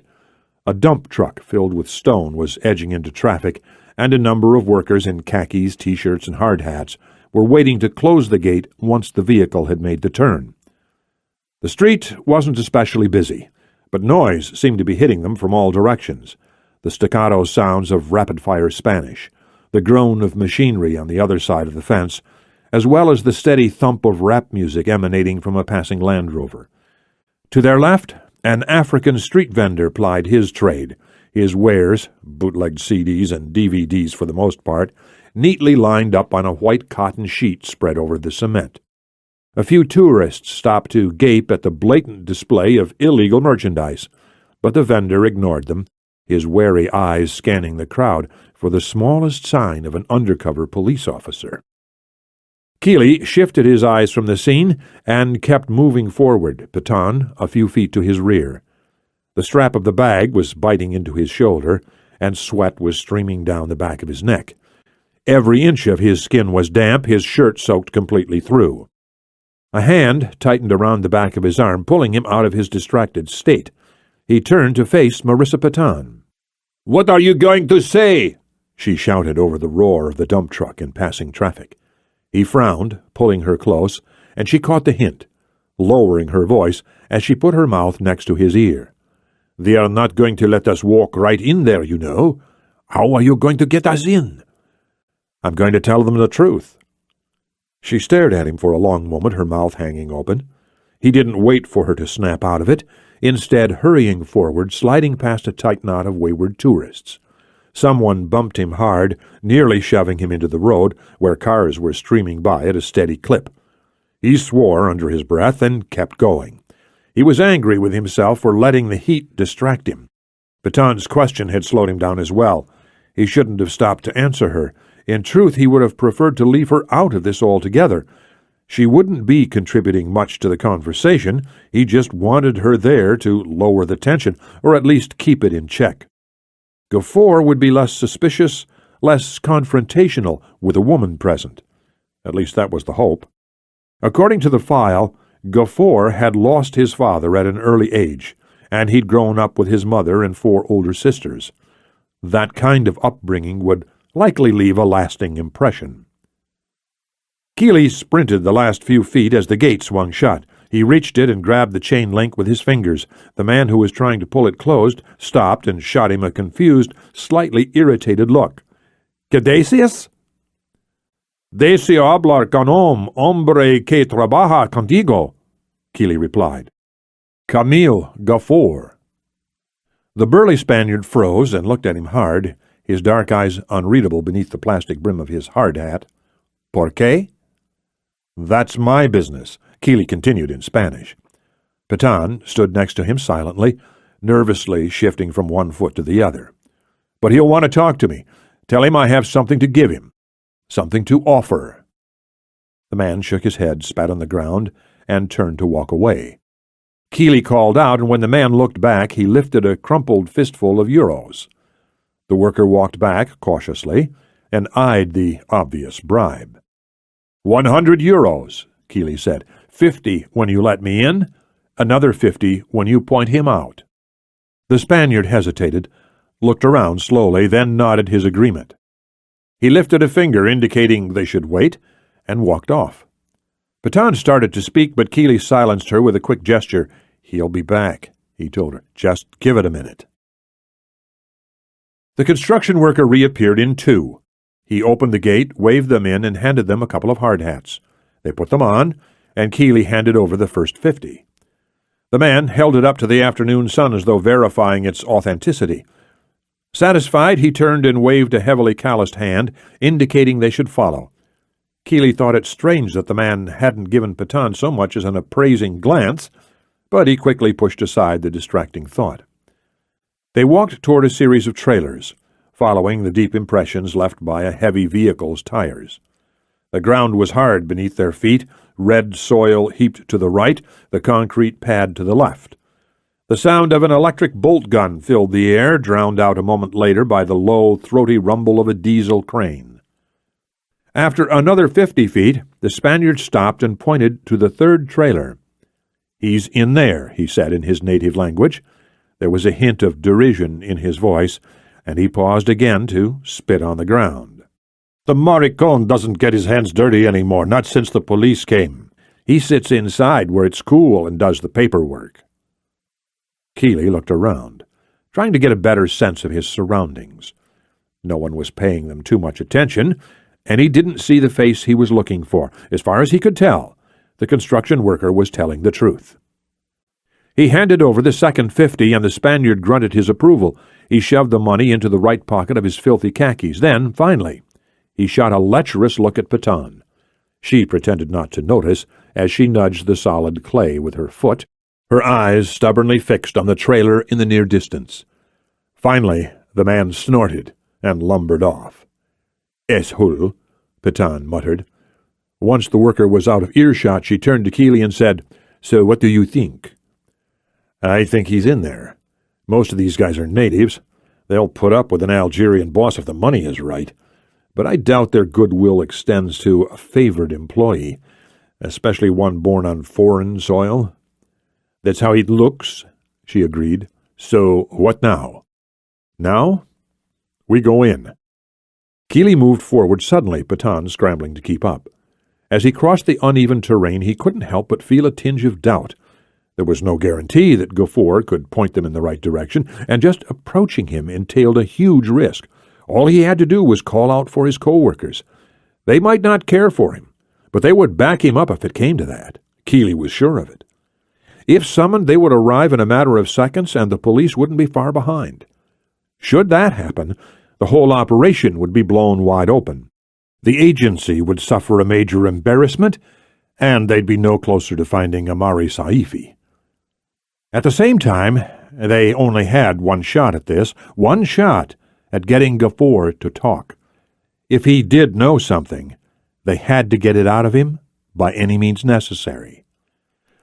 A low, pointed cough brought him back to reality. They had reached the trailer, and Patan was staring at him expectantly, flapping her blouse in a fruitless attempt to dispel the suffocating heat. "Okay," he said, after listening for noise inside the unit. He couldn't hear a thing over the sound of the crane's engine and the high-pitched, rattling whine of the bolt gun. Even here, more than 200 feet from the street, the sound of traffic was incredibly noisy.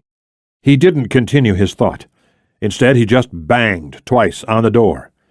Inside there was a slight squeak, as if someone had just risen from an old chair.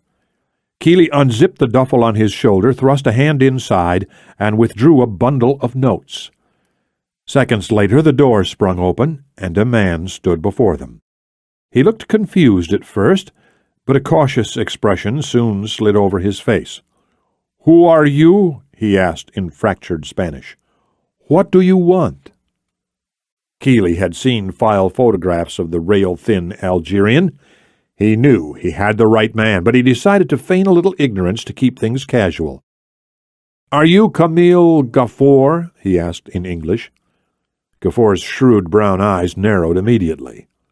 "Why?" "I need to talk to you. I think you'll be interested in what I have to say. Are you the police? He snapped.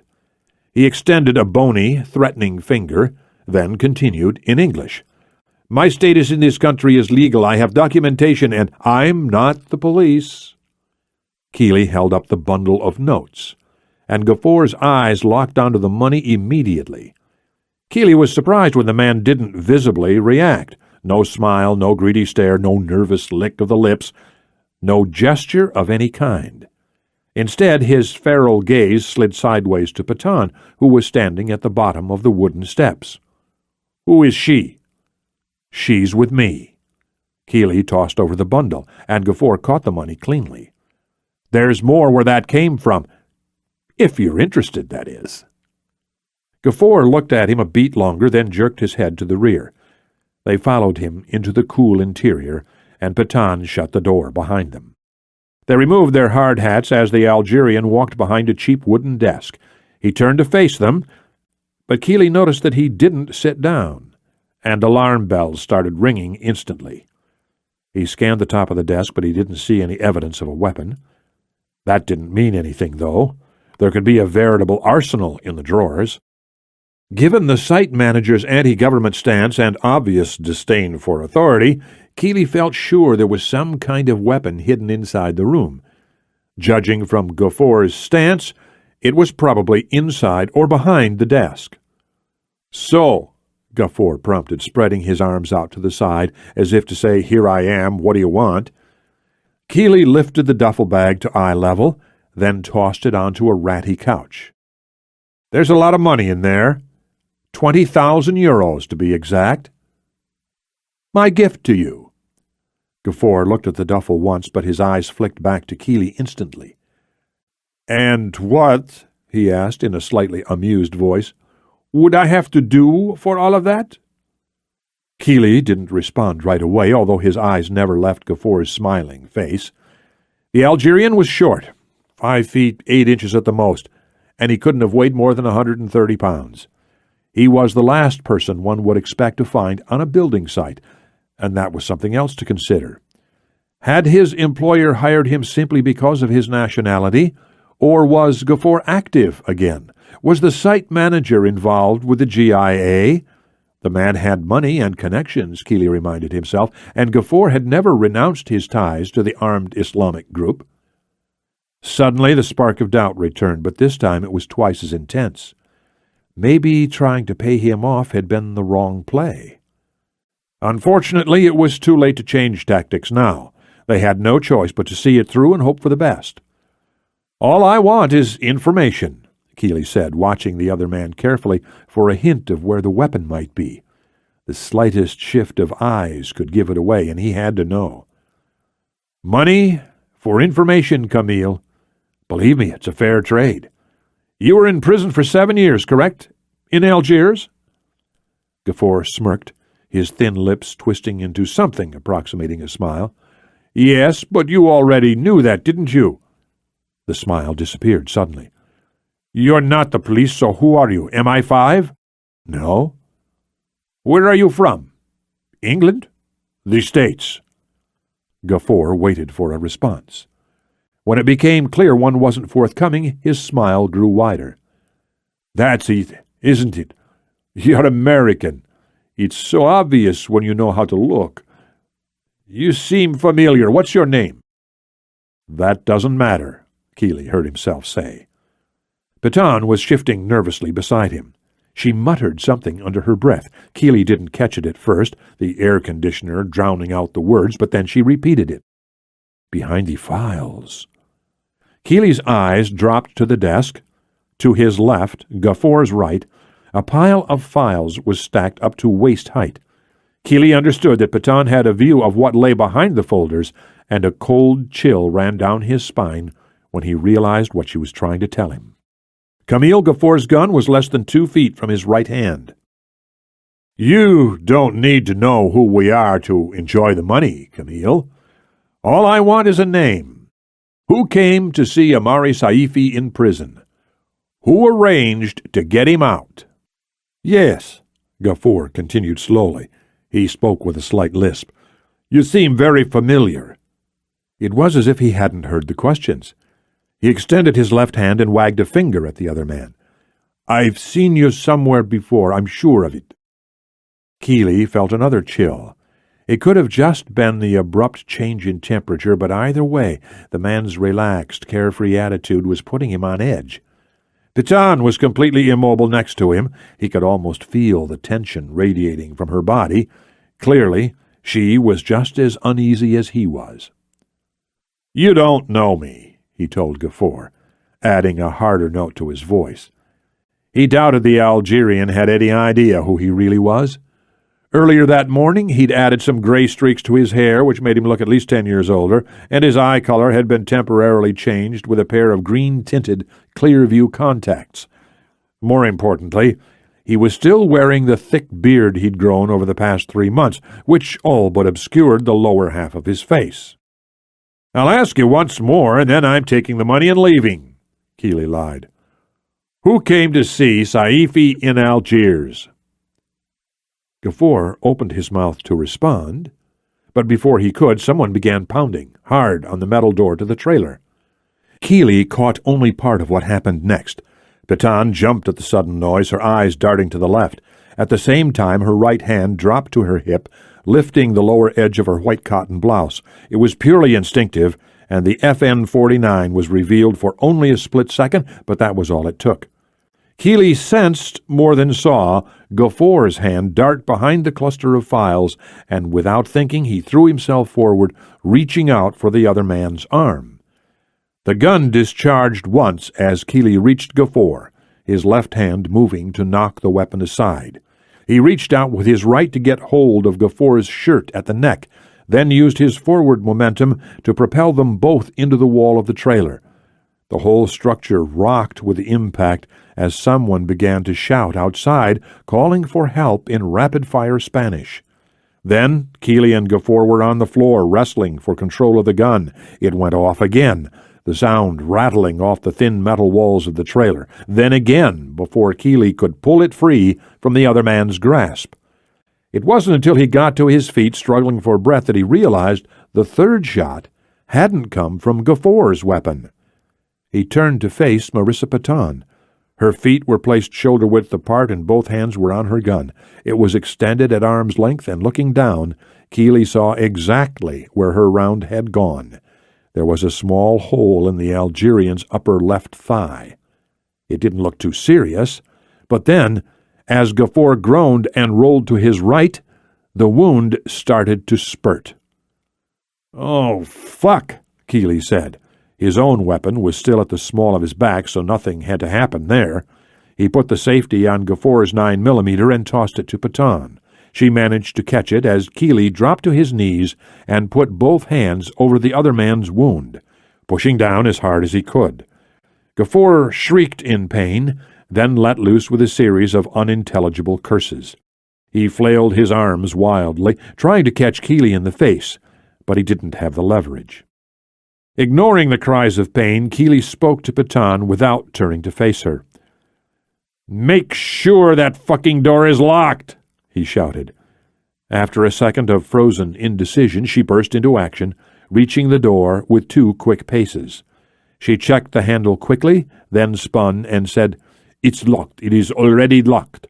"Can they open it from outside?" "No, I don't think so. Not without breaking it down." "Oh, God, I didn't mean to. Ryan, what do you want me to do?" "Find me something to stop him from bleeding out. Gauze, tape, anything. Look for a first aid kit. Hurry!"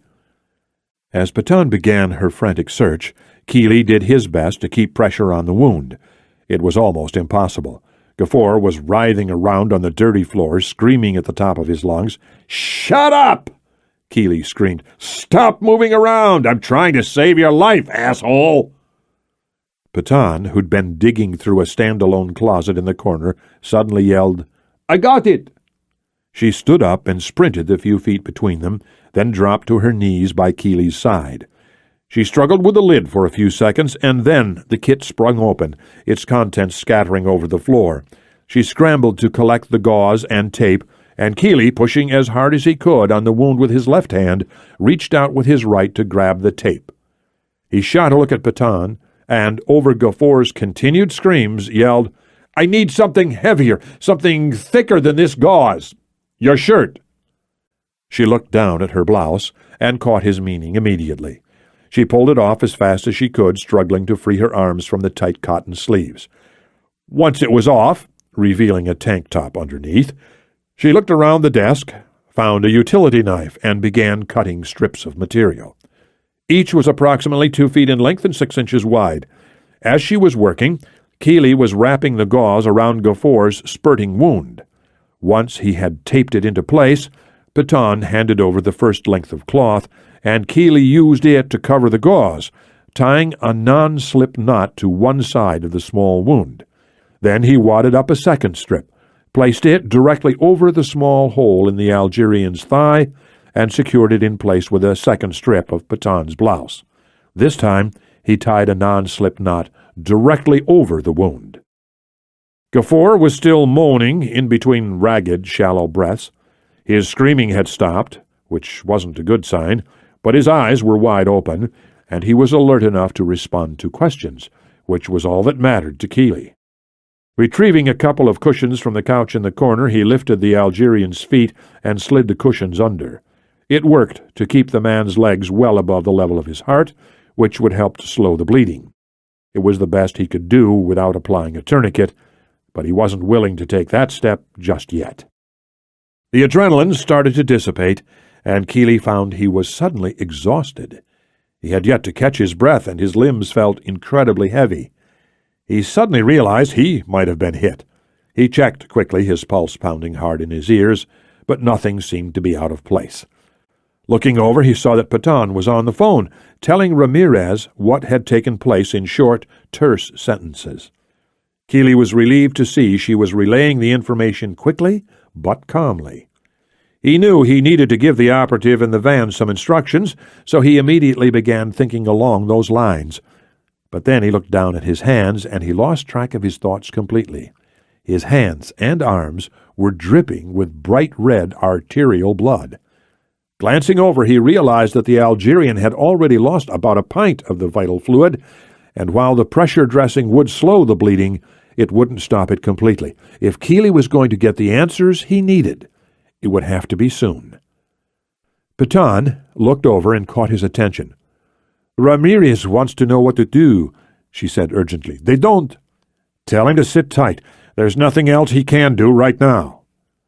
Paton looked like she wanted to argue, but she pushed down her doubts and relayed the message. Seconds later, she snapped the phone shut and stared at him anxiously.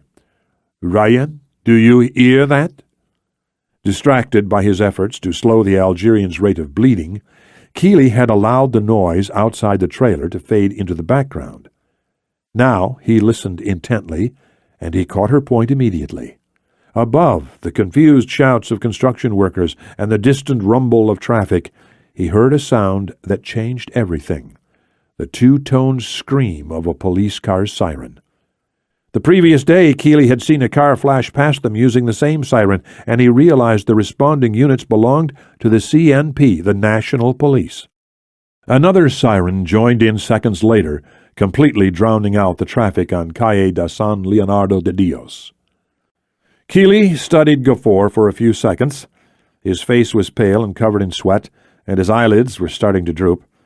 Sliding over, he quickly checked for a pulse, pressing 2 fingers hard against the man's clammy skin. The pulse was weak, but still there. Finding it didn't do much to relieve his concern, as the Algerian was clearly sliding into hypovolemic shock. Kealey knew that unless he did something immediately, Gaffor would pass out, and there was a good chance he'd never regain consciousness. Lifting his gaze, Kealey scoured the medical supplies scattered over the floor. Before long, he saw what he wanted. "Hand me that syringe," he said to Paton. She looked uncertain for a second, but then she reached down and picked it up.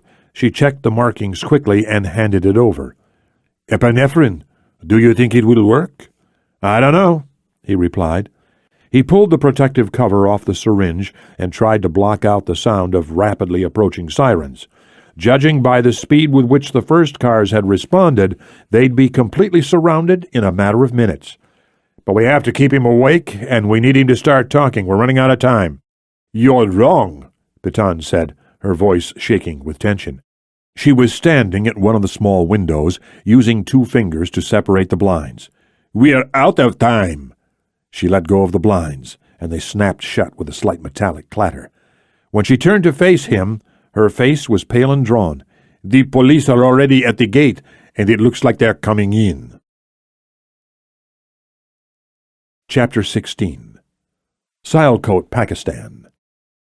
The house was perched atop a small hill in the Gujarat district of Sialkot, reachable only by a rutted driveway bordered on each side by patchy grassland. A number of sheep grazed in the open fields, which were separated from the road by a tangled row of scrawny trees. It was a quiet area just south of the Kashmiri foothills, small homes dotting the landscape. There were no natural wonders, nothing of interest, for miles around. For this reason alone, few people would have noticed that the house was unusual for the area, indeed for the country itself.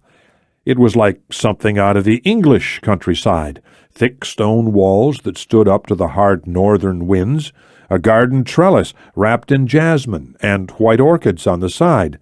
The building itself with a fine slate roof and double-glazed windows. The interior space was just as extraordinary. The living room featured a large stone fireplace with exposed timber throughout and oil-fired central heating. The second-floor rooms stayed warm even in the coldest winter months, a rare benefit in the impoverished villages of northeastern Pakistan. It had taken Saeed Qureshi many years to purchase the house. It was easily the most important thing in his life, other than his children, whom he hadn't seen in years. It also represented the only thing he had salvaged from his time in England, a love of British architecture. His family had immigrated to England when he was 15, and though it was hard to admit now, it had been the happiest time of his life.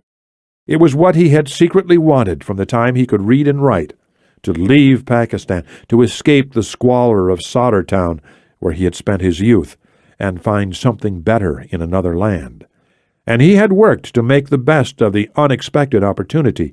He had shrugged off the callous remarks made by his classmates, most of which related to his skin color, and he'd devoted himself to his studies. His efforts had earned him a place at St. George's Medical School by the time he was 21. Following graduation, he had worked for nearly a decade at Guy's Hospital in southeast London, where he specialized in cardiothoracic surgery. He had risen through the ranks with astonishing speed, despite the intense competition. It seemed as if he could do no wrong, until a failed surgery in 2004 resulted in the death of an 11-year-old boy. It was a small mistake, a nicked blood vessel they had caught too late, but that was all it took. Everything from that point forward had been a downhill slide. He could have argued that stress played a role, that his impending divorce, as well as the inevitable custody battle over his 3 children, had distracted him from his duties. He could have said that his drinking played a lesser role. There would have been penalties, but alcoholism was better than incompetence, and he might have been forgiven in time. But it wasn't the truth, and he wasn't one for making excuses. Instead, he quietly resigned his post. They had given him that option, at least, and moved to the Cornish coast a month later, taking up residence in a small cottage on the outskirts of St. Ives. It was there that he had sought to rebuild his life.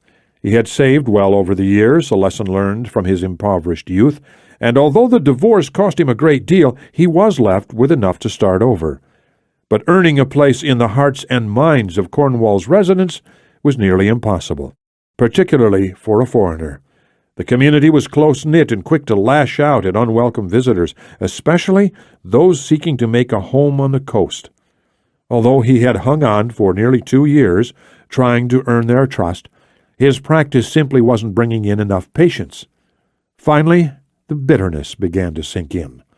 Once he realized that he no longer cared about winning them over, he knew it was time to return to the only other home he had ever known.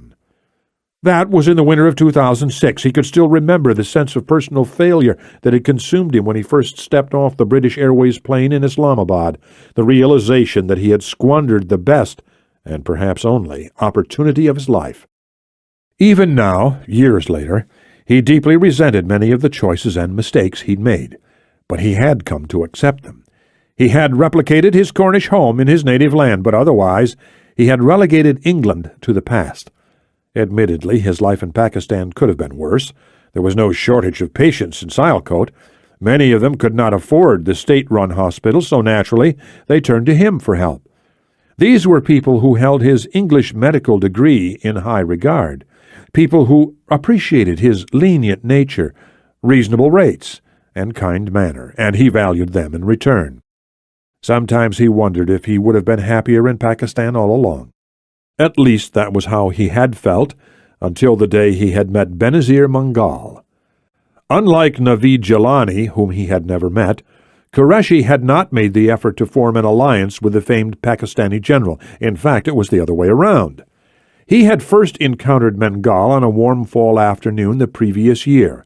Mangal had sent one of his men to collect him at Café 24 on the Kashmir Road, where Qureshi took his afternoon tea. He had been frightened at first, reluctant to leave without knowing the final destination. It was clear he wasn't going to be given a choice, though, and in the end he'd agreed. He was blindfolded and driven to a flat where he was shown a young man, a soldier from the look of it, who had been shot twice in the right arm. The wounds were superficial, no major arteries were hit, and neither bullet was still inside the limb, but it had still been a challenge to repair the damage, given the limited tools he was provided with. Mangal had watched with interest the entire time, and when Qureshi was done, the general had quietly congratulated him before slipping an envelope into his jacket pocket. It wasn't until he was back at the cafe that he opened the envelope to examine the contents. Inside, he found 120,000 rupees, nearly 2,000 American, and a handwritten note from Mangal cordially thanking him for his services. Over the next several months, Mangal called on him twice more. Qureshi was able to repair the damage on both occasions, and in the strained anticipatory lull that followed the surgeries, the general began to open up. He told Qureshi of his service in the northwestern frontier province, as well as hinting at his involvement with ISI, and he expressed sympathy when the doctor explained his misfortune in England. Qureshi had no idea what happened from that point forward, but his list of patients doubled virtually overnight. He assumed the general must have spread the word to people in high places. In any case, he was grateful, and he said as much the next time he encountered Mangal. He wasn't able to save the patient on that occasion. The bleeding was just too severe, but the general seemed to understand. Qureshi never asked why these men weren't being treated by army surgeons, partly because the answer was clear. Whatever they were doing, whatever Mangal had involved them in, was not related to the military and, in all likelihood, was highly illegal. So Qureshi kept his mouth shut, and as the years passed, the relationship continued to bloom. Night had fallen an hour earlier. A harsh wind sweeping down the foothills swayed the chinar saplings outside and rattled the sturdy windows on the ground floor. Saeed Qureshi stood before a deep ceramic sink, his outline barely visible in the dim light from the hall. He lifted a scalpel from the steel tray by his elbow, then held it under the hot water, turning the light handle between his fingers in order to rinse the blade clean. He watched absently as blood swirled down the drain, but he wasn't really seeing it, nor could he hear the elevated voices in the next room. All he could think about was the surgery he had just performed. More specifically, he was thinking about the person on whom he had worked. Mangal's men had arrived earlier that evening, shortly after Qureshi had seen to his last patient of the day. From the moment he had opened the front door, Qureshi knew exactly who they had brought him. It had been all over the news, of course, but it was the look in their eyes that said it all. It was a shared look of desperation, not fear, but desperation. And when Qureshi had reached down to pull the blanket away from the woman's face, he had shared in their desperation, but also the fear. He replaced the scalpel on the sterile gauze and reached for a hemostat. As he subjected the surgical clamp to the scalding water, he saw that his hand was shaking. It was a delayed reaction, and the one thing he could take pride in. Throughout the procedure he had known the stakes. He had been all too aware that if she died, if she bled out on his table, ultimately he would be blamed. Mengal's wrath would be nothing compared to that of the Americans if they discovered his involvement. He might as well have staged the attack himself. And yet, throughout the surgery, he had remained stoic. He had kept his composure, his hand had been steady the whole time, and if she died, he could console himself with the knowledge that he had done everything in his power to save her life. It was a small comfort, but a comfort nonetheless. From the next room came another shout, then the sound of a door banging shut. There were heavy footsteps in the hallway, and then he sensed a presence behind him. He turned to face the other man who was half concealed in the shadows. "Will the woman live?" Qureshi lifted his hands in a non-committal gesture. The general had spoken in Urdu, and he replied in kind. "It is too early to tell. I've done all I can. If her injuries were any more severe, she would not have survived the trip." "Said, I am aware of how fortunate we are," Mengal responded tersely. "Tell me, will our luck continue to hold? Based on your experience, what do you believe?" Qureshi shifted uneasily. "It is hard to say. If she is given the chance to rest, and if she is cared for by a skilled nurse, then yes, she will pull through. The worst, I believe, is behind us now, but there are no guarantees, and there is still much to be done." "I don't understand," Mengal said slowly. He was clearly speaking to himself. "My men described the entire attack. She was fine when they pulled her out of the vehicle. She was talking, struggling." "She was bleeding internally. She is still bleeding internally. They should not have sedated her. Not all injuries are obvious, General. Sometimes it takes time for the symptoms to manifest." "Bleeding internally?" Mengal's voice was sharp and accusing. "Why haven't you fixed it?" Qureshi pushed down his rising impatience. Like so many soldiers who fought on the front lines, Benazir Mengal saw only the obvious signs of physical injury, the things he could fix immediately. The intricacies of the human body were completely lost on him. "General, the woman has sustained severe injuries. The armor plating on her vehicle saved her from further injury, as did the fact that she was in the back seat. But she is still very fortunate to have survived. First, she suffered a pneumothorax of the left lung, most likely a result of blunt trauma. This means her lung was collapsed. I've already relieved the pressure and inserted a chest tube, but it must stay in for 2 days at least, perhaps 3. By that time, the excess air should be fully removed from the pleural cavity, and the tube can be removed safely." Mengal's brow creased in annoyed confusion. "You said there was bleeding." "The bleeding," Qureshi continued, "is a result of a hemopericardium, or tearing inside the membrane that surrounds the heart. That injury was also caused by blunt trauma, but it could be more severe than the pneumothorax. Perhaps much more severe. There's no way of knowing for certain until I operate." "How did you determine the cause of the bleeding?" "There was no puncture wound, admittedly, but all the signs of cardiac tamponade are present. She regained consciousness shortly after you arrived. I asked her to lie flat, but she said it only made the pain worse. She complained of discomfort in her chest, and the veins in her neck were slightly distended, indicating a backup of blood in the veins." Qureshi paused, thinking about the best way to phrase it. "The heart, General, when surrounded by excess fluid, cannot beat efficiently. That is why she did not want to lie down. When her body was upright, the blood collected in the bottom of the pericardial sac, relieving the pressure. Her blood pressure was 90/40, low for a healthy woman in her late 40s, and the EKG revealed J waves, which are yet another indication of the injury I mentioned. She needs a pericardial window, and she needs it soon." "To what purpose?" Qureshi took note of the other man's voice, which had dropped to a dangerous murmur. Clearly, Mangal did not like being lectured to.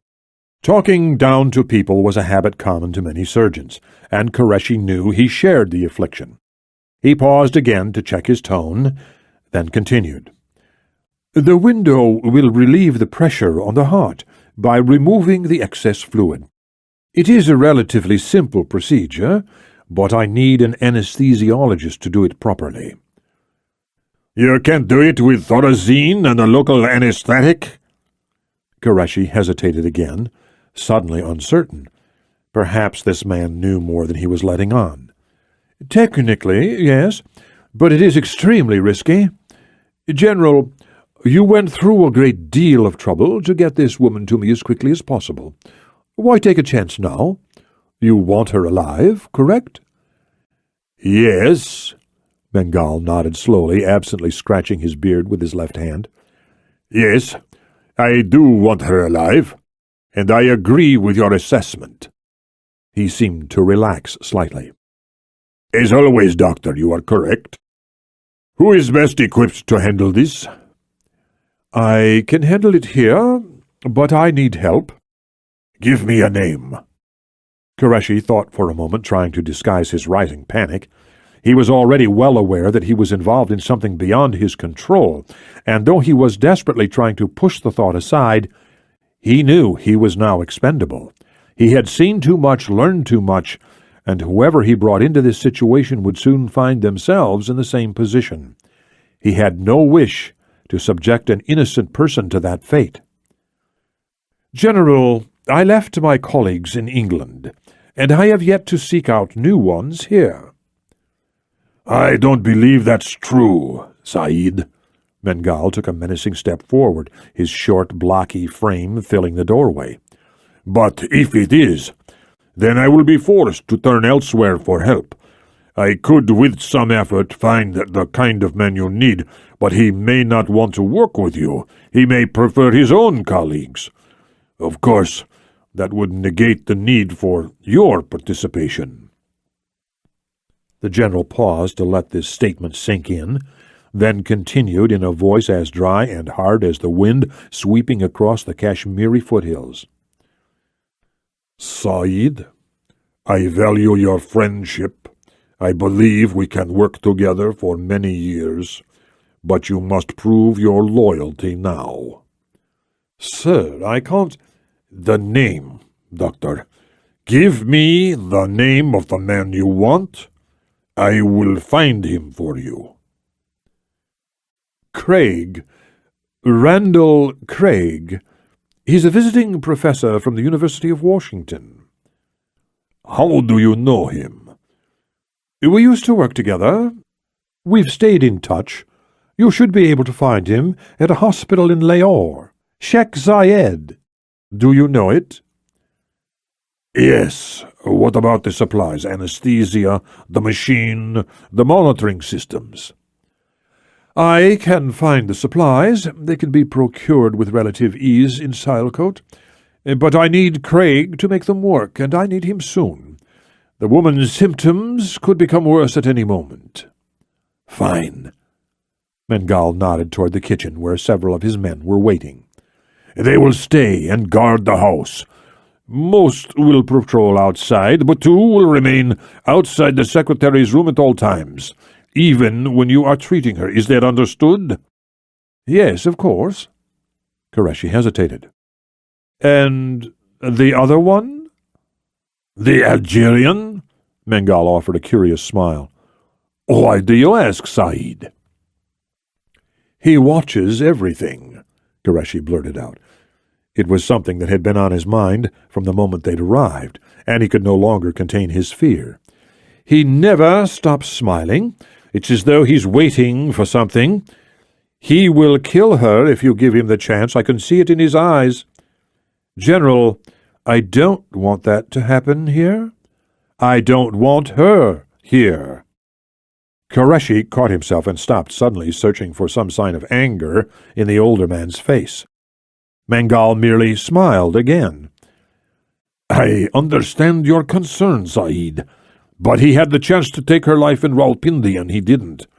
He stands to benefit only if she lives, my friend. You have nothing to fear from him. But he will stay. Yes, he will. Mengal took another step forward, the smile fading. And you will not. You must acquire the materials you need as soon as possible. Go to Silecote, find what you need. One of my men will accompany you. I will find this man Craig and bring him here. Once you fix what is wrong with the woman, we will leave you in peace. Agreed? Yes, General. Qureshi did not believe a word of it, but he was in an impossible position. All he could do now was try to buy some time. Agreed. Chapter 17. Madrid. After dropping Kealey and Patan at the building site, Ramirez had continued to circle around the block, just as Kealey had instructed. He had kept his eyes forward the entire time, and he had not tried to talk to Naomi, which, as far as she was concerned, was the only good thing about the whole situation. She still couldn't believe that Ryan had pulled her off in favor of Patan, but at the same time, part of her wasn't surprised at all. Worse still, part of her said she deserved it. She had tried to hold him off from thinking about it. But now, alone with her thoughts in the back of the moving van, she couldn't help but wonder what he saw when he looked at her. Only one thing was certain. Whatever he saw, it wasn't good. There had been a time when she had enjoyed his genuine admiration and respect. But those days were obviously over. Now, when she caught him looking at her, all she saw was concern or anger, sometimes both. She involuntarily touched the scar on her face, which even a heavy application of makeup couldn't completely hide. She had grown accustomed to seeing the pity in other people's eyes, but she had yet to see it in Ryan's. The thought that his concern and anger might give way to something like that was almost unbearable, but she knew it was only a matter of time. She slumped against the inner wall of the van and looked down at her hands. They were shaking slightly, not so much that anyone else would notice, but Naomi could feel the tremors shooting up through her forearms. Her legs were trembling too. She'd taken her pills only 5 hours earlier, and her body was already demanding more. She closed her eyes as tight as she could and pushed down a wave of nausea, thinking about the little white tablets in her right pocket. The temptation was great, especially since she had more hidden in her bag at the hotel, but she didn't want to be stuck if they couldn't get back and she needed them later. She thought about asking Ramirez to slow down, but she didn't want to get him started.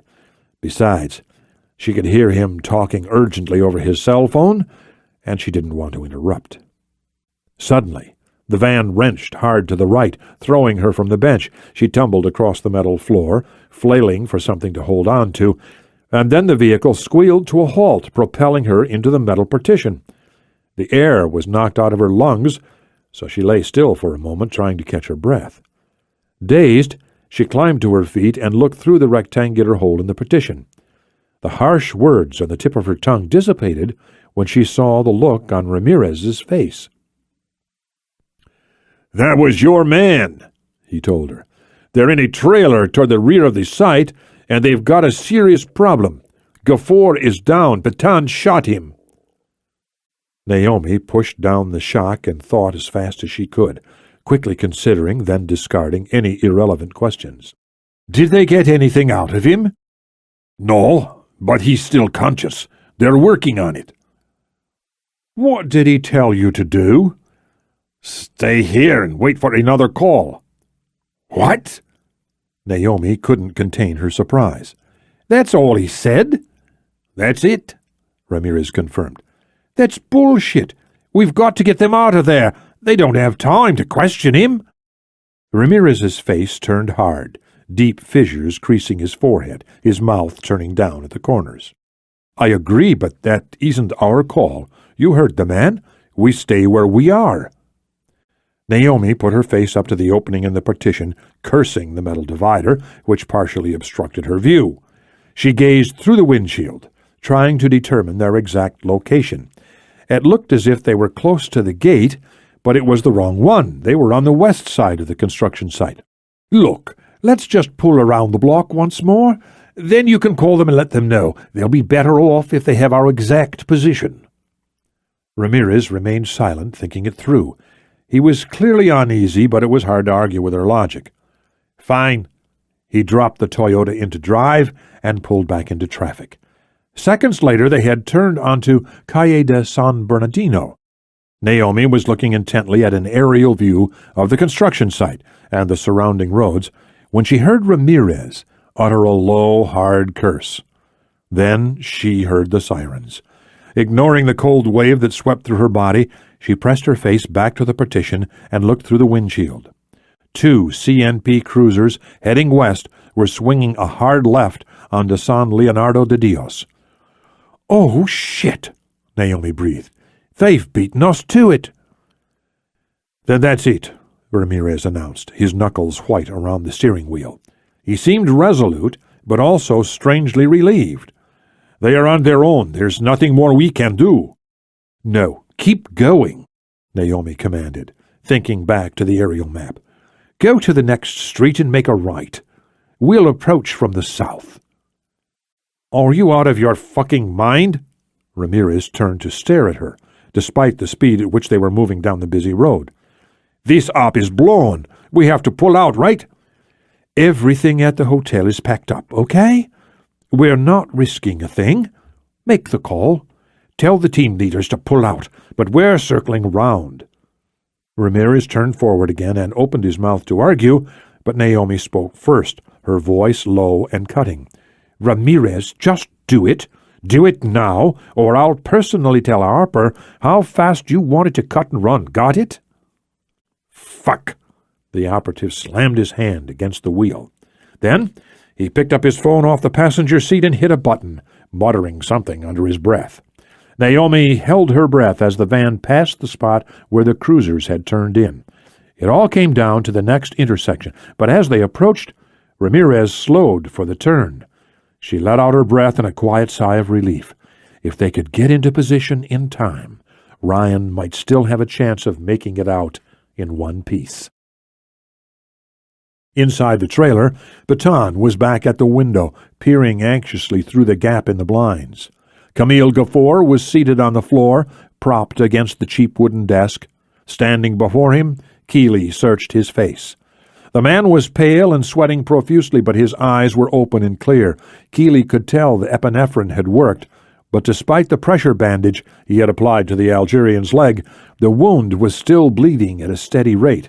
Worse yet, the police were closing in. Kealey knew he could hold them off for a while, but if Gafour died in the meantime, the whole situation would change dramatically, and not for the better. Kealey knelt before the other man and stared directly into his eyes. "Camille, can you hear me?" The Algerian stared back blankly for a moment. Then his lips twitched, and he nodded his head weakly. "Tell me you can hear me. I want to hear you say the words." "Yes," Gafour rasped. "I can hear you."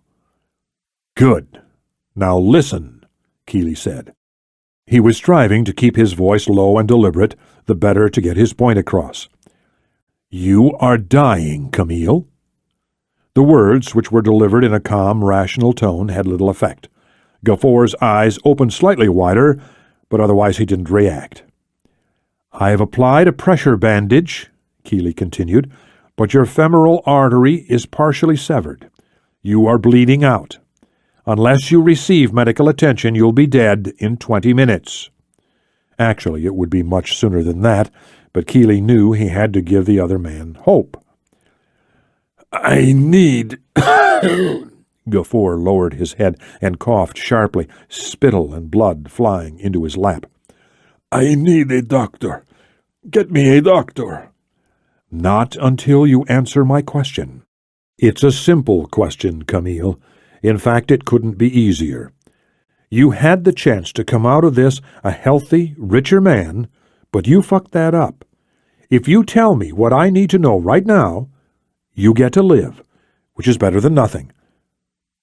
Now tell me, who came to see Saifi in Algiers?" Gafour coughed again, and Patan's worried voice filled the room. Ryan, they're almost here. We've got to—" "How many?" Kealey interrupted. "Two, just two." "They have their guns out?" "Yes, one end gun each. One is behind and to the left, covering the other. They know what they're doing." "Okay, shut those blinds. They'll bang on the door, but don't respond. They won't come in until they have backup and a better grasp on the situation. Whatever you do, don't say a word. Got it?" "Got it." As Baton shut the blinds and stepped to one side of the door, her FN in two hands down by her waist, Kealey prodded Gafoor again, his voice taking on a more urgent tone. "Come on, Camille. You're running out of time. Tell me what I need to know." Without warning, the Algerian raised his eyes and smiled broadly, revealing two even rows of bloody teeth. "I think you have it backwards," he gasped, a hint of fatalistic amusement coming through. "You're the one that's out of time. If those police officers don't kill you, they'll put you in jail for what you've done to me. I suggest you give yourself up." He laughed harshly, then coughed again, a trickle of blood running down the side of his mouth. "Maybe your friends at the CIA will be able to pull some strings, but I wouldn't count on it. From what I've heard, they don't reward failure." Kealey stared at him for a moment, then spoke to Baton without shifting his gaze. "Where's that knife?" "Right here." "Give it to me." Gafoor's eyes narrowed in suspicion and curiosity, his gaze flicking back and forth between the two operatives. "What are you doing? What's that for?" Kealey didn't respond as he stood and accepted the proffered utility knife. Gafoor asked the question again, raising his voice this time, but Kealey simply urged the blade out of the handle with his thumb, then dropped to his knees. Without saying a word, he grasped Gafoor's injured leg in his left hand, his grip tight around the bony part of the ankle. Then he hooked the blade under the fabric that covered the Algerian's wound. With two quick flicks of his wrist, the bandages were cut away. The small hole instantly started to spurt again, hot arterial blood arcing into the air. Gafoor's eyes opened wide and he began to scream and thrash around, just as he had when he'd first been shot. A second later, a fist pounded hard on the trailer door, and a voice called out a loud command. "Abran la puerta ahora mismo! Salgan con las manos arriba!" Ignoring the police officer's instructions, Kealey shifted forward and pressed both hands over the Algerian's spurting wound. "Answer the fucking question!" he shouted, his face less than a foot from Gafoor's, "or I'll pull my hands away, I swear to God!" "Who came to see Saifi? What was his name?" "Mangal!" Gafoor screamed. "His name was Mangal! Benazir Mangal!" Kealey couldn't help but feel a weight lift from his shoulders. For the first time since they'd landed in Spain, he knew they were on the right track. "Who is he?" "A Pakistani general," Gafoor gasped. His eyelids were starting to droop, and he had stopped sweating. Kealey knew dehydration was kicking in, but that was the least of the man's problems. "He's retired now, but he has many friends. They say he used to be ISI." "What did Mangal want with Saifi?" Kealey demanded. He shifted his hand slightly on top of the wound to emphasize his point, and Gafoor looked on in horror as blood pumped through the other man's splayed fingers. "Why did he arrange to get him out of prison?" "I don't know," Gafoor moaned. Kealey leaned forward. It was hard to hear the man's replies over the shouting outside. "I promise you, I have no idea, but Mangal was the only one who came to the jail." "Okay," Kealey said. Without warning, he pulled his right arm back and slammed a fist into the Algerian's face. The man went instantly limp, and Kealey sat back on his haunches, trying to figure out his next move. As the adrenaline worked its way out of his system, reality began to kick in. With a sense of despair, he realized they were in an impossible situation. Gafoor would be dead in less than 5 minutes, perhaps as little as 2. They had no way out of the trailer, and if Ramirez had any sense at all, he would have pulled the teams out the second Baton called him with the bad news. Thinking about Patan, Kealey stood and turned to face her. He was surprised to find her on the phone, as he hadn't heard it ring. She had a finger in one ear to block out the shouted commands of the CNP officers, and she was nodding quickly, her eyes wide, sharp, and completely alert. A moment later she said, "I got it," and hit the end button. When she lowered the phone to her side, Kealey looked at her inquiringly. "That was Carmi." "What did she say?" "She's going to try and get us out of here." Chapter 18. Madrid. After they had pulled onto San Leonardo de Dios, Ramirez had managed to find a parking spot right on the road. The gate that Kealey and Patan had first entered was about 40 meters in front of the van, and the street farther down was partially blocked off by a pair of CNP vehicles. The light racks on both were flashing blue, but the sirens were off. A number of pedestrians had gathered around, and Naomi knew it was only a matter of time before more police units arrived on the scene. The demonstration on the Puerta del Sol would slow the response time, but not by much. They had to move immediately. Ramirez was saying something to her through the hole in the partition, and she shifted her attention toward him. "What did you say?" "I said, what the hell is wrong with you? I heard you talking to Patan, and there's no way you're going in there, Carmi. I'm not going to let you fuck up my career as well." He leaned forward to start the engine. "I'm done with this shit. We're out of here." "No." Carmi adjusted her awkward stance, drew her Glock, and aimed it through the gap in the metal. The muzzle was level with the other operative's astonished face. This is the end of disc number 4. Please continue listening on disc number 5.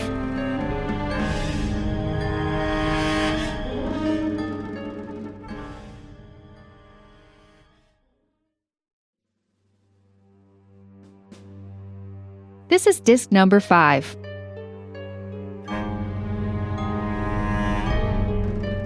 "I'm done with this shit. We're out of here." "No." Carmi adjusted her awkward stance, drew her Glock, and aimed it through the gap in the metal. The muzzle was level with the other operative's astonished face. "What the fuck do you think you're doing?" he rasped, his dark eyes fixed on the end of the barrel. Naomi shifted her aim slightly to the right. She steadied herself before she spoke, determined to make him believe. For this to work, there could be no doubt in his mind that she'd pull the trigger. "Ramirez, there's an alley just ahead on your right. I want you to start the van and pull it inside." "Or what?" "Or I fire through the windshield. There are still 2 officers in those cars up ahead. They're both behind the wheel. If I shoot, they'll be on us in less than a minute." "You would do that? You would fuck us both?" "Yes, if I have to. I will. Absolutely." She looked at him hard, hoping he couldn't see past her rigid, unyielding facade, hoping her hands weren't shaking too much, hoping he couldn't detect the cold flash of fear and nausea that had just swept through her body. "Start the van?" Ramirez shook his head in disbelief, but he did as he was told. The vehicle rumbled to life, and he dropped it into gear. Naomi kept her gun at arm's length until they were in the alley and parked. Then she turned and opened the sliding door. Closing it behind her, she circled the vehicle and approached the driver's side door carefully from the rear, hoping he wouldn't try to back up in the confined space. There wasn't much room between the left side of the Toyota and the red brick walls, and if he decided to make a run for it, she would almost certainly be crushed. She realized she should have taken the keys, but it was too late for that now. Once she reached the open window, she aimed her gun in at Ramirez. She wasn't surprised in the least to see that he was holding a weapon as well, the muzzle aimed across his body directly toward her head. "What now?" he asked. His dark, unwavering eyes were fixed on hers. "You shoot me, I shoot you, we both end up dead? Is that what you want?" "I don't want to kill you," she said. Her stomach felt as if it had been pulled out, shaken hard, and then put back in. She could feel sweat on her face and beneath her T-shirt. It felt cold, despite the heat of the afternoon. In fact, it felt as if her entire body had just been submerged in a pool of freezing water. Just get out and walk away. That's all I'm asking." "That's it? That's it." Ramirez held her gaze for a moment longer, debating his options. Then he nodded and pushed open the door. She stepped back and tracked him with her weapon as he walked to the end of the alley. He turned and gave her one last look before disappearing into the crowds sweeping by on the sidewalk. Naomi instantly shoved the Glock under the waistband of her jeans, the grip flat against the right side of her stomach. Then she lifted the lower edge of her T-shirt to wipe the sweat from her face. A sudden wave of nausea caused her to bend at the waist. She kept one hand on the van's rear bumper for support and stayed that way for 20 seconds, trying to empty her stomach, but nothing came up. She shuddered, a low involuntary moan rising up in her throat. Then she straightened and leaned against the rear doors, considering her next move, straining to think through the haze that enveloped her mind. The sound of another siren broke her concentration. It was the last thing she wanted to hear, but she instantly factored it in. Turning her head to the right, she could tell the siren was coming from the same direction as the other cars. Thinking back to the maps they had studied the previous night, she recalled that the closest CNP station was to the north, which made sense, given what she was hearing. She lifted her cell phone and stared at it blankly. She knew that Ryan would be expecting her to call any minute with a plan for getting them out of there, but her brain wasn't working. What she needed was a way to distract the officers, to draw their attention away from the trailer. It wasn't much, but it was all she could do. Ryan and Patan would just have to figure it out from there. Taking a couple of steps away from the van, she quickly appraised her surroundings.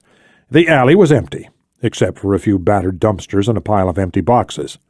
Power lines ran the length of the wide corridor, the wooden poles wedged against the red brick wall on either side.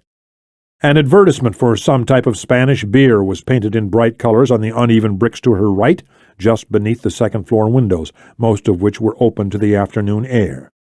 Farther down the alley, there was an open door, beyond which she could hear the sound of machinery and tinny music.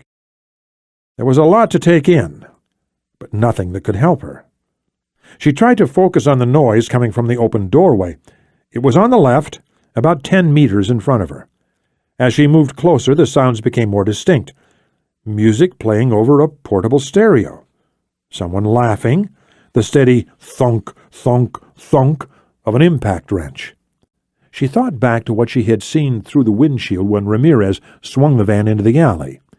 There had been a store of some kind on the right, and something else to the left. An auto body repair shop. That was what she was hearing now, she realized, the sound of a mechanic working on a vehicle. What kind of vehicle she didn't know, but that didn't matter. The noise seemed to draw her forward regardless. She reached the doorway, edged closer, and peered into the shop. She pulled back instantly, her breath catching in her throat. There was a young man in coveralls right there, walking past the door. She was sure he had seen her, but the heavy footsteps seemed to recede. And after another 20 seconds, she looked in again. She didn't see anyone this time, but when she took a few cautious steps into the bay, she heard voices coming from another door to her left. That was the store, she realized. The mechanic must have gone inside for some reason, maybe to answer a customer's question or perhaps to get a drink of water. Either way, she didn't have a lot of time. He could return at any minute. Naomi moved farther into the bay and looked around quickly, her heart pumping hard, every nerve on edge. There were two partially dismantled vehicles in the garage, and both bay doors were closed, blocking out the view of the street. There were windows on the upper parts of both doors, but both were extremely dirty. No one could see in, and she couldn't see out. Shelves to her left were stocked with oil, dusty boxes of air filters, and bottles of antifreeze. On the other side of the door was a large metal toolbox, the kind with wheels and dozens of drawers. She turned back toward the alley. Her eyes instantly fell on an object just inside the door. A number of objects, actually. 2 metal tanks were chained together and resting on a hand trolley. She moved closer and studied both tanks, listening carefully for the sound of approaching footsteps. One tank came up to her waist. It was painted a pale shade of green, and there were 2 gauges sticking out from a brass valve at the top. A hose ran out from the valve, but she couldn't see where it went, as it was wrapped into a bulky mass on the other side of the cart. The second cylinder was unpainted and about 2/3 the size of the first. It also had 2 gauges, and a red hose ran out from the top.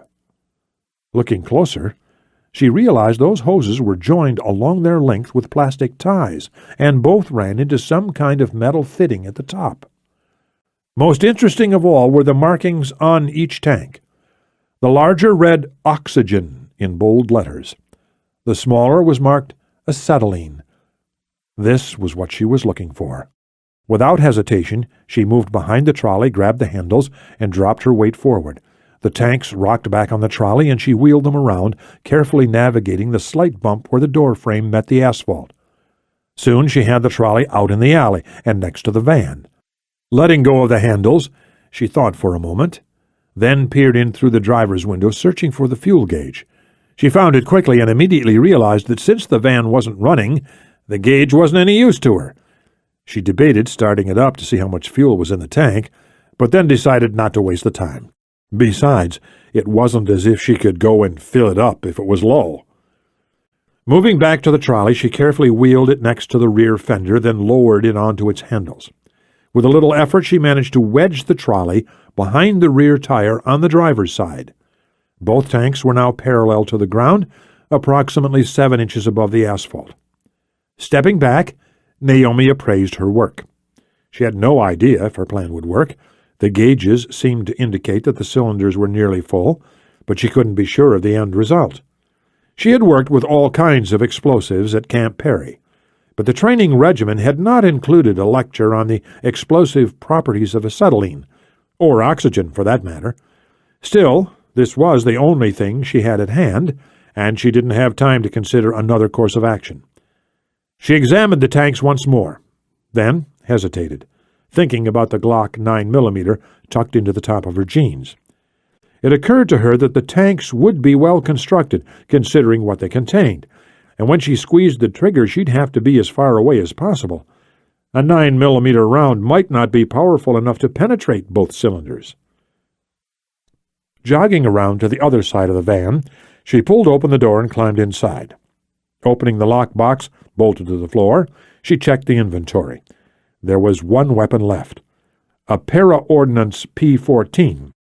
She could tell from the size of the gun that it was chambered for .45 caliber ACP cartridges, but she checked one of the fully loaded magazines to be sure. Satisfied, she pushed the magazine into the well and chambered a round. Then she climbed out of the van and shut the door. As she walked back toward the street, she pulled out her phone, hit the speed dial, and lifted it to her ear. Patan answered a second later. "I'm set on this end," Naomi said. "What do you want us to do?" "You're still inside the trailer, right?" "Yes." "Wait 30 seconds, then move. You might still have to deal with 1 or 2, but that's better than half a dozen. Whatever you do, don't head for the gate you entered through. It looks like all the police cars are sitting on the east side of the site, so head for the opposite gate, okay?"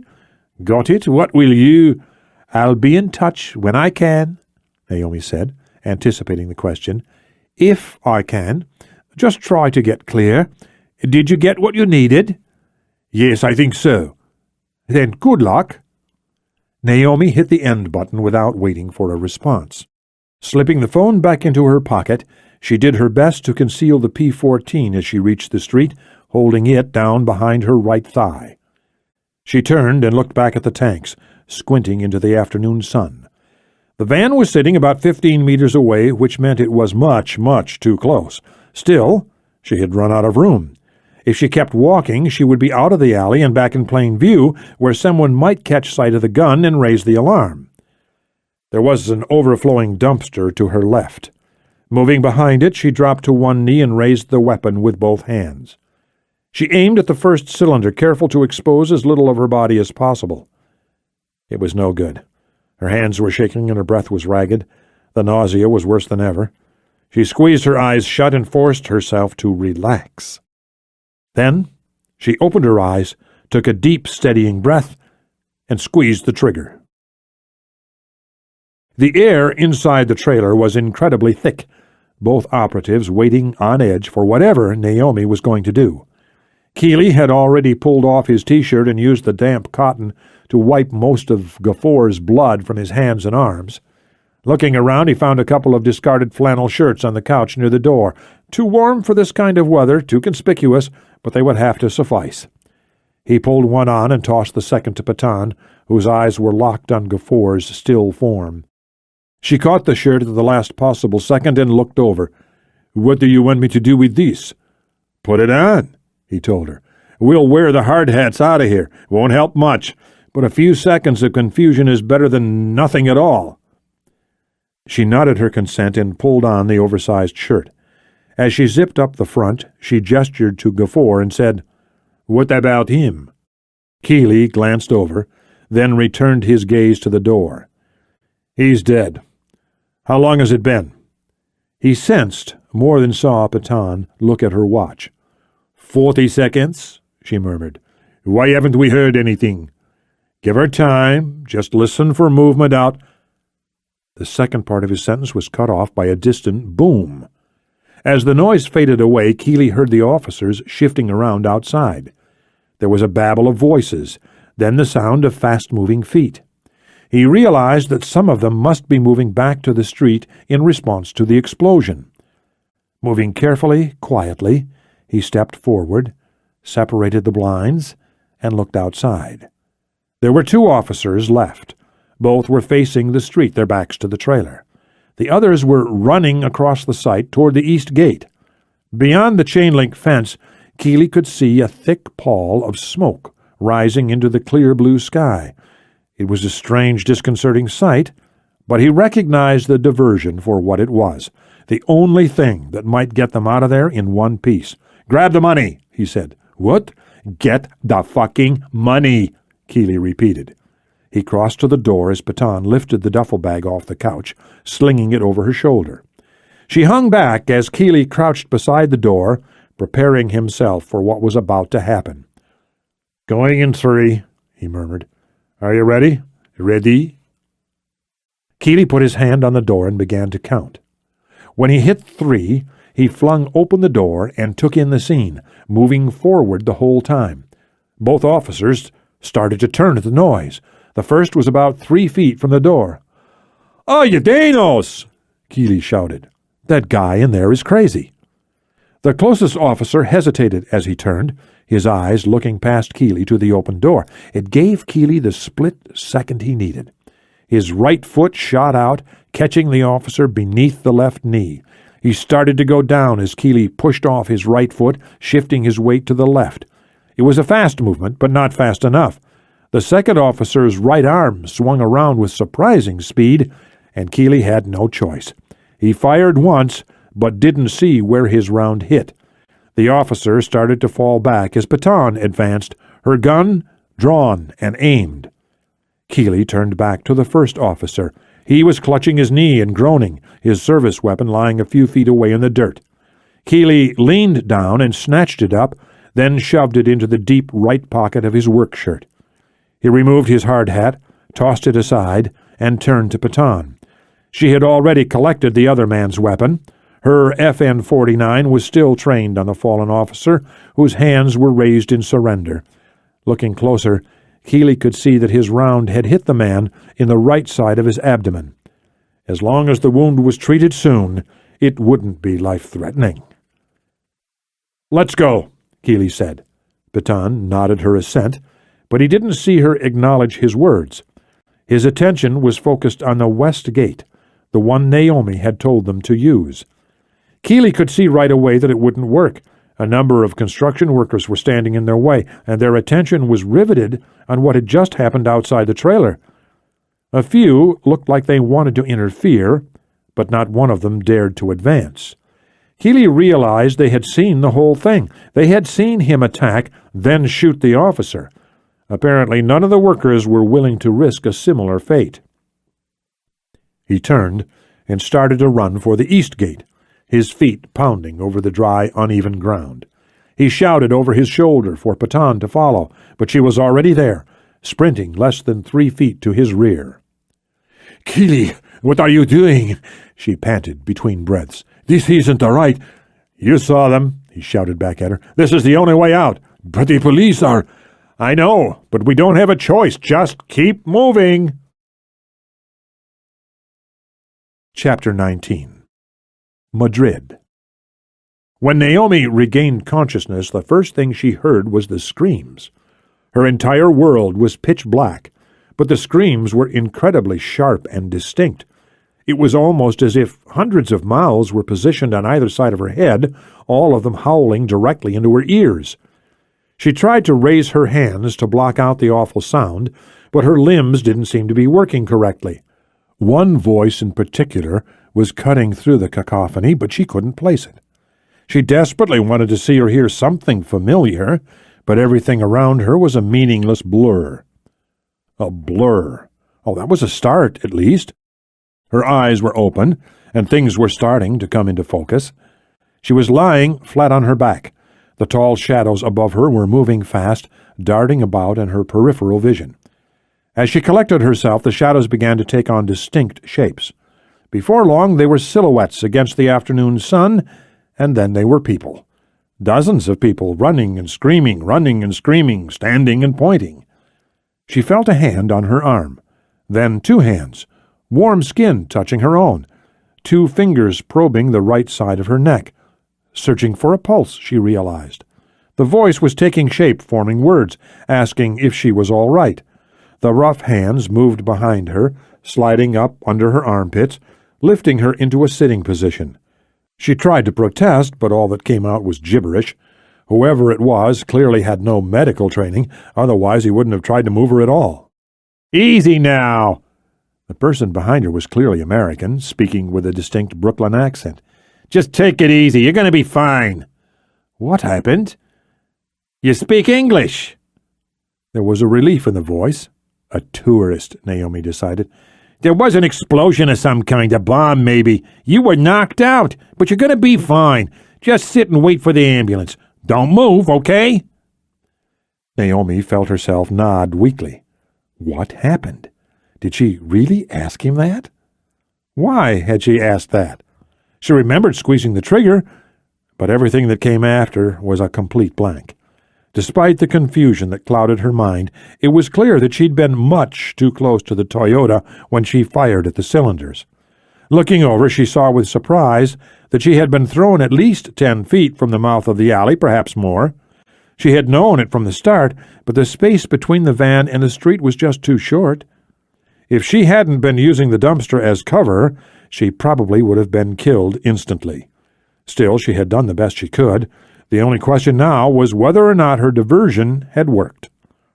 Her thoughts shifted to Ryan. She could hear police officers shouting orders around her. She could tell they were officers by the measured authority in their raised voices, and she could hear additional sirens in the distance. The trouble was that she had no idea how long she'd been out. Additional units of the CNP would have responded quickly, along with the paramedics. But how fast? That was the question. Naomi decided she couldn't have been unconscious for more than a minute or two, which meant that if they were moving quickly, Ryan and Patan should have already cleared the scene. The American tourist had moved on to the next person. Naomi climbed unsteadily to her feet, then tested her limbs and performed a quick visual check of her body, or at least what she could see. Everything seemed to be working, but she knew it was early yet. Sometimes serious wounds didn't become obvious until the shock had passed, and she was still trying to get her bearings. She took a few uncertain steps as her vision cleared. Looking around, she saw that a number of people were lying in the street. Many were moving around, but others were completely immobile. Some were bleeding profusely. Suddenly it hit her that she was responsible for everything she was seeing. A wave of horror and guilt rose up in her chest, choking her as effectively as a pair of strong hands. But she pushed the emotions down as hard as she could, knowing it wouldn't help her to focus on them now.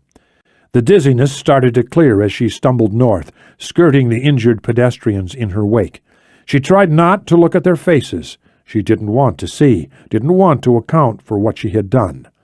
At least not until she could absorb it properly. 3 police cars were positioned close to the intersection, barely 10 meters away from the chain-link fence that marked the eastern edge of the construction site. Shifting her eyes to the left, she watched as the gate swung open and 2 people stepped into view. Despite the work shirts they were wearing, Naomi instantly recognized Ryan Kealey and Marissa Patan.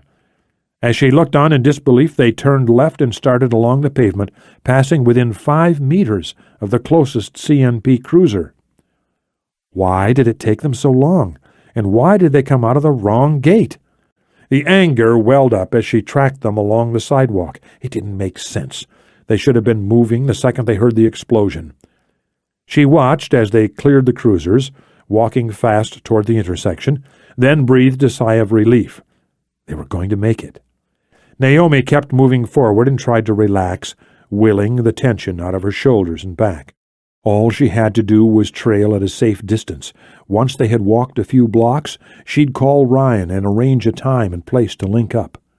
Suddenly, she realized she no longer had the .45.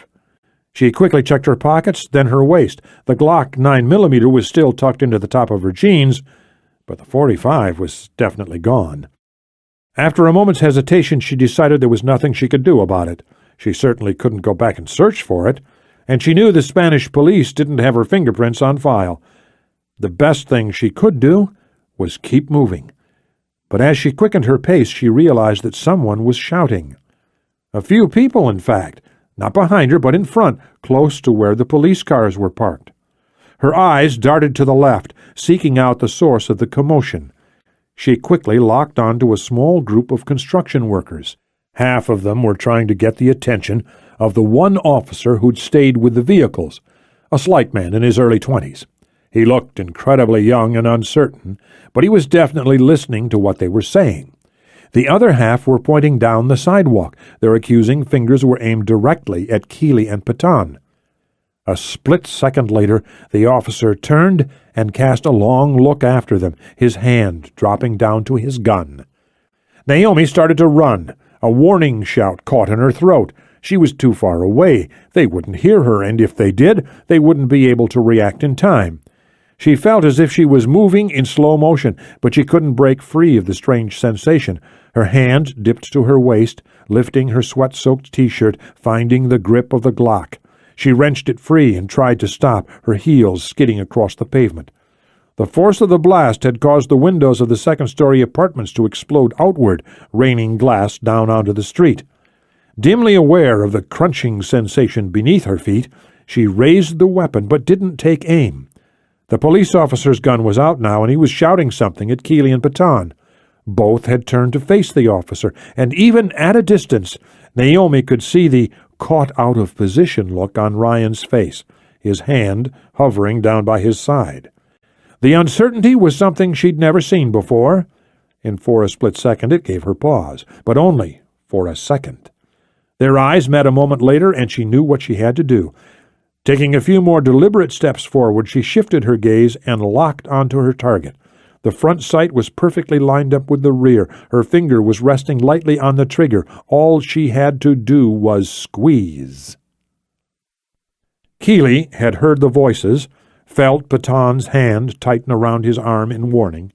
He didn't need to look to know what had happened, and he knew that by turning around he would only confirm whatever suspicions had been raised behind them.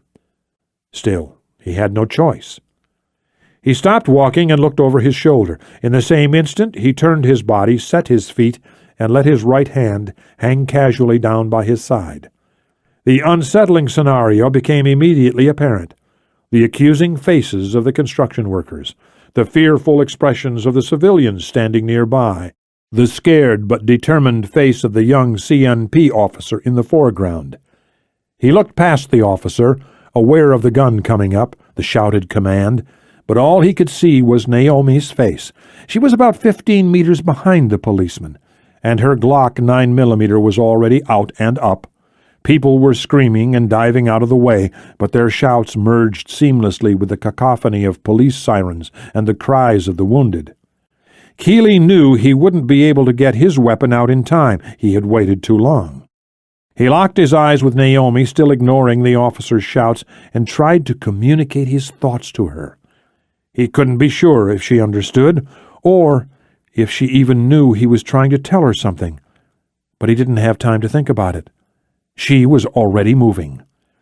The moment she fired, the officer jerked almost as if he'd been slapped on the back, then crumpled to the ground, his final expression marked by complete confusion. As he fell, his weapon discharged once, a reflex jerk on the trigger. Kealey heard the snap of the round as it passed a few feet overhead.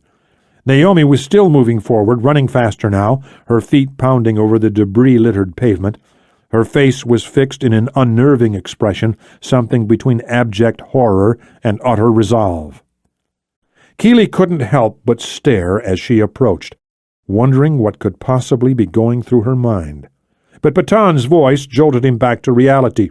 "We've got to move," she urged, pulling frantically on his arm. Snapping out of it, Kealey stepped off the narrow sidewalk and into the street. Southbound traffic was tied up, hopelessly snarled, but the road was still relatively clear to the north. Inexplicably, one motorist had stepped out of his car to get a better look at what was happening. He was immobile, apparently unaware of the threat to his own safety. His entire body was rigid as he stared on in obvious shock. A few feet to his right, a small Ford Escort was still idling, exhaust rising up to join the pall of acrid smoke that still hung in the air. The driver's side door was ajar. Kealey considered training his gun on the man and shouting some kind of threat, but it wasn't necessary. He simply pushed him aside and climbed behind the wheel. The man didn't even protest, just fell to the ground and looked on in stunned disbelief. Baton jumped into the passenger seat, and Naomi arrived on the run a few seconds later. Behind them, several shots rang out, pounding into the trunk of the car. One round penetrated the rear windshield, narrowly missing Naomi's head as she threw herself into the back seat. Keeping her body below window level, she reached back to close the door and screamed at Kealey to move, but he was already slamming the car into gear. The Escort jolted forward, then accelerated rapidly as he expertly shifted into second, his left foot working the clutch. The car scraped against another vehicle on the narrow road, swerving slightly, and the driver's side mirror came off with a loud bang, arcing into the air before shattering on the pavement 20 feet behind them. They were coming up on the intersection. The light was red, and a number of vehicles were waiting for it to turn. An erratic stream of cars was flowing east on Calle de San Bernardino, blocking their only escape route. But Kealey knew he didn't have a choice. 2 CNP officers had already retrieved their vehicles and were coming up fast behind him. "Get down!" he shouted, as he turned the wheel hard to the right, bouncing the car up onto the sidewalk. Pedestrians dove out of the way as the Escort raced toward the intersection. The sidewalk wasn't especially crowded, but a few people weren't able to get out of the way in time, their bodies bouncing off the front of the vehicle. When they were almost through the light, Kealey flinched involuntarily and turned his face away from the driver's side door. The inevitable impact came an instant later as an eastbound sedan caught the rear end of the Escort, spinning it around in the intersection, the glass exploding in the rear windows. Kealey heard the ear-wrenching crump of metal on metal as one car after another smashed into the back of the car that had plowed into them. Everything seemed to spin crazily for a few seconds, the surrounding buildings hurtling past his eyes, and then the car came to rest, facing oncoming traffic, rocking slightly on its worn suspension. The engine had died, and Kealey instantly downshifted to first and turned the key, praying it would start up again. Amazingly, it did. The engine caught for an instant, but then came to life. Kealey pushed the accelerator down and swerved back into the right lane, the damaged car surging forward, racing southeast toward the city center. The pileup behind them had blocked the police cars in pursuit, but it was only a temporary delay. More units were clearly on the way, as evidenced by the wailing sirens in the near distance. Without taking his eyes off the road, Kealey asked, "Is everyone okay? Anyone hurt?" "I'm fine," Baton said, sounding strangely breathless. Looking over, Kealey saw that she was gingerly pulling the seat belt away from her chest. Clearly the collision had caught her completely off guard, and the belt had snapped taut across her body, forcing the air from her lungs. "What about you, Naomi?" "I'm okay," she said in a strange monotone. Kealey shot a look over his shoulder, alarmed by the tone of her voice, but she appeared unhurt, staring fixedly past him and through the windshield. He was relieved to find they had both been wearing seatbelts. He had forgotten his, but somehow he'd managed to come through unscathed. "Take the next left," Baton urged, as Kealey swung back around in his seat. "Calle de los Reyes." "Is there a parking garage on that street somewhere with a little privacy?" Kealey asked. "No, but a garage would have cameras anyway," she reminded him. "We've got to dump this vehicle right now. The CNP will have the area sealed off in a matter of minutes." Kealey nodded sharply. He was annoyed by the fact that he hadn't considered the cameras. Following her directions, he turned onto the narrow side street and found a parking spot alongside the curb. They all climbed out, ignoring the strange looks the battered vehicle was drawing.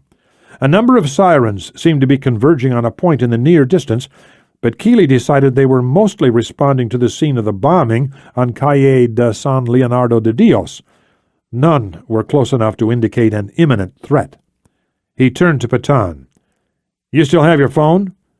She ran a hand over her right pocket and nodded in the affirmative. Thinking back to the maps he had studied that morning, Kealey checked his watch and said, "We'll meet at the Botanical Gardens off the Prado Road. Let's make it 2 hours from now.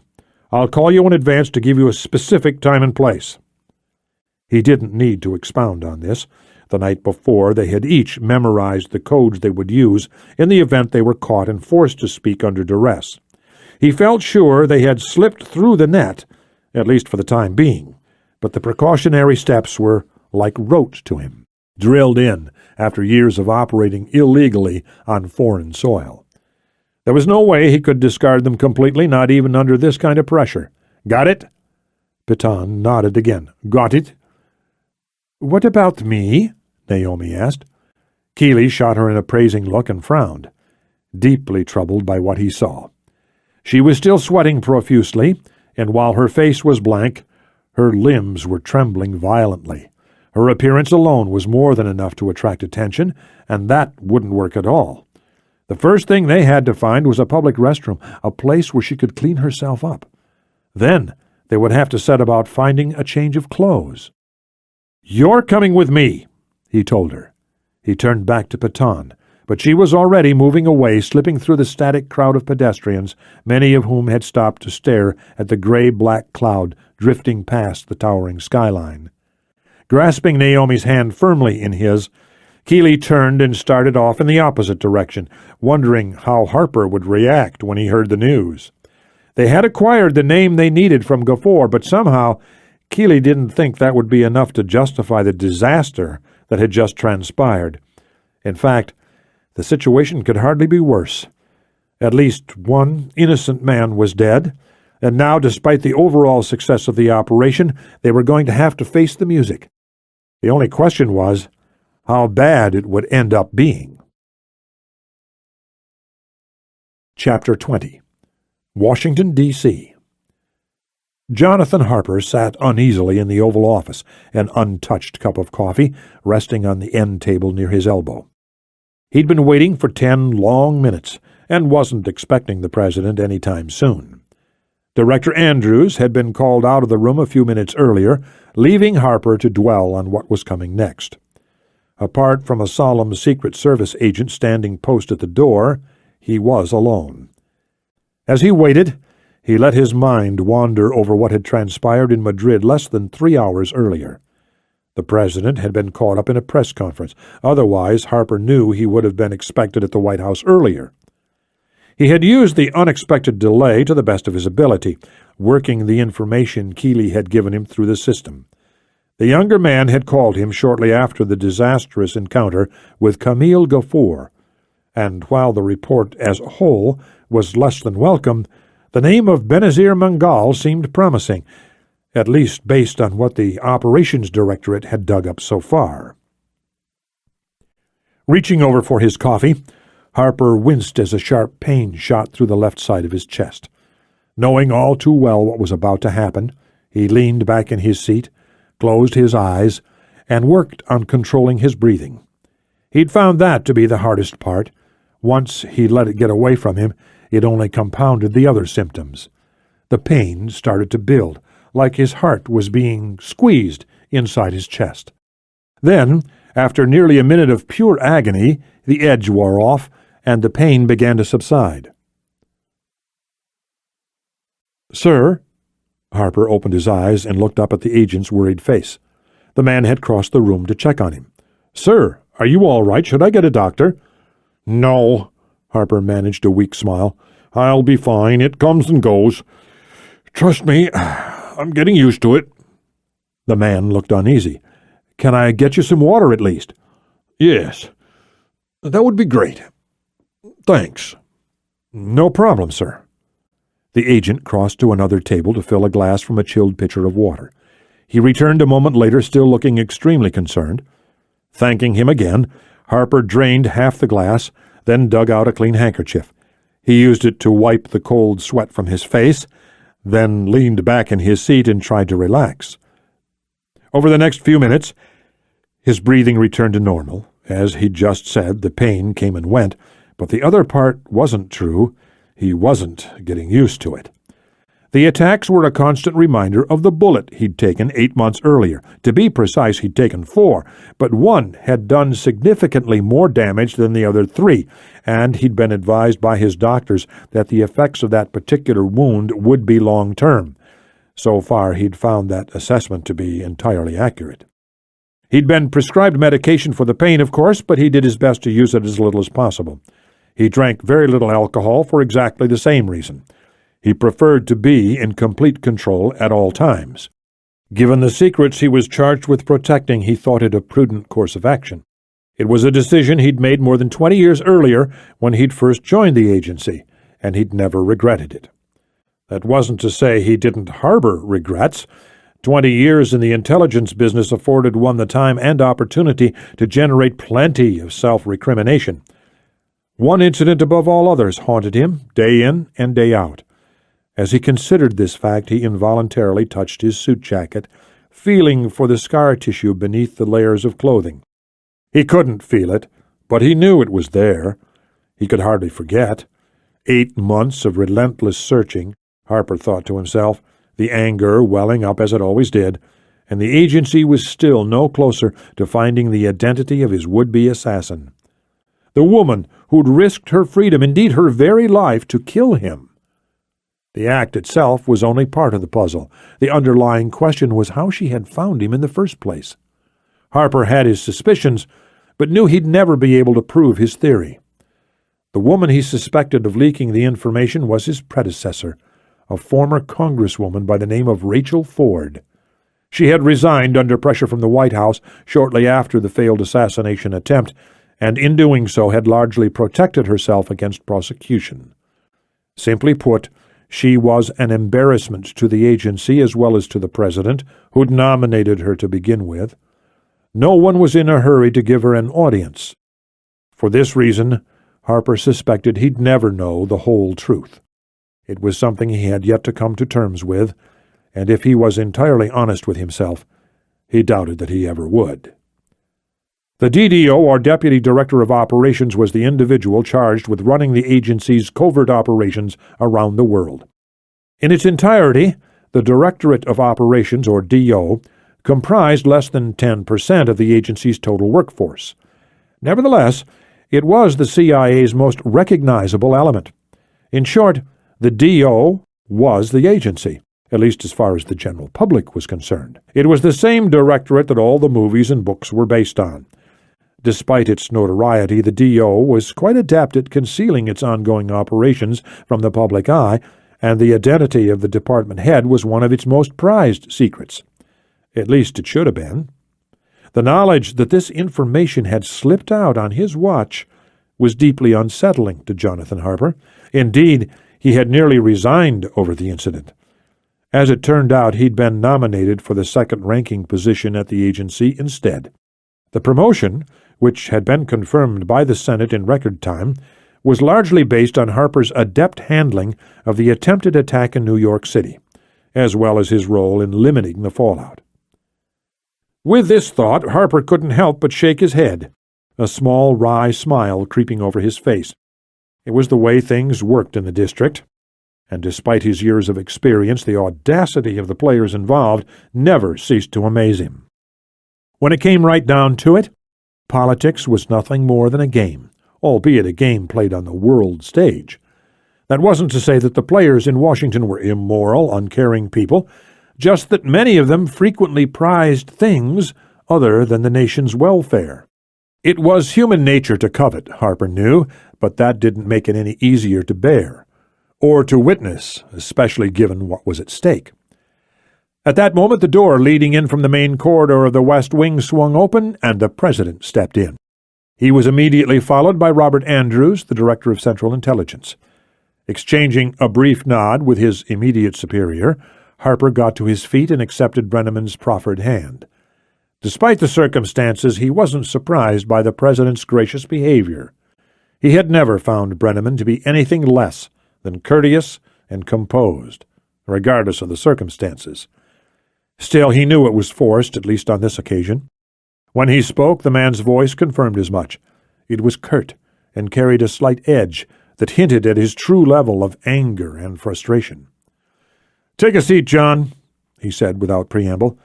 "Sorry to be so blunt, but if you don't mind, we'll get started right away. I'd like you to tell me what happened in Madrid. What went wrong? I thought we had this well in hand." Harper couldn't help but hesitate, his eyes darting up to the ceiling, where the presidential seal was prominently displayed. He knew the Secret Service monitored the Oval Office with hidden cameras, a fact that never failed to bother him. "Excuse me, sir, but, They've been turned off," Brenneman interrupted impatiently. "Back to my question, John. What went wrong in Spain?" Satisfied, Harper leaned back. "It's hard to say, sir. Based on their initial surveillance, the teams we had in place decided that Gafour was better protected, more isolated than we first expected. There were very few ways to get to him, and it was determined that a straightforward approach, that is, a cash for information exchange, would offer the best chance for success, especially given the time constraints." "And whose decision was that?" Brenneman demanded. "Kealey's?" "Yes, sir. He made the call." The President leaned back, an impenetrable mask sliding over his face. "We'll get back to that later," he finally said. "For now, walk me through it. Explain what happened from beginning to end. I need to know the specifics." Realizing that Andrews had only offered up a preliminary briefing, Harper nodded and started in on a detailed explanation. He ran all the way through, starting from the time Pétain and her team had initiated surveillance on Gafour and ending with the aftermath of the improvised diversion on Calle de San Leonardo de Dios. To Harper's surprise, Brenneman didn't interrupt once, although his face tightened in anger or disapproval on several occasions. When Harper was done, the President nodded slowly, thinking it through. "So, in other words," he summed up, "all we took out of this was a single name. Is that correct?" "Yes," Harper conceded. "But in truth, that was all we really expected. Remember, we were operating on the possibility that Camille Gafour might have no knowledge at all regarding these events. As far as I'm concerned, sir, we were fortunate to get anything useful out of him." Andrews shot a warning look across the table, but Brenneman seemed to have missed the deputy director's uninvited candor. "I take it you've followed up on this man Mangal?" he continued slowly. "What have you learned in that direction?" "Well, Gafour gave us the basics. Mangal retired as a general in the Pakistani army, and for a number of years he served with Inter-Services Intelligence. That was a rumor we were able to quickly confirm. Obviously, we make an effort to keep tabs on people like that, and in Mangal's case, we've actually managed to amass quite a bit of information over the past 20 years. In particular, the contacts he developed over that time are worth noting." What do you mean by that? Brenneman inquired. Is there anything there to indicate why Mangal wanted to get Saifi out of prison? Or why he's working with him now, if that's the case? There is no clear link between the two men, Harper conceded. Mangal has ties to Al-Qaeda, as does Saifi. That's one angle we're working. But that doesn't necessarily relate to this situation. The general has also forged links with the Afghan Mujahideen, the North Koreans, the Iranians, and a number of Kashmiri rebels, many of whom once served under him in an official capacity. He may well have turned to the latter group if, in fact, he was involved in Secretary Fitzgerald's abduction. And that is starting to look more and more likely, Andrews put in. The rebels could have easily provided the experience and firepower he needed to mount a successful attack on the bridge. That doesn't mean we can rule out the Pakistani Army's involvement, Brenneman reminded them, his voice taking on a cautionary tone. As you said, Mangal spent more than 20 years in the service. His primary connection is to the Army and the men he served with. That's a fair point, sir, Andrews said. Again, we're pursuing all angles. What about Mangal's current location? Brenneman asked. Did Gafour? No, he didn't. The words were out before Harper could catch them. Excuse me, sir, I didn't mean to interrupt. That's fine, Brenneman said, waving away the apology. But do we have any indication of where Mangal might be? I mean, if he's disappeared into thin air, the name by itself won't do us much good. We're still pushing for a possible location, Harper admitted. He reached for his coffee. The agency is working hand-in-hand with the NSA and the National Geospatial Intelligence Agency.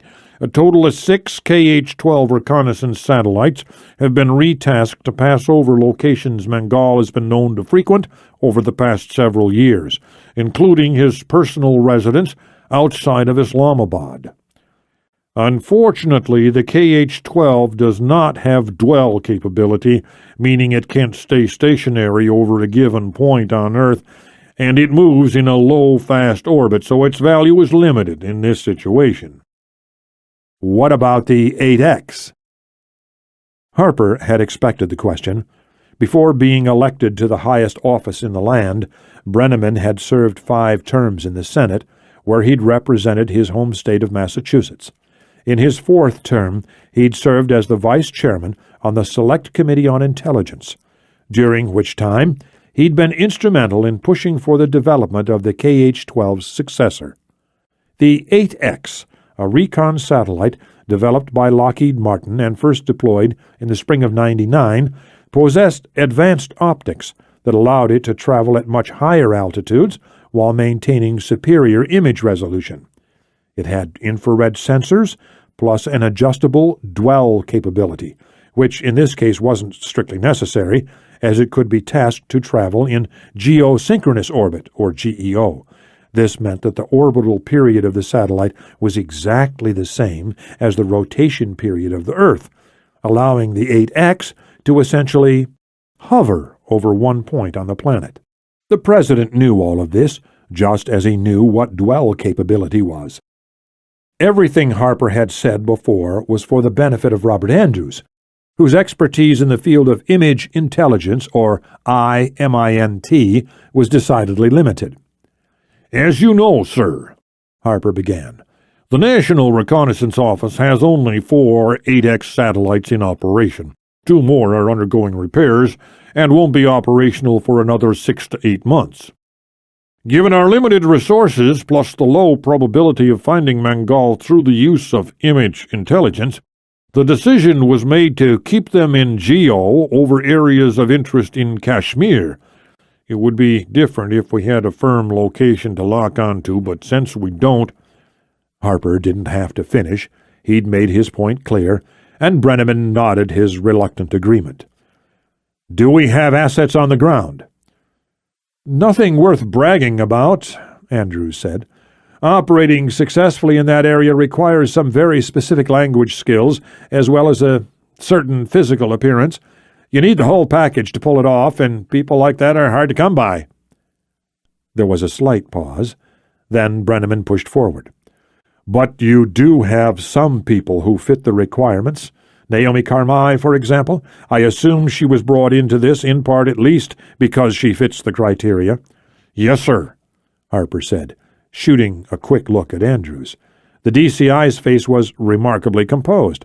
Harper couldn't tell if he'd mentioned anything about Carmi's immediate past to the president. Brenneman leaned back in his seat and ran a weary hand over his face. "Gentlemen," he said, "this situation presents us with a unique problem. I've already met with Ambassador Vasquez. According to the Spanish government's initial figures, 6 people died as a direct result of this event, along with Camille Gafour. He was the sole enemy casualty. The rest were innocents. One was an officer with the CNP, the National Police. Another was a pregnant woman. She was killed in the blast on San Leonardo de Dios, along with a 12-year-old child on his way home from a soccer game. 4 more are critically injured." The president paused for a moment to let that sink in. "It's a messy situation, and the problem is compounded by the fact that we, and by that I mean the State Department, made an inquiry through official channels regarding Gafour less than a week ago. The Spanish are curious about our possible involvement in this, and rightfully so. They're just testing the waters for now, but it's only going to get harder to deflect their interest as time goes by, especially if the body count continues to rise. Obviously, we cannot allow them to learn the truth." Both agency officials nodded, and Andrews voiced his agreement. Brenneman paused again, looking down at his hands. "I understand the need for the actions your people took," he said. "The prospect of American intelligence officers being apprehended on foreign soil, especially while taking part in an operation of this magnitude, is simply unthinkable. It would undermine our ties to governments around the world, not to mention impugning my entire administration." He paused for a very long time, weighing his next words. "At the same time, what happened in Madrid today is completely unacceptable. Completely unacceptable. I don't know how to make that any more clear." There was a long silence. Finally, Harper spoke up. "Sir, I agree with everything you've said," he remarked. "And needless to say, disciplinary action will be taken against the people involved. Nevertheless, I feel that our people, Ryan Kealey and Naomi Carmi in particular, remain vital to the successful outcome of this mission, the mission being, of course, the safe recovery of Secretary Fitzgerald." Brenneman nodded slowly. "So you want them to stay on?" "Yes, sir," Harper responded without delay. "I do." "What do you think, Bob?" Brenneman asked, shifting his gaze. "Are you of the same opinion?" Andrews debated for a long time, then nodded reluctantly. "Yes, sir, I am. Their combined track record speaks for itself. We can't afford to ignore their past success." "Well, what about the ransom demands?" Brenneman asked after a moment, switching gears without warning. "Does that tell us anything more about the people who pulled this off?" Both men considered that for a moment.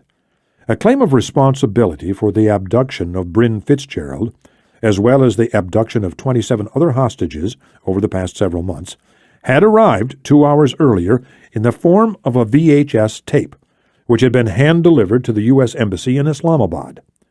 After an extensive interrogation, or at least as extensive as could be realistically expected in so short a time, it had been determined that the messenger was a blind cutout. Essentially, he knew nothing of value. He couldn't even give an accurate description of the man who had paid him to deliver the tape. Still, he was being detained while Pakistani authorities delved into his background. The tape had been converted to streaming media, then sent to Langley via an encrypted file, where it was written onto a blank DVD. Brenneman had watched the recording in the Oval Office, along with Andrews, Harper, DNI Bale, and Stan Chavez. If nothing else, it was proof that Saifi had had a hand in everything that had taken place. It featured the Algerian terrorist standing before a white flag that bore the oval-shaped symbol of the Salafist group for call and combat. Saifi's first demand had been quick and to the point. He wanted the release of 48 prisoners currently being held at Guantanamo Bay, all of whom were either Algerian-born or of Algerian extraction. This hadn't come as a surprise to anyone. Neither had his second demand, a sum of $50 million to be divided among 40 accounts and banks known for their willingness and ability to block government inquiries. All of it was to be delivered within the next 48 hours, or Saifi would begin killing hostages. He had threatened to start with Fitzgerald, but Harper had immediately dismissed that part of the recording. The acting secretary was by far the Algerian's biggest bargaining chip, and there was no way Saifi would kill her until he'd gotten what he wanted. On this point they were all in complete agreement. Sir, there's nothing unexpected or unusual about Saifi's first two demands, Harper began. Assuming Mengal isn't involved, Saifi could, theoretically, use the money to re-establish the GSPC, which hasn't been on anyone's radar for years. If Mengal is involved, then Saifi might still receive a portion of those funds. I doubt he really cares much about the prisoners. You'll recall that he hardly gave any instructions on where they were to be transferred or how they were supposed to get there. He did, however, give extensive instructions on how the money was to be delivered. Saifi doesn't have a financial background, so obviously he has someone advising him in that direction. More likely, Mengal, again assuming he's involved, is the one calling the shots with respect to the second demand. He was a senior figure in ISI, so, presumably, he would know how hard it is to wipe funds clean of electronic surveillance. Brenneman considered that for a moment. And what about the third demand? Harper hesitated. The third demand was the one that had thrown them all for a loop, mainly because it didn't fit in with what they knew about the Algerian terrorist. Before the tape ended, Saifi had demanded an immediate cessation to the forthcoming Indian-Israeli arms deal, pointing out that the sale of superior military technology to India would infect the Indian people with the same grandiose, imperialistic dreams that have consumed the U.S. government for years.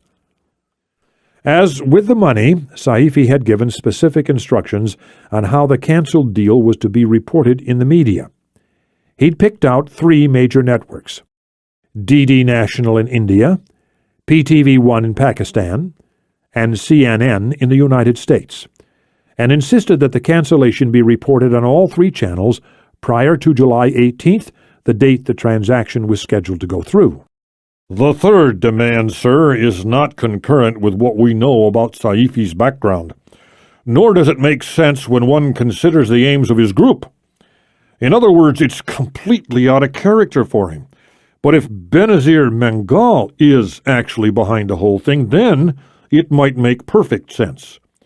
If that deal falls through, Pakistan will maintain the status quo, militarily speaking, and the Pakistani forces fighting in Kashmir will suddenly have a huge psychological advantage. We don't know much about Mengal just yet. I have people working on that right now. But we do know that he spent a decade with ISI in a senior role. If he still has some strange allegiance to his former service, I wouldn't put it past him to engineer something like this. Fair enough, the president said. He frowned for a moment, thinking it through. Then he looked up and appraised them both. Gentlemen, I'd like you to take a hard look at that tape. We need to try to learn from it, and we also need to try to figure out why Saifi didn't use the Secretary of State on the recording. That still doesn't make sense to me. But for now, let me return to the issue at hand, namely what took place today in Madrid. The Spanish government is already asking some dangerous questions, and they've only just started looking. I have to know that there is nothing out there that could link us to this. If I'm going to deny it outright, I need to be sure it won't come back to us, that it won't come back to me. It won't, sir, Harper assured him. That is the one thing you can be certain of. In the meantime, no one is standing still. The Bureau's team landed at Chaclala this morning, and they're already examining the vehicles destroyed in the ambush, as well as the site itself on Airport Road. With any luck, they'll have some preliminary observations by the end of the day. We can factor in whatever they come up with and go from there. Good, Brenneman said. He got to his feet and the other men followed suit. That's what I wanted to hear. Interagency cooperation in this matter is absolutely vital. Of course, Andrews said as he approached the door, Harper a few steps behind. We're doing everything we can, sir. I'm glad to hear it. Brenneman paused just inside the door, which seemed to open of its own accord. He appraised them both in turn. Gentlemen, I want hourly updates. Obviously, I want to see anything relating to the situation in Kashmir, but finding Secretary Fitzgerald remains our top priority. In order to do that, we need to find Mengal as soon as possible. As far as I'm concerned, nothing is more important than tracking him down. Is that clear? Yes, sir, Andrews answered for both of them. Perfectly clear. Chapter 21. Washington, D.C., Lahore, Pakistan. 5 minutes after the meeting was over, the two CIA officials left the building from a door on the south side of the West Wing. The air was oppressive, heavy, warm, and still. Mountainous black clouds positioned directly overhead seemed to promise rain, although the sun still broke through, occasionally spilling yellow light over the dark pavement. The surrounding trees seemed completely immobile, frozen in anticipation of the building's storm. The two men began crossing the pavement toward the waiting town car, which was tucked in between a pair of black Chevy Suburbans. All three vehicles were running, and as Harper and Andrews approached, a number of security officers broke away from their idle discussions and climbed into the armored SUVs, preparing for the short drive back to Langley. Andrews walked up to the Lincoln, and the driver's side window slid down immediately. He spoke a few words to the driver, unbuttoned his suit coat, and handed it in through the window. Loosening his tie slightly, he turned and walked back to Harper. "Hot as hell out here," he remarked, rolling his sleeves up over his thick forearms. "Yeah, but it looks like rain, and we could use it." "I hate this town in the summer," Andrews growled, looking up at the darkening sky. "The air is so damn thick it's like trying to breathe underwater." "August is just around the corner," Harper pointed out. "The worst is yet to come." "My sentiments exactly," Andrews said. He seemed to brood for a moment before nodding curtly toward the east colonnade. "Come on, let's take a walk. I need some air." Having no real say in the matter, Harper ignored the verbal hypocrisy and fell in beside the DCI. They walked along the curved road until they reached the Jacqueline Kennedy Garden, which lay just south of the east colonnade. They entered the garden on the west side, following the red brick walkway between strips of bright grass and beds of colorful flowers. Although the east wing was visible through the vegetation, they were largely blocked from view by boxwood hedges and small trees. Harper knew that a number of Marines and Secret Service agents were posted outside the building, but they remained out of sight.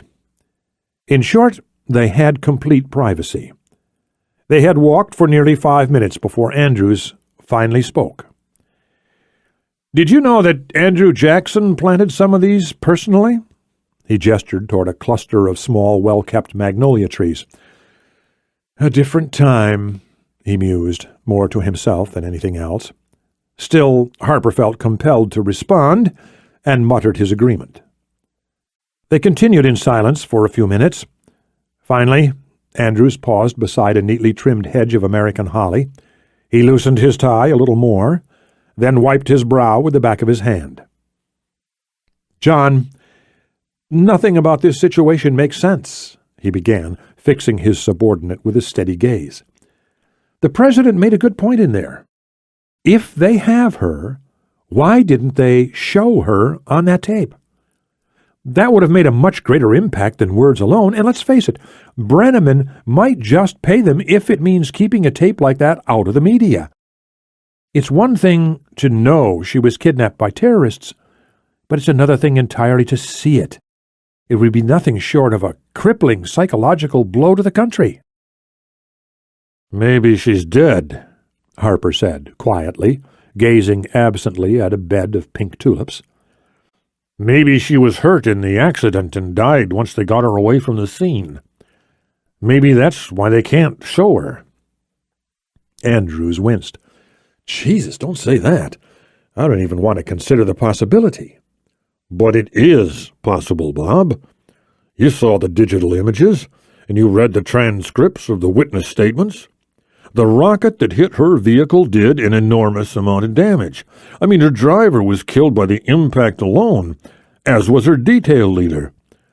The damage was mainly limited to the front of the vehicle, of course, and she was riding in the back. But that doesn't mean much. There's still a good chance she was exposed to the shrapnel. The deputy director paused thoughtfully. On the other hand, if she was killed, they have no reason to keep that from us. They might as well take credit for it while the press coverage is still at its peak. That would at least pander to some of Saifi's supporters, which could help bring in some additional funding and arms, maybe even the backing of a rogue state. Besides, even without Fitzgerald, they still have plenty of hostages to ransom. I don't know about that. Andrews was skeptical. We might pay him for Fitzgerald, but let's face it, we're not going to break with 2 decades of policy over 27 civilians, especially since only 12 of them are ours to begin with. The Germans paid him, Harper pointed out. When he took those hostages in Chad back in 2003, the government coughed up $6 million to get them back. You have to remember, Bob, Saifi has seen this work before. There's no reason for him to think it won't work again. At least that's where I fall on the issue, and for the most part my people agree. By people, are you referring to Kealey and Carmi? Harper caught note of the DCI's tone, which had suddenly hardened. Yes, he conceded reluctantly. Among others. Where are they now? You know the woman initially tasked with heading up the teams over there? The DCI furrowed his brow, thinking back to his earlier briefings. Something Patan, isn't it? That's right. Marissa Patan. Apparently she has family in the area. Her parents have a house on the coast, Cabo de Palos, near Cartagena. Suddenly the director's face lit up with recognition. Her father is Javier Machado. Yes, sir. He was before my time, but I know his history. An accomplished case officer with an impeccable record, as I recall. He frowned slightly. He had 2 daughters, I thought, both with the agency. That's correct, Harper replied reluctantly, not wanting to get into that particular story at the moment. Anyway, he's proving very cooperative, and that's where they are at the moment. Safest place for them, really, until we can give them something useful on Mangal. There's no point in moving them around. And the rest of the watchers? Most have already left the country. Their documentation and cover stories were good enough to get them out on commercial flights out of Madrid-Barajas, even with the heightened security. We'll be moving the rest soon. A long silence ensued, after which Andrews brought up the president's reaction to the events in Madrid. He wasn't happy, John, but it could have been worse. I don't think he's had time to really consider what it will mean for us and him if the Spanish government learns what actually took place on the ground. Well, he doesn't have to worry. They're not going to find out. Are you sure about that? Andrews pressed. Can you guarantee they won't discover the truth? You know I can't, Harper responded quietly. Another long silence. The President wants Kealey and Carmi to stay on, John, so that's the way it will be, Andrews said. For now, anyway. But they will answer for what happened today, and you'd better make sure they understand that they're walking a fine line. From what you've told me, as well as what I've read in their files, both have troubling incidents in their past. Frankly, their backgrounds don't inspire a great deal of confidence.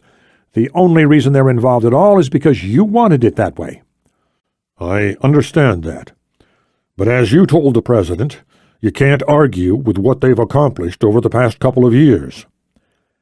Yes, the DCI conceded reluctantly. I did say that, and I meant it. But again, my patience is running short, along with my gratitude. Reel them in, John, or hand this assignment off to someone else, even if it puts us further behind than we already are. We can't afford another mistake. Certainly nothing like what happened today.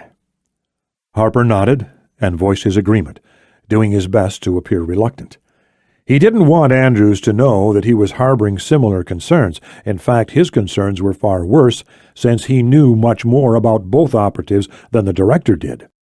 Still, he wasn't about to reveal the truth. The second he did, Kealey and Carmi would be pulled out immediately, and they would lose their forward momentum. Like it or not, his best option was to let them see it through and hope for the best.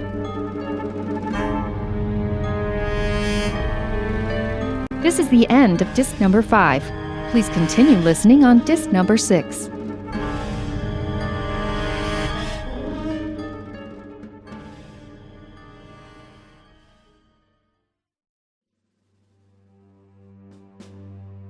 This is disc number 6.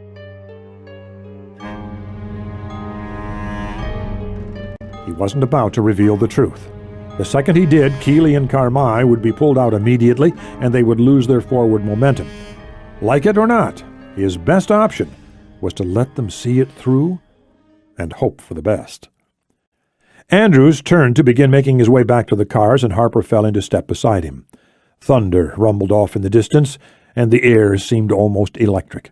As they walked, sprinkles started to spatter the path ahead, the first tangible sign of the forthcoming storm. One more thing, the DCI said. I'd like to devote some additional resources to Kashmir. I'm talking about personnel, hardware, whatever we can spare. Before long, the President is going to shift his focus back to that situation, and when that happens, he's going to want some hard intel. You said 6 satellites were pulled from the NSA and the NGA to watch Mangal's known places of residence? That's right. 6 at last count.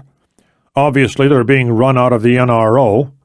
The National Reconnaissance Office was the primary government agency tasked with developing, building, and operating U.S. reconnaissance satellites. In the spring of '99, Harper had been seconded to the office, where he had served as a liaison officer for nearly a year. It had been a relatively boring, albeit enlightening experience. How many of those satellites were diverted from the areas of troop movement in Kashmir? I realize we still have the 4 8Xs over the area, but what about the KH-12s? How many were taken off? Harper hesitated, then said, All of them. Andrews shook his head in disbelief, but he was clearly resigned to the situation. I don't like it. Retasking those satellites does nothing but limit our flow of information. I shouldn't have to rely on CNN for the latest developments. We're supposed to be ahead of the game, and right now we're playing catch-up. Still, he added after a brief moment of internal debate, that is a secondary result of the President's orders, so it's out of our hands. The way I see it, the only way we can get back on track is to find the general. That's how it looks, Harper agreed reluctantly. Then make it happen, John. Andrews paused to wipe his brow once more, then turned to face his deputy. Make Kealey understand. Carmi, too. They need to find Benazir Mangal, and they need to do it soon. The Sheikh Zayed Postgraduate Medical Institute, so named for the famed Sultan of Abu Dhabi, was one of several major hospitals in Lahore. It was a fairly well-administered facility, at least judging by the standards of the Islamic Republic. When he'd first arrived in country, Randall Craig had been surprised by the friendly, professional demeanor of the doctors and nurses who staffed the 286-bed hospital, though it had never occurred to him why this should be. He considered himself to be a reasonable person, a man open to cultures other than his own, but at the same time he subconsciously harbored the same prejudices shared by so many of his fellow Americans. It wasn't a conscious bias, rather it was something that lingered just below his active thoughts, a vague awareness of his own place in the world, a sense of entitlement based on his nationality. There was a natural order to things, he had always suspected, and while he'd never stopped to really consider this point of view, it seemed to him that, for better or worse, the rank of nations was much like a food chain, and that, as an American citizen, he was parked right at the top. Regardless of whether this was actually the case, it was a comforting thought, empowering even. It was also a notion he found easy to reinforce in Pakistan, a country where the average citizen earned less than $800 American every year. Of course, that sum went much further in the Islamic Republic than it did in the States, but it was still a hard statistic to ignore. It was something that Craig had witnessed firsthand from the moment his flight had touched down in Rawalpindi. It never ceased to amaze him how the Pakistani people could make so much with so little. When he took in the poverty that surrounded him daily, he couldn't help but wonder how this country had managed to become a nuclear power. Nevertheless, over the past couple of weeks, he had seriously considered cutting his work at Sheikh Zayed short. Ever since the announcement of the upcoming Israeli arms sale to the Indian government, the tension in the streets, particularly in the heart of Islamabad, had become nearly tangible. The abduction of Secretary Fitzgerald in Rawalpindi had brought things to a boiling point. In the end, though, he'd decided against leaving. Pakistan and India had engaged in conflicts before, he reasoned, and it had never really amounted to anything. Even the Kargil War in '99 could hardly be described as anything more than a cross-border skirmish. Hardly worth fleeing the country over, he thought, especially since he was so close to leaving anyway. It had been 10 months since he'd departed the University of Washington for Sheikh Zayed on a year-long visit, and he was more than ready to get back. In truth, the 1st of September couldn't come soon enough for Randall Craig. He left the locker room on the ground floor shortly after 8 in the evening, pausing on the way out to examine his reflection over the sink.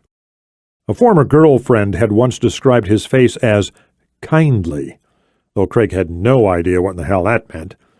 His lantern lower jaw was completely concealed by a thick beard, which he'd worn as long as he could remember, and despite a fair degree of worrisome searching, he had yet to find a trace of gray in his light brown hair. Overall, he was pleased with what he saw. At 38, he was still carrying more muscle than fat on his 6'4" frame, despite an appalling diet that consisted of 2 to 3 servings of McDonald's a day.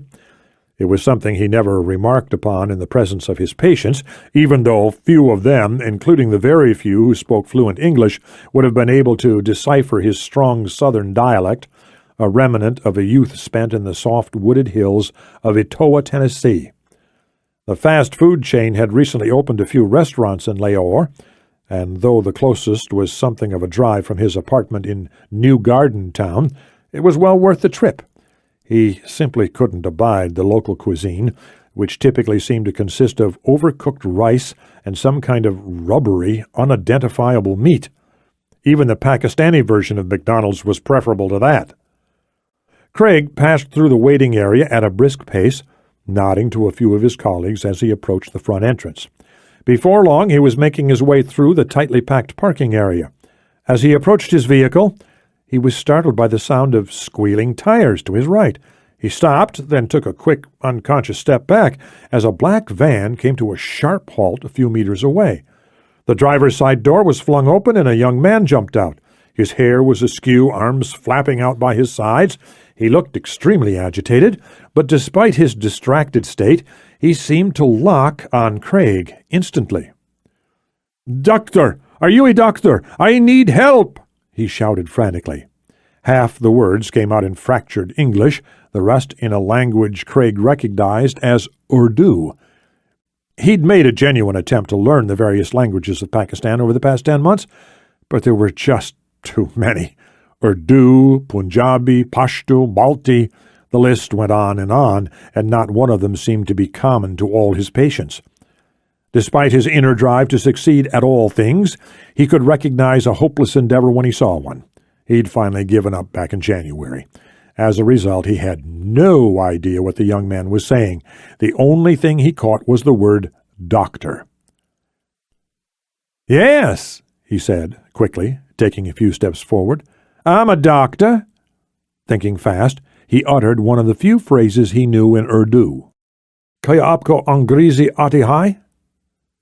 The man seemed to freeze, but only for a second. "Yes," he shouted triumphantly. "I speak English." It was almost as if he was just realizing he had the ability. "It's my brother. He's badly hurt." The man was babbling as he moved fast to the back of the van, reaching for the handle. "He was hit by a car. I saw it happen, but the car drove away before I could do anything. I didn't want to wait for the ambulance. Please help me." Craig moved forward instinctively, despite the warning bells going off in the back of his mind. If he'd thought it through a little longer, he would have realized that it didn't make sense. The emergency room doors were on the other side of the lot and clearly marked. A person arriving with a patient would naturally try to get as close as possible to those doors before getting out of a vehicle. Unfortunately, the truth dawned much too late. As the rear door of the van swung up, Craig moved around the rear of the vehicle to get a better look. He froze when he saw that the cargo area was empty except for a spare tire and a few ratty blankets. Suddenly, he was wrapped up from behind. The same man who had drawn him in was now holding him in place, or at least trying to. It was a near impossible task, given that he was much smaller and lighter than the man he was trying to control, but he was strong and determined. Craig shouted for help and started to struggle. But just as he was about to break free, the right side of his head exploded with pain. He had enough time to realize he'd been hit with something hard before the blackness moved in, his legs collapsing beneath him. He slumped forward, his limbs turning to water. He heard a hissed command in Urdu, then sensed a shadow darting in from the right, a person moving forward to break his fall. Then the dark tide swept over him, clouding out all thought, and the pain gave way to nothing at all. Chapter 22. Cartagena, Spain. It was just after 9 in the evening when Kealey woke with a start. Slowly but surely his surroundings began to swim into focus. He lay still for a moment trying to piece it together, and then it came back to him. Swinging his feet to the floor, he rubbed the sleep out of his eyes, aware of low voices drifting into the room. There was the sound of the wind as well, and as he stood and walked over to the open French doors, the brightly colored curtains rippled gently against the interior wall. Stepping outside, he moved to the railing and put his hands on the waist-high bar of the balcony. Night had settled over the landscape, but small lights scattered round the perimeter helped illuminate the garden below. It was obviously well kept, a thick line of Spanish fir blocking the view of the road beyond. The trees were swaying in the cool, salty breeze moving in from the Mediterranean Sea, which wasn't more than a mile to the east. The towering pines were positioned just inside a black fence of wrought iron, where they framed a large square of grass. Although it was dark, the grass appeared as green as it would have during the day, the lawn luminescent in the clean white light. A white aluminum table was centered on the grass, and 2 figures were seated there. One was a woman, in her mid-50s. Her dark, shoulder-length hair was touched with gray, but otherwise she appeared far younger than her years. Her complexion was fair, her face remarkably free of wrinkles, and she was dressed in a pair of tan slacks and a green cotton cardigan. The other person at the table was Marissa Patan. Her dark brown hair was damp, shining wetly in the moonlight, and she was wearing a cream-colored blouse and a pair of wrinkled chinos. It was different clothing from what she'd arrived in. Obviously, she'd taken the time to shower and change. The 2 women were talking quietly in French, but from where Kealey was standing the conversation was barely audible. As he looked down at them, Patan glanced up, as though sensing his presence. She smiled pensively and gave a little wave. But before Kealey could acknowledge the gesture, he heard a gentle tap behind him. He turned as the door opened slightly, a sliver of light creeping into the room. Kealey, ¿está despierto? Yeah, I'm up. Come on in. The door opened a little wider, and a large man with dark features, unkempt eyebrows, and long iron-gray hair appeared in the doorway, his bulk drowning out the light in the hall. Born in Valencia in 1937, Javier Machado had graduated from the Autonomous University of Barcelona in 1960, before immigrating to the United States, where he'd earned a master's in economics at the University of Southern California, followed by a doctorate at Princeton. It was there that he had been recruited by the CIA. He'd served as a case officer for more than 30 years, running agents in Mexico, Morocco, Algeria, Portugal, and France, among other places. According to Marissa Patan, he'd spent the better part of that time trying to get out from under the shadow of his own father, Luis Mendez Machado, a famed poet who'd served a lengthy prison term for opposing the rule of Francisco Franco during the 60s. Patan had been unwilling to provide many specifics, but based on what she'd said in the car, Javier Machado had largely succeeded in this endeavor, having accrued a long list of intelligence coups during what could only be described as a stellar career. He had retired 15 years earlier, after finishing up a stint as the CIA station chief in Lisbon. Patan had explained it all on the nerve-wracking 6-hour trip from Madrid to Cabo de Palos. Although she seemed reluctant to speak of her father, Kealey had caught the reverence in her voice when she spoke his name.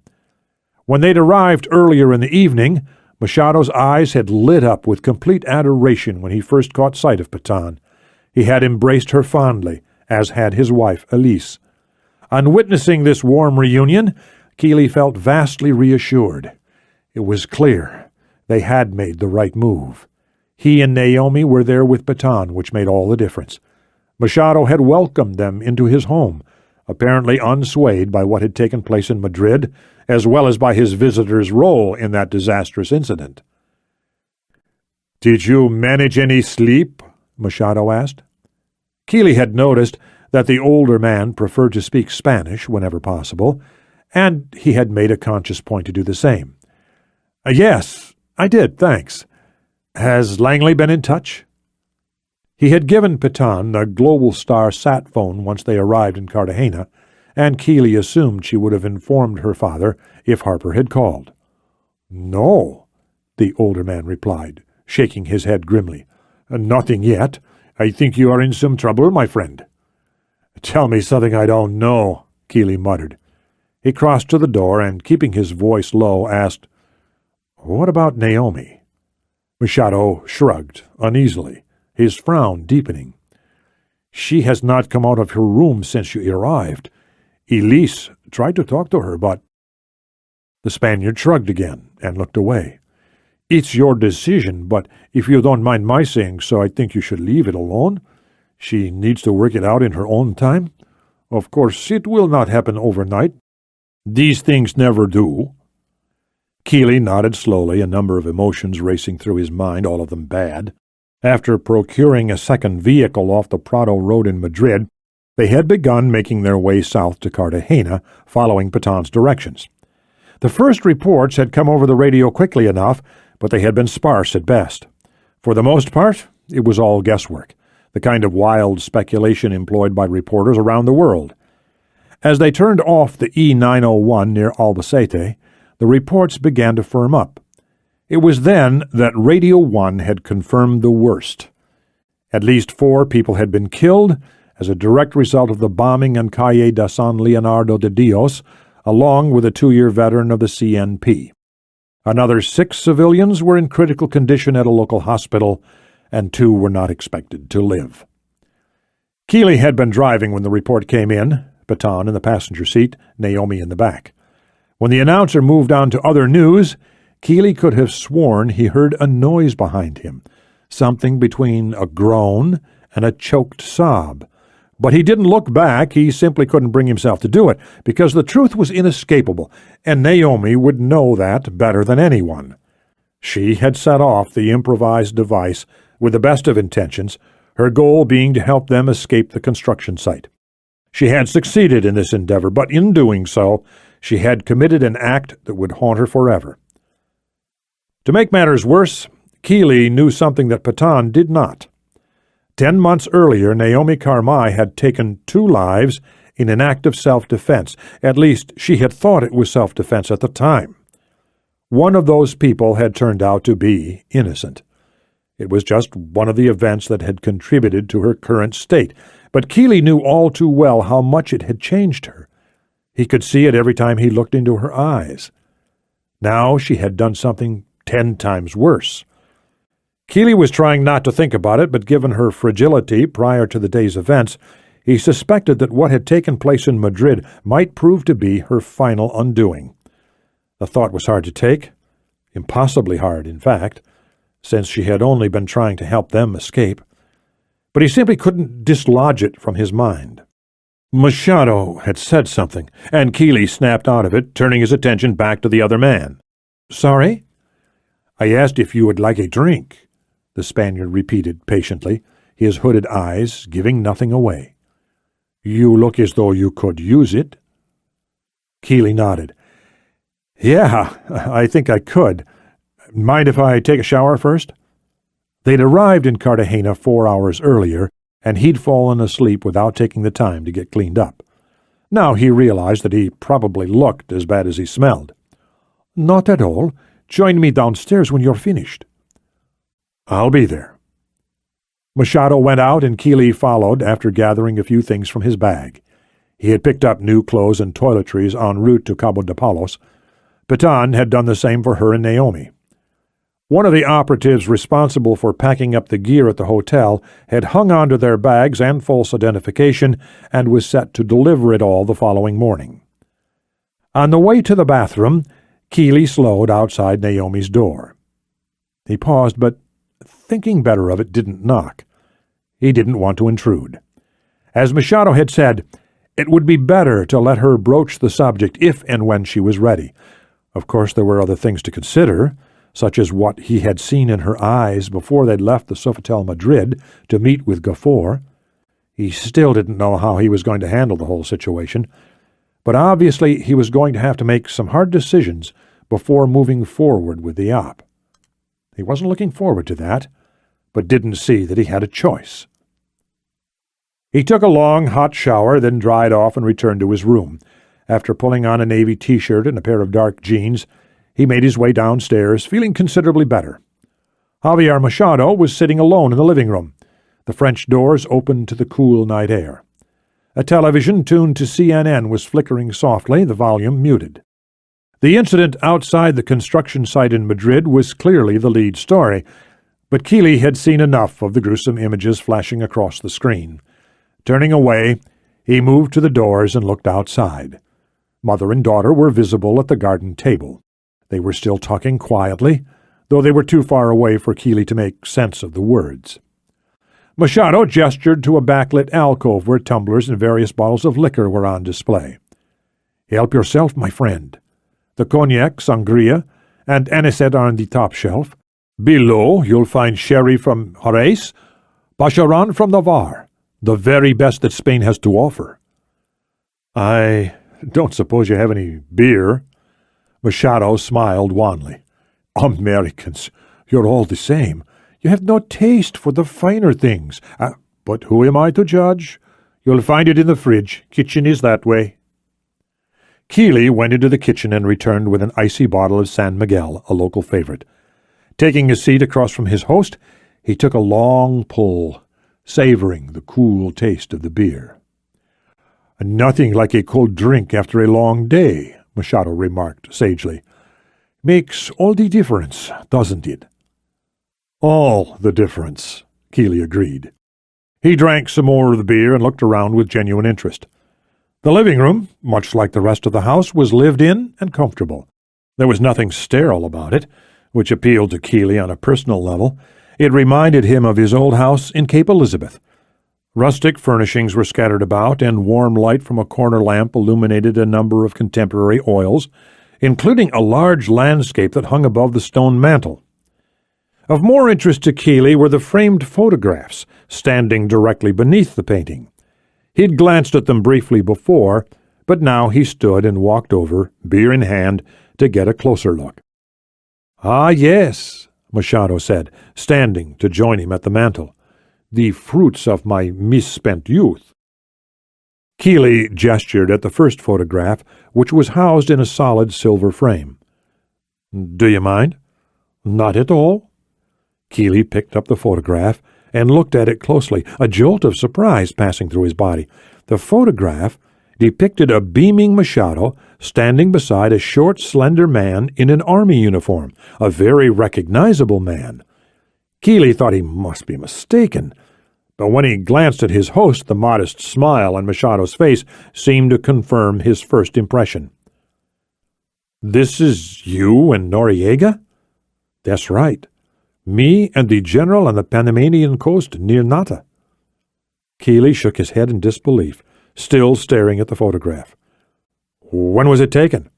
"The early months of 1984. March, perhaps, or maybe April. It's all a blur to me now." "That would have been shortly before he fell out of favor with Reagan, right?" "Right again," Machado replied, a note of approval in his voice. "He held presidential elections in Panama that October, the first in 16 years. Of course, once he found out he wasn't going to win, he started manufacturing votes. You know what happened then, I'm sure. It was all downhill from there. The U.S. government actually backed him on paper until '88, but we being the agency, of course, were making preparations to remove him well in advance." Kealey nodded. Although he never actually claimed the title of president, Manuel Noriega had effectively ruled the Republic of Panama from 1983 to January 3, 1990, the date of his surrender to U.S. forces outside the Embassy of the Holy See in Panama City. Although his reign over the country was relatively brief, many historians cited Noriega as one of the more remarkable leaders of the past half-century. He'd gained favor and numerous promotions during the 70s by brutally crushing a number of peasant uprisings in western Panama. Having won his superiors' trust and respect, including that of his mentor, General Omar Torrijos, Noriega slowly began to engineer his rise to the top. Throughout the late 70s and early 80s, Noriega worked to undermine his political opponents by any means necessary, and as the de facto leader of Panama, Omar Torrijos was a natural target. Although Noriega was never officially linked to the 1981 plane crash that killed Torrijos, few who knew the history of Panama's politics were in doubt of the general's culpability. A darker hint of Noriega's true nature was to come a few years later. In 1985, Dr. Hugo Spadafora, a resident of Costa Rica and one of Noriega's chief opponents outside the country, announced his intention to return to Panama. His goal was to actively oppose Noriega's regime by recruiting former brigadistas to his cause, the men and women he'd fought with in his earlier efforts to rid Nicaragua of the tyrannical dictator Anastasio Somoza. Spadafora held true to his word. He did, in fact, return to Panama, though he never had the chance to act on his ideals. He went missing on the day he returned, and later that evening, his decapitated body was found stuffed inside a U.S. post office bag. This gruesome discovery effectively silenced public outcries against Noriega from that point forward. "Were you there when he was captured?" Kealey asked Machado. "Yes. In fact, I flew back with him when he was extradited. I was there for all of it. Even when two men from the State Department, Walter and Kozak, I think they were called, offered him $2 million to go into exile. They had a luxury villa set up for him right here in Spain." Machado laughed quietly. "They showed him the pictures and everything. He refused the bribe, of course, because he knew he still had plenty of leverage. Remember, Noriega was an agency asset from the early 70s right up until the time of his surrender. If he had wanted to, he could have made things very embarrassing for us. Later on, he did just that. Which only makes it more ironic that we turned against him, Kealey pointed out. Given our initial support for his regime, I mean. Yes, Machado said mildly. The agency does have a bad habit of backing the wrong horse. The same could be said of the U.S. government as a whole, I think. Saddam is a perfect example. He and Reagan were true compañeros during the Iraq-Iran war, the very best of friends. And look how that ended. Bin Laden could also be included in that group, Kealey murmured. It's like we're doomed to repeat our mistakes. Perhaps. But that doesn't mean we should give up entirely. Back then I believed that the agency does its best to protect the interests of the American people. I still believe that. But you were born in Spain, Kealey protested, unable to suppress his curiosity. You spent the first half of your life in this country. Why would you go to such lengths to protect U.S. interests? Why'd you join the agency in the first place? Machado shrugged. Who knows? I was looking for adventure, I suppose. I was young at the time, much younger than you are now, in fact. It seemed like the thing to do, and besides, I was bored silly at Princeton. As to why I stayed on, well, I can't honestly say. I've had plenty of time to think about it, though. A great deal of time to wonder what I could have done differently. A look of intense sadness crossed his face. Believe me, young man, old age offers one plenty of time for regret. Machado fell silent. Kealey felt like asking him what he meant by that, but then thought better of it. He handed back the framed photograph, and Machado replaced it carefully on the mantel. Then he walked over and retook his seat, Kealey following suit.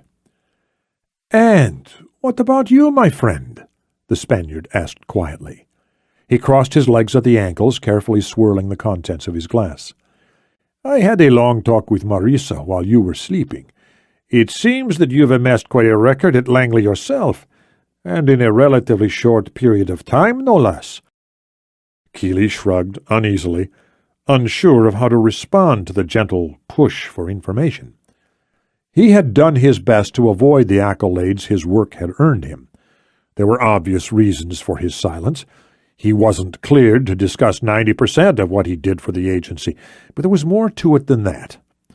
Simply put, he was a private person by nature, and he preferred to remain in the shadows. "You're reticent to speak of it," Machado said suddenly. He looked past Kealey, his gaze falling on the women outside. "Which makes sense, of course. But where Marisa is concerned, I have a personal interest. She is my only living child, and I love her dearly. I would do anything to ensure her safety." "Anything," he repeated, his eyes flaring briefly. "Can you understand that?" "Yes," Kealey said quietly, thinking about Naomi and how much she meant to him. "I understand that completely." "Then you know how I would feel if anything happened to her.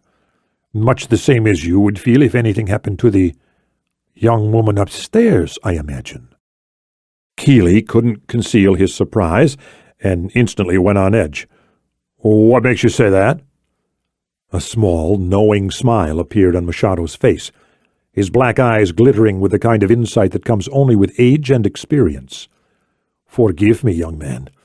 Please excuse my direct manner, but it couldn't be more obvious.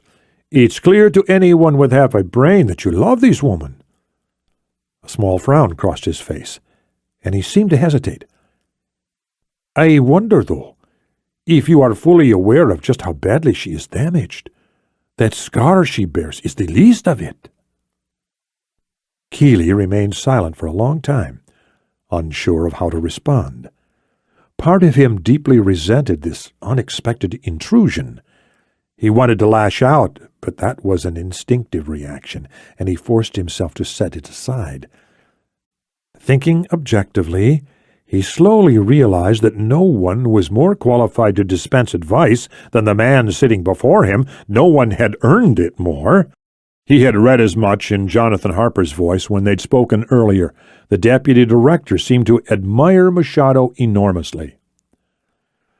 "I have a fair idea of what she's going through," he finally admitted. "But she won't open up." "I don't know what to do. It's like you said earlier. If I push her, I'll probably just end up making things worse." "That's a fair point," Machado said, nodding slowly. "But on the other hand, you need to know if she can go on, correct?" "Yes. And I assume you achieved what you set out to do in Madrid?" "Yes." "Then, naturally, the agency will want to put that information to some good use. If they call on you, and I assume they will, you'll need her help. But only if she can help. If she is focused on other things, she'll only slow you down, making it harder for you to accomplish your task." "That makes sense, but you're going after the Secretary of State, aren't you?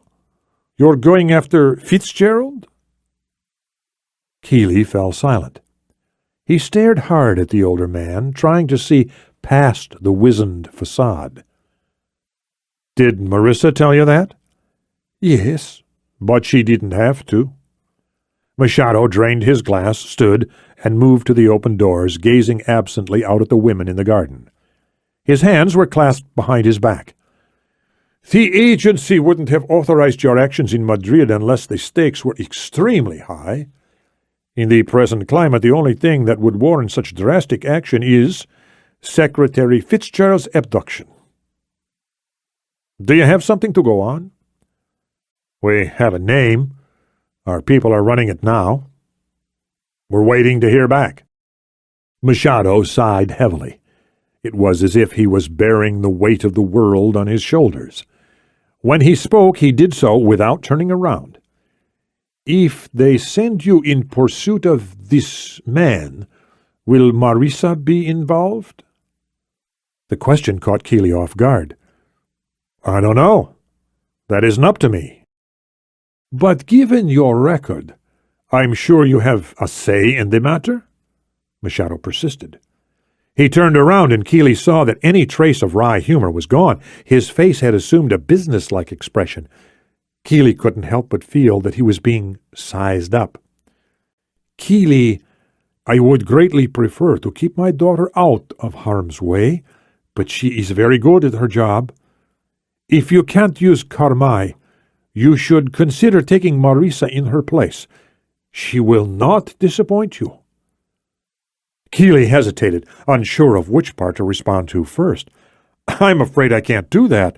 There's a specific reason Naomi was brought into this. A few reasons, in fact, but one in particular." "I can guess," Machado said. "The secretary was abducted in Pakistan, and setting aside the British accent, Carmine is clearly of Asian descent. East Indian, if I were to hazard a guess." "Exactly. And I assume she has some useful language skills." "She speaks fluent Punjabi and some Urdu." "Well, she seems to be the ideal choice, then. So you're on your way to Pakistan." Kealey couldn't help but wonder how Machado was arriving at these assumptions, or if they were even assumptions at all. "It's a definite possibility," he conceded. "I can help you." Javier Machado seemed suddenly eager, almost desperate, to offer his assistance. Even his posture was different. He was hunched forward in a strange way, and his stance seemed to emphasize the energy housed within his massive frame. It was a startling transformation, Kealey thought, given his calm, reassuring demeanor of a moment ago. "I know a man in Lahore, a fixer of sorts," Machado continued. "He has many connections, and he can get you around without attracting attention.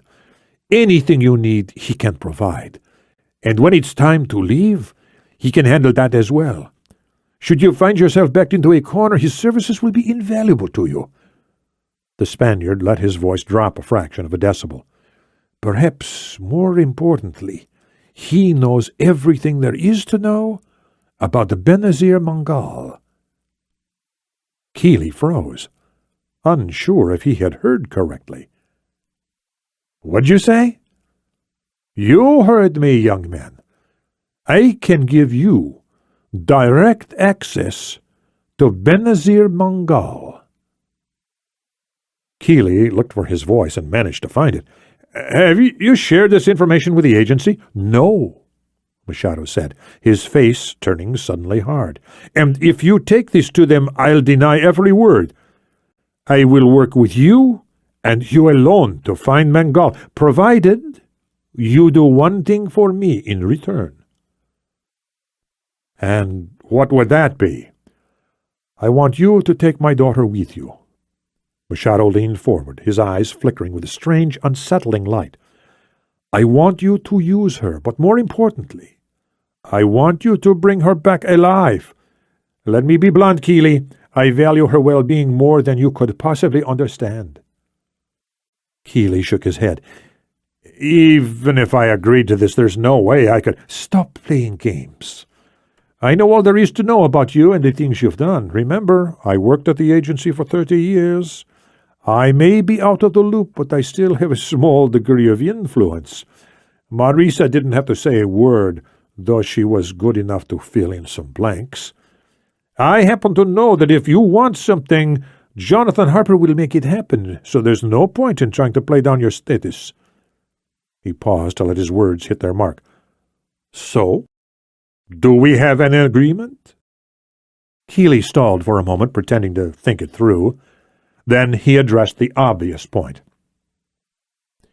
If your daughter's safety is really that important to you, then asking me to take her along seems pretty counterproductive. Whatever happens, there's going to be plenty of risk involved. Machado smiled gently. That's where you're wrong. Having her by your side is very much in my best interest. I have my reasons for asking this favor, of course, but I'm not going to share them with you. No offense, but you don't need to know more than what I've already said. At least, not yet. He walked over to refill his drink. As I mentioned earlier, I am well versed on your background, Kealey.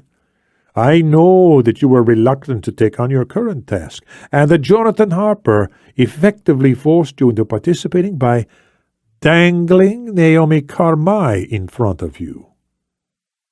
There it was.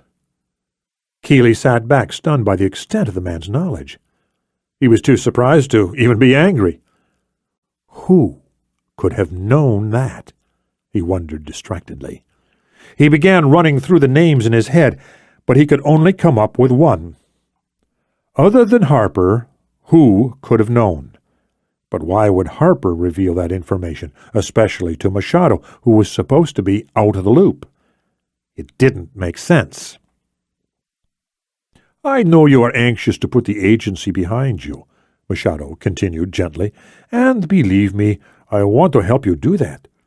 By finishing your assignment as fast as possible, you will only be helping yourself. Besides, what I said about Marisa was not a lie.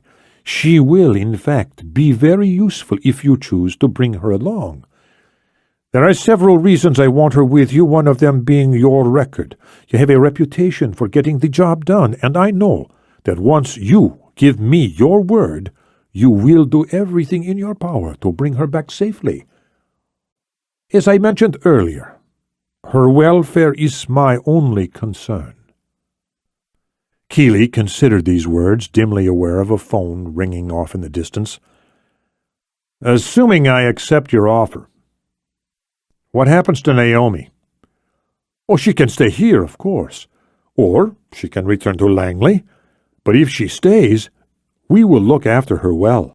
You have my word. My wife is a former nurse, and she is very capable. Anything she needs, she gets. No exceptions. Kealey sat back, thinking it over. His thoughts kept drifting back to Naomi's 1,000-yard stare, the look she'd given him at the Sofitel Madrid.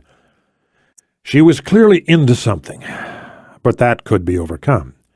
He knew how important her work was to her, and he honestly believed that in the end it might prove to be her salvation if she could find a way past the day's events.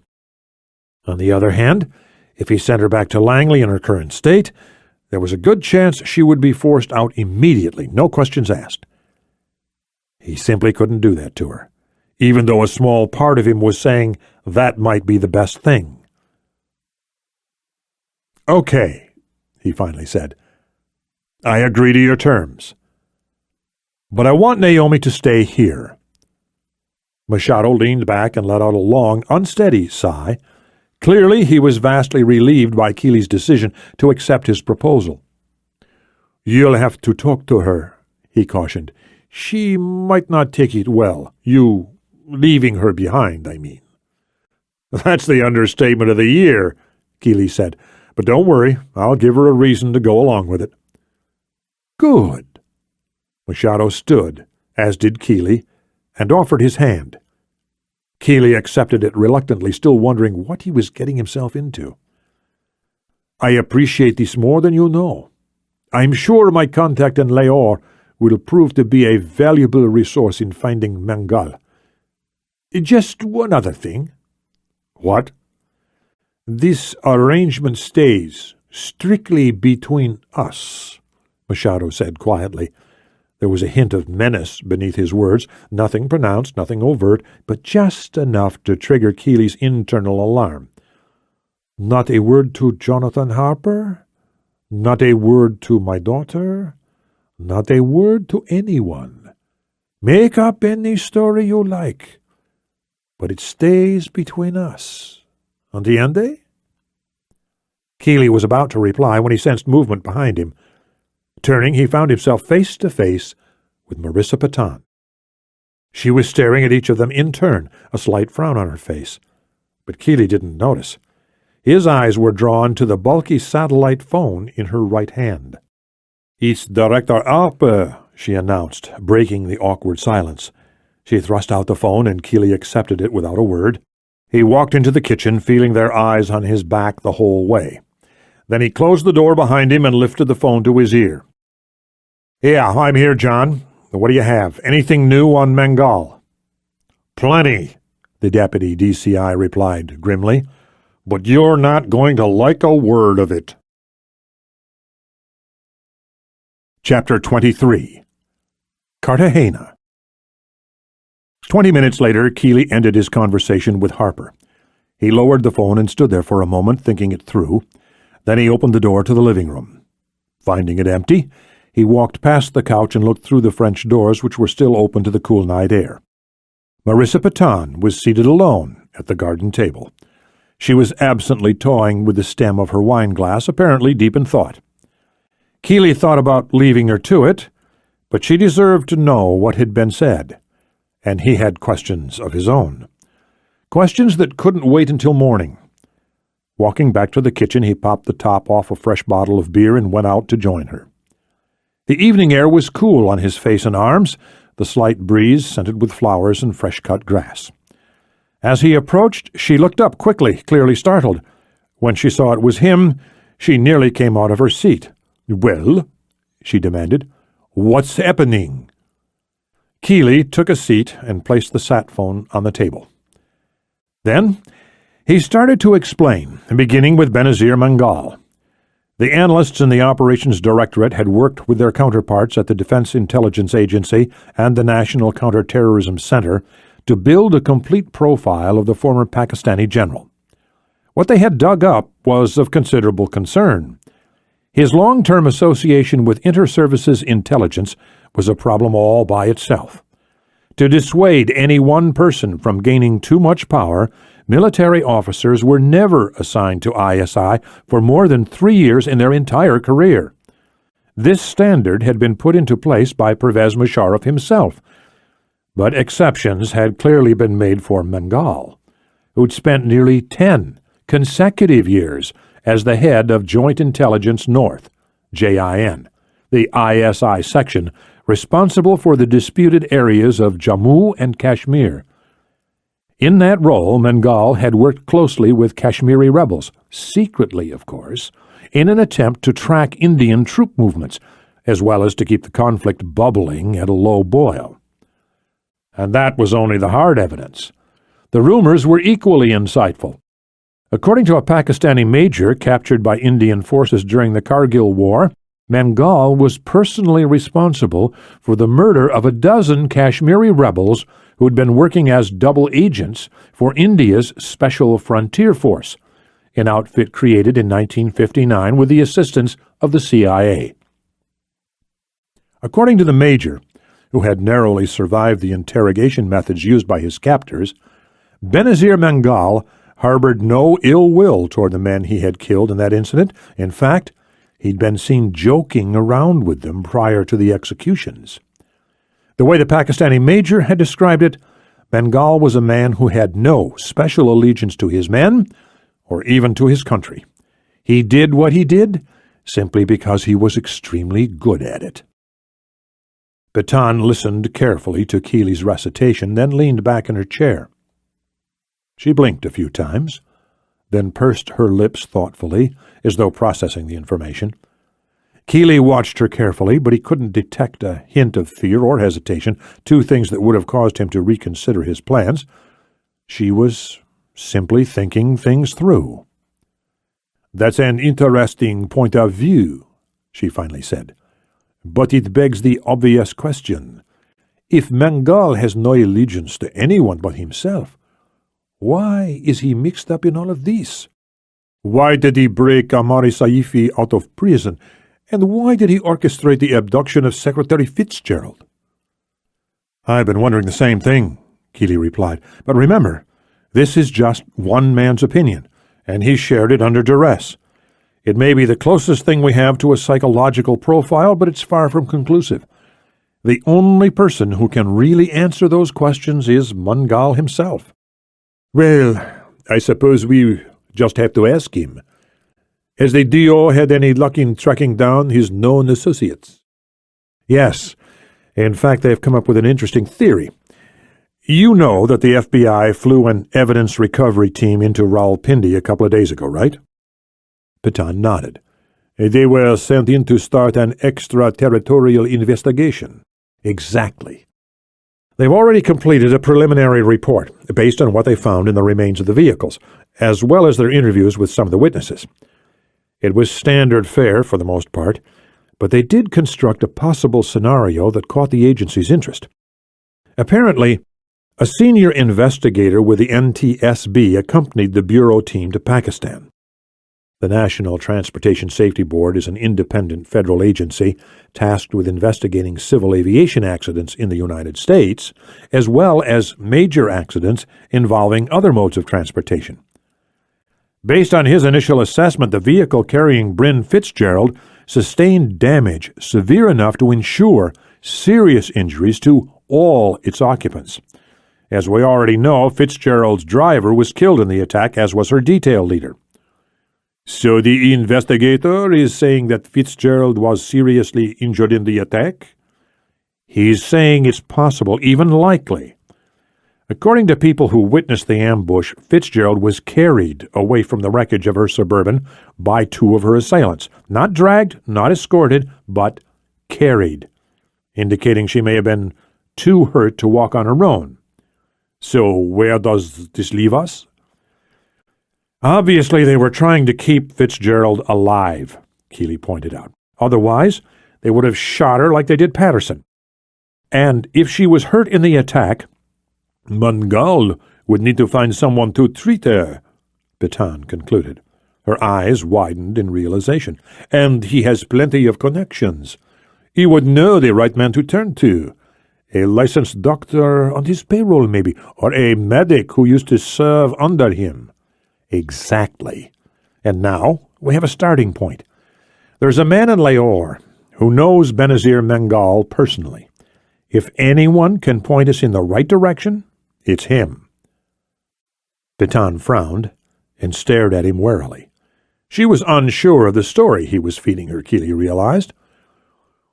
"Where did this man in Lahore come from? I thought the agency didn't have any reliable assets in Pakistan." "That's what I thought too. But Harper managed to dig someone up. I didn't push him on it." Patan seemed to accept this explanation, much to Kealey's relief. Harper had given him a list of possible candidates to check up on, including names and probable locations. All of them were based in Pakistan, and the majority of Mengal's associates were located in Islamabad and the outlying area. As Patan had just suggested, many of them were military-trained medics who'd once served under Mengal. But with Javier Machado's offer of assistance, Kealey now had a more probable lead. As Machado had instructed, Kealey hadn't mentioned anything about their arrangement to the deputy DCI. Harper had ordered him to take Carmi and leave Patan behind, but Kealey was going to do the exact opposite. He and Patan would be able to fly once they recovered the passports they'd left at the Sofitel Madrid. One of the operatives tasked with watching Gafoor in Madrid had been instructed to drop off the documents in the morning, then catch a flight back to the States. Kealey and Patan would be going in a very different direction, and now was as good a time as any to tell her. When he was done explaining it, she nodded her agreement. He was surprised at first by her willingness to accept his story at face value, but then he remembered that she had no reason to doubt him. After all, she knew nothing about the accord he had struck with her father. "So, what time are we leaving?" she asked. "We have to wait for the courier, but once he arrives, we'll head straight for the airport and catch the first flight out. I don't want to waste any time." "Fair enough."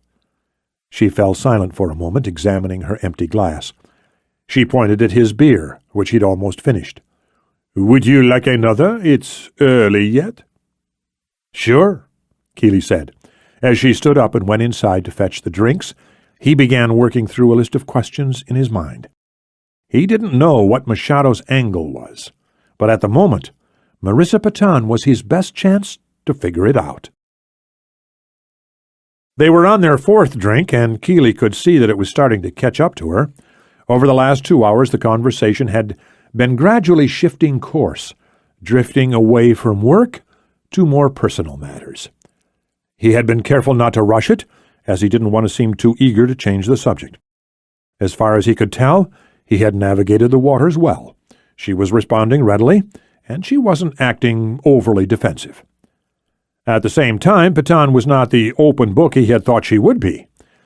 She seemed reluctant to talk about her family, especially her father. Kealey couldn't help but think this was strange, given that she'd followed his career path so closely. There was something in her past, he kept thinking. There's got to be something there. She had just finished talking about her first assignment with the Operations Directorate, a surveillance op in Mexico City, when she suddenly paused and shifted uneasily in her seat. Sensing she was about to bring up something important, Kealey set down his beer and gave her his full attention. "Ryan, I just want you to know." She trailed off, fidgeting absently with the thin silver bracelet around her left wrist. "Know what?" "That I am sorry about what happened today?" She lowered her eyes, but it was a gesture of contrition, nothing more. She wasn't upset in the least. "I only meant to wound him. I didn't mean for it to turn out the way it did. What Carmi had to do was, well, that was because of me. I know apologizing doesn't change it. I know I can't even begin to make it right for her. But I don't know what else to say. I should tell her myself, I know, and I will. But I just—" Kealey didn't fill the silence right away, as her words seemed to leave something out. Then it hit him. She hadn't expressed the slightest remorse for killing Camille Gafoor. Of course, it could be argued that she wasn't responsible for the man's death, since Gafoor might have lived with immediate medical attention. But Patan had pulled the trigger, and as far as Kealey could tell, it didn't seem to be bothering her at all. It wasn't natural, and he felt a spark of concern. Any way he cut it, he had to work with her for the foreseeable future, and he had to have some idea of her mindset. "She went through something similar last year," Kealey found himself saying. "Naomi, I mean. She never really got over it. Truthfully, she shouldn't even be here." "Maybe," Petan said quietly.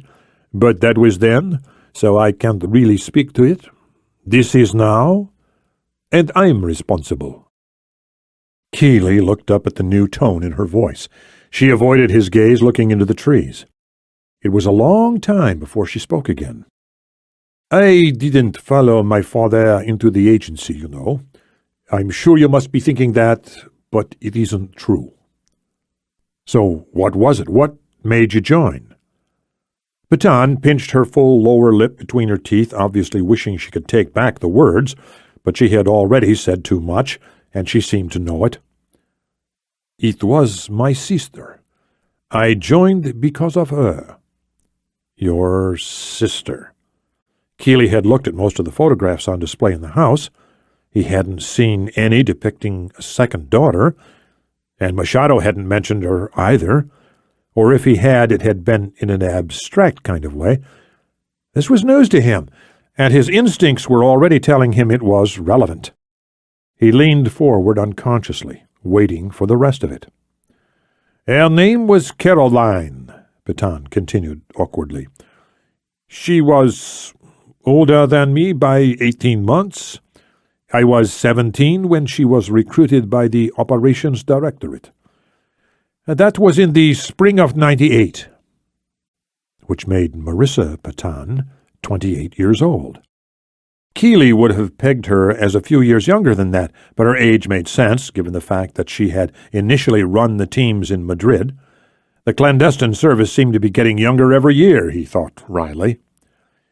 "She was an amazing person," Petan was saying.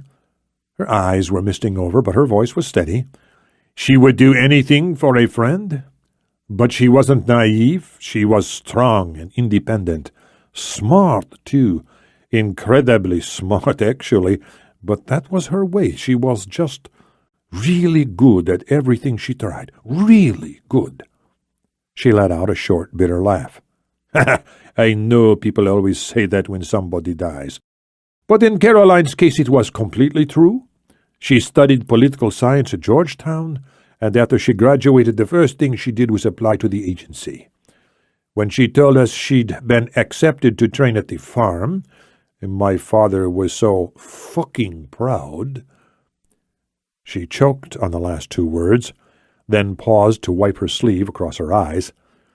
Kealey was tempted to give her an out, but knew that he couldn't. He needed to hear the rest, no matter how difficult it was for her. He waited uncomfortably until she'd composed herself, and when she resumed speaking, her voice was low and strangely detached. "It happened in Colombia when she was on her first assignment. By the late 90s, the Medellin cartel had begun to fragment along with its chief rival, the Cali cartel, and a number of organizations were rising up to take their place. The North Valley cartel was one of the bigger threats, and a number of American agencies, including the DEA and the CIA, were concerned by their lack of knowledge in that department. So, the decision was made to send someone in on the lower end of things, just to get an idea of what they were up to." She fell silent for a minute, lost in her own little world. "I suppose the NVC felt it had something to prove," she mused. "After all, it was the first real attempt to infiltrate the organization, so they had to make a statement if only to dissuade another attempt. From their point of view, it probably made a perfect business sense." Kealey had heard enough to get the picture. "Marissa, you don't know," she said, holding up a hand to stop him. Her voice was calm but firm. "I want you to know. You've heard this much, so you might as well hear the rest." She took a deep breath, then drank the rest of her wine in one fast swallow. Kealey waited patiently, trying to disguise his rising unease. He suddenly wanted her to stop where she was, to leave it alone, but he knew that she wouldn't. She wasn't the type to run from a painful experience. He could see that now. Clearly, he'd misjudged her right from the start. "They killed her, of course, but that wasn't the worst part. I was a junior at Marquette at the time. I had just finished out the semester, so I decided to fly home for a couple of weeks. My parents met me at the airport, and when we got home—" She paused, bracing herself. "There were photographs inside the house. Someone had broken in and plastered pictures everywhere. On the walls, the refrigerator, they even hid a few, so we'd find them later by accident." "Pictures of your sister?" Kealey asked quietly. "Yeah," Baton sniffed. A few tears were working their way down her face, but she didn't seem to notice. "And not just after, either. They took pictures the whole time they were torturing her. They made a video, too. They left that playing on the VCR. We could hear her screaming when my father opened the door. It was like she was right there, inside the house." "Jesus Christ," Kealey said softly. It was the most depraved thing he had ever heard, and it fit right in with what he knew about the Colombian cartels. At the same time, it answered all of his questions. Machado's intense desire to shield his remaining daughter from harm made perfect sense now, as did Paton's lack of remorse for the death of Camille Gafour. After what she'd been forced to endure, the lives of men like Gafour must have meant very little to her. Kealey couldn't help but wonder how she'd made it through the agency's intensive screening process. Her background alone should have raised enough red flags to keep her out, though he reminded himself that her father could have pulled some very long strings on her behalf. "So, now you know," she said, pushing her glass away. She looked at him steadily, and Kealey saw that the tears had already dried on her cheeks. He supposed she'd had plenty of time to grieve over the past decade, and it didn't take a genius to see that her grief had evolved into something far more dangerous. "Caroline's death changed everything. My mother handled it as well as anyone could, but my father was devastated. He aged 10 years the minute he walked into that house, and he's never been the same." "And what about you?" Kealey asked quietly. "How did you deal with it?" "Me?" She looked at him evenly, her body completely still. "I joined the agency." She stood and collected her empty glass. "I know what this was about, Ryan," she said, catching him by surprise. He knew protesting would get him nowhere, so he simply sat back and waited. "This whole conversation? You came out here to learn something about me." She paused for a moment, just watching him. "I can't say I blame you. It's important to know who you're working with. But now that it's all out in the open, I guess I should ask if you've changed your mind. So, do you still want my help?" He looked up and studied her face for a long moment. As far as he could tell, she was completely indifferent. He could answer either way, and she would accept it completely. "You'd better get some sleep," he finally said. "We've got an early start in the morning." She smiled and turned to go inside. She'd only taken a few steps when Kealey called out, and she turned to face him. "Marissa!" He hesitated, but he had to ask it. He had to know. "The people who killed your sister."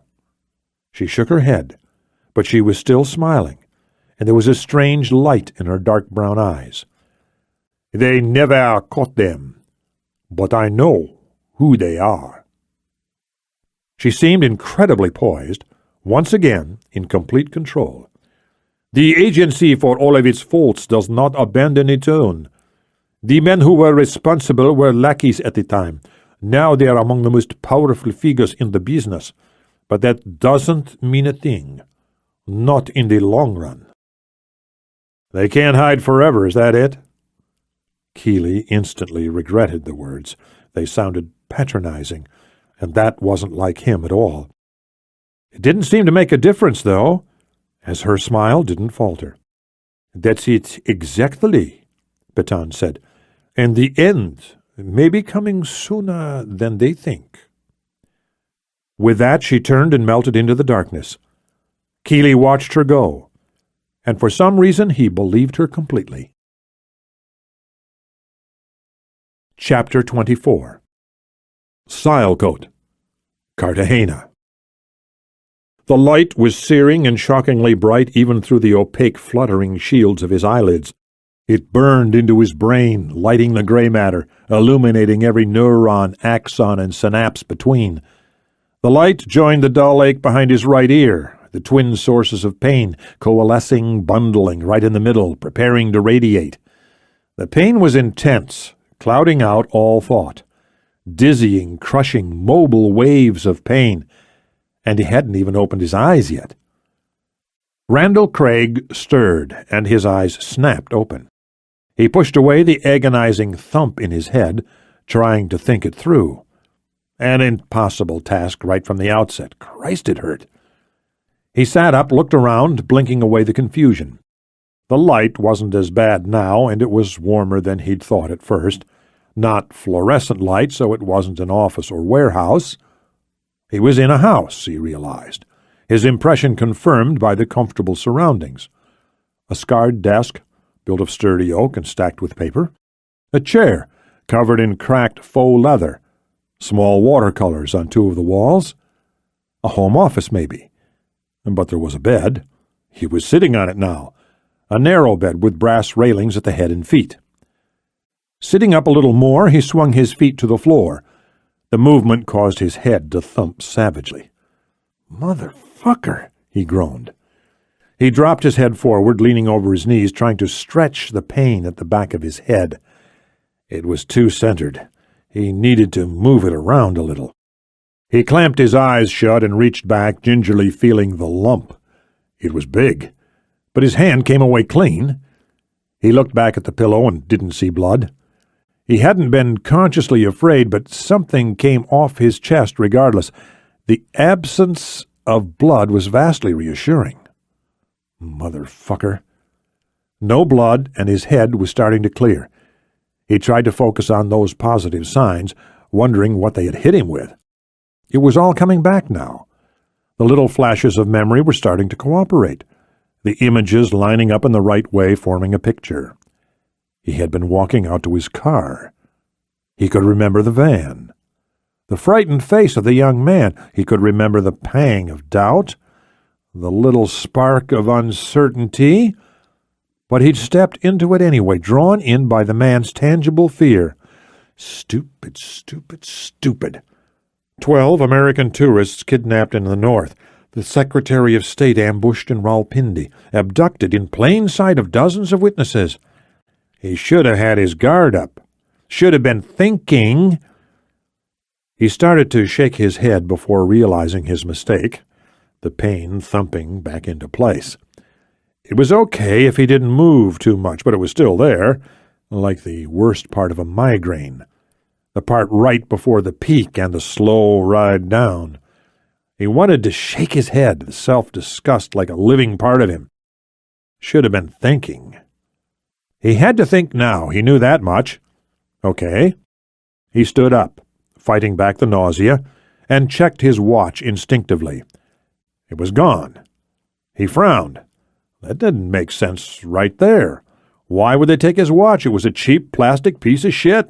Worthless unless they wanted to isolate him, to bar him from the outside world. He nodded to himself, ignoring the pain this time.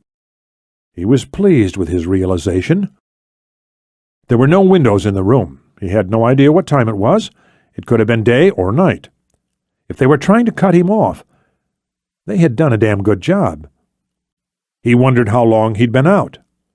What had they hit him with? Something hard, but the skin wasn't broken. So what was it? He shook his head sharply, ignoring the pain once more, frustrated with his wavering train of thought. Why had they taken him? That was the important question. There had to be a reason. But he just couldn't get to it. He was nobody special. He didn't have any famous relatives, and he wasn't connected to anyone with any real power. Basically, he was just another foreigner, and yet he knew that the same could be said of the dozen tourists who'd gone missing over the past several months. This had to be somehow related. But they had disappeared far to the north, Craig reminded himself, and from what he had read, they had been taken in groups in isolated areas.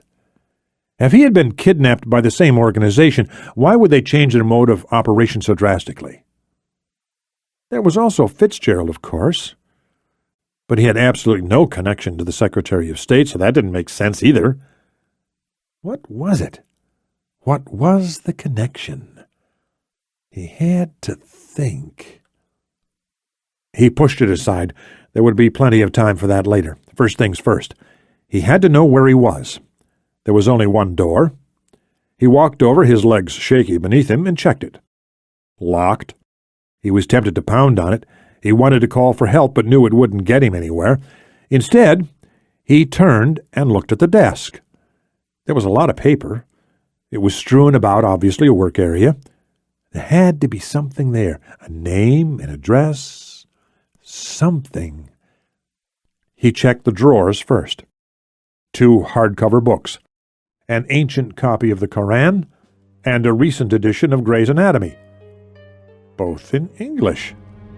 Strange to find the Koran in English, he thought. But that was assuming he was still in Pakistan.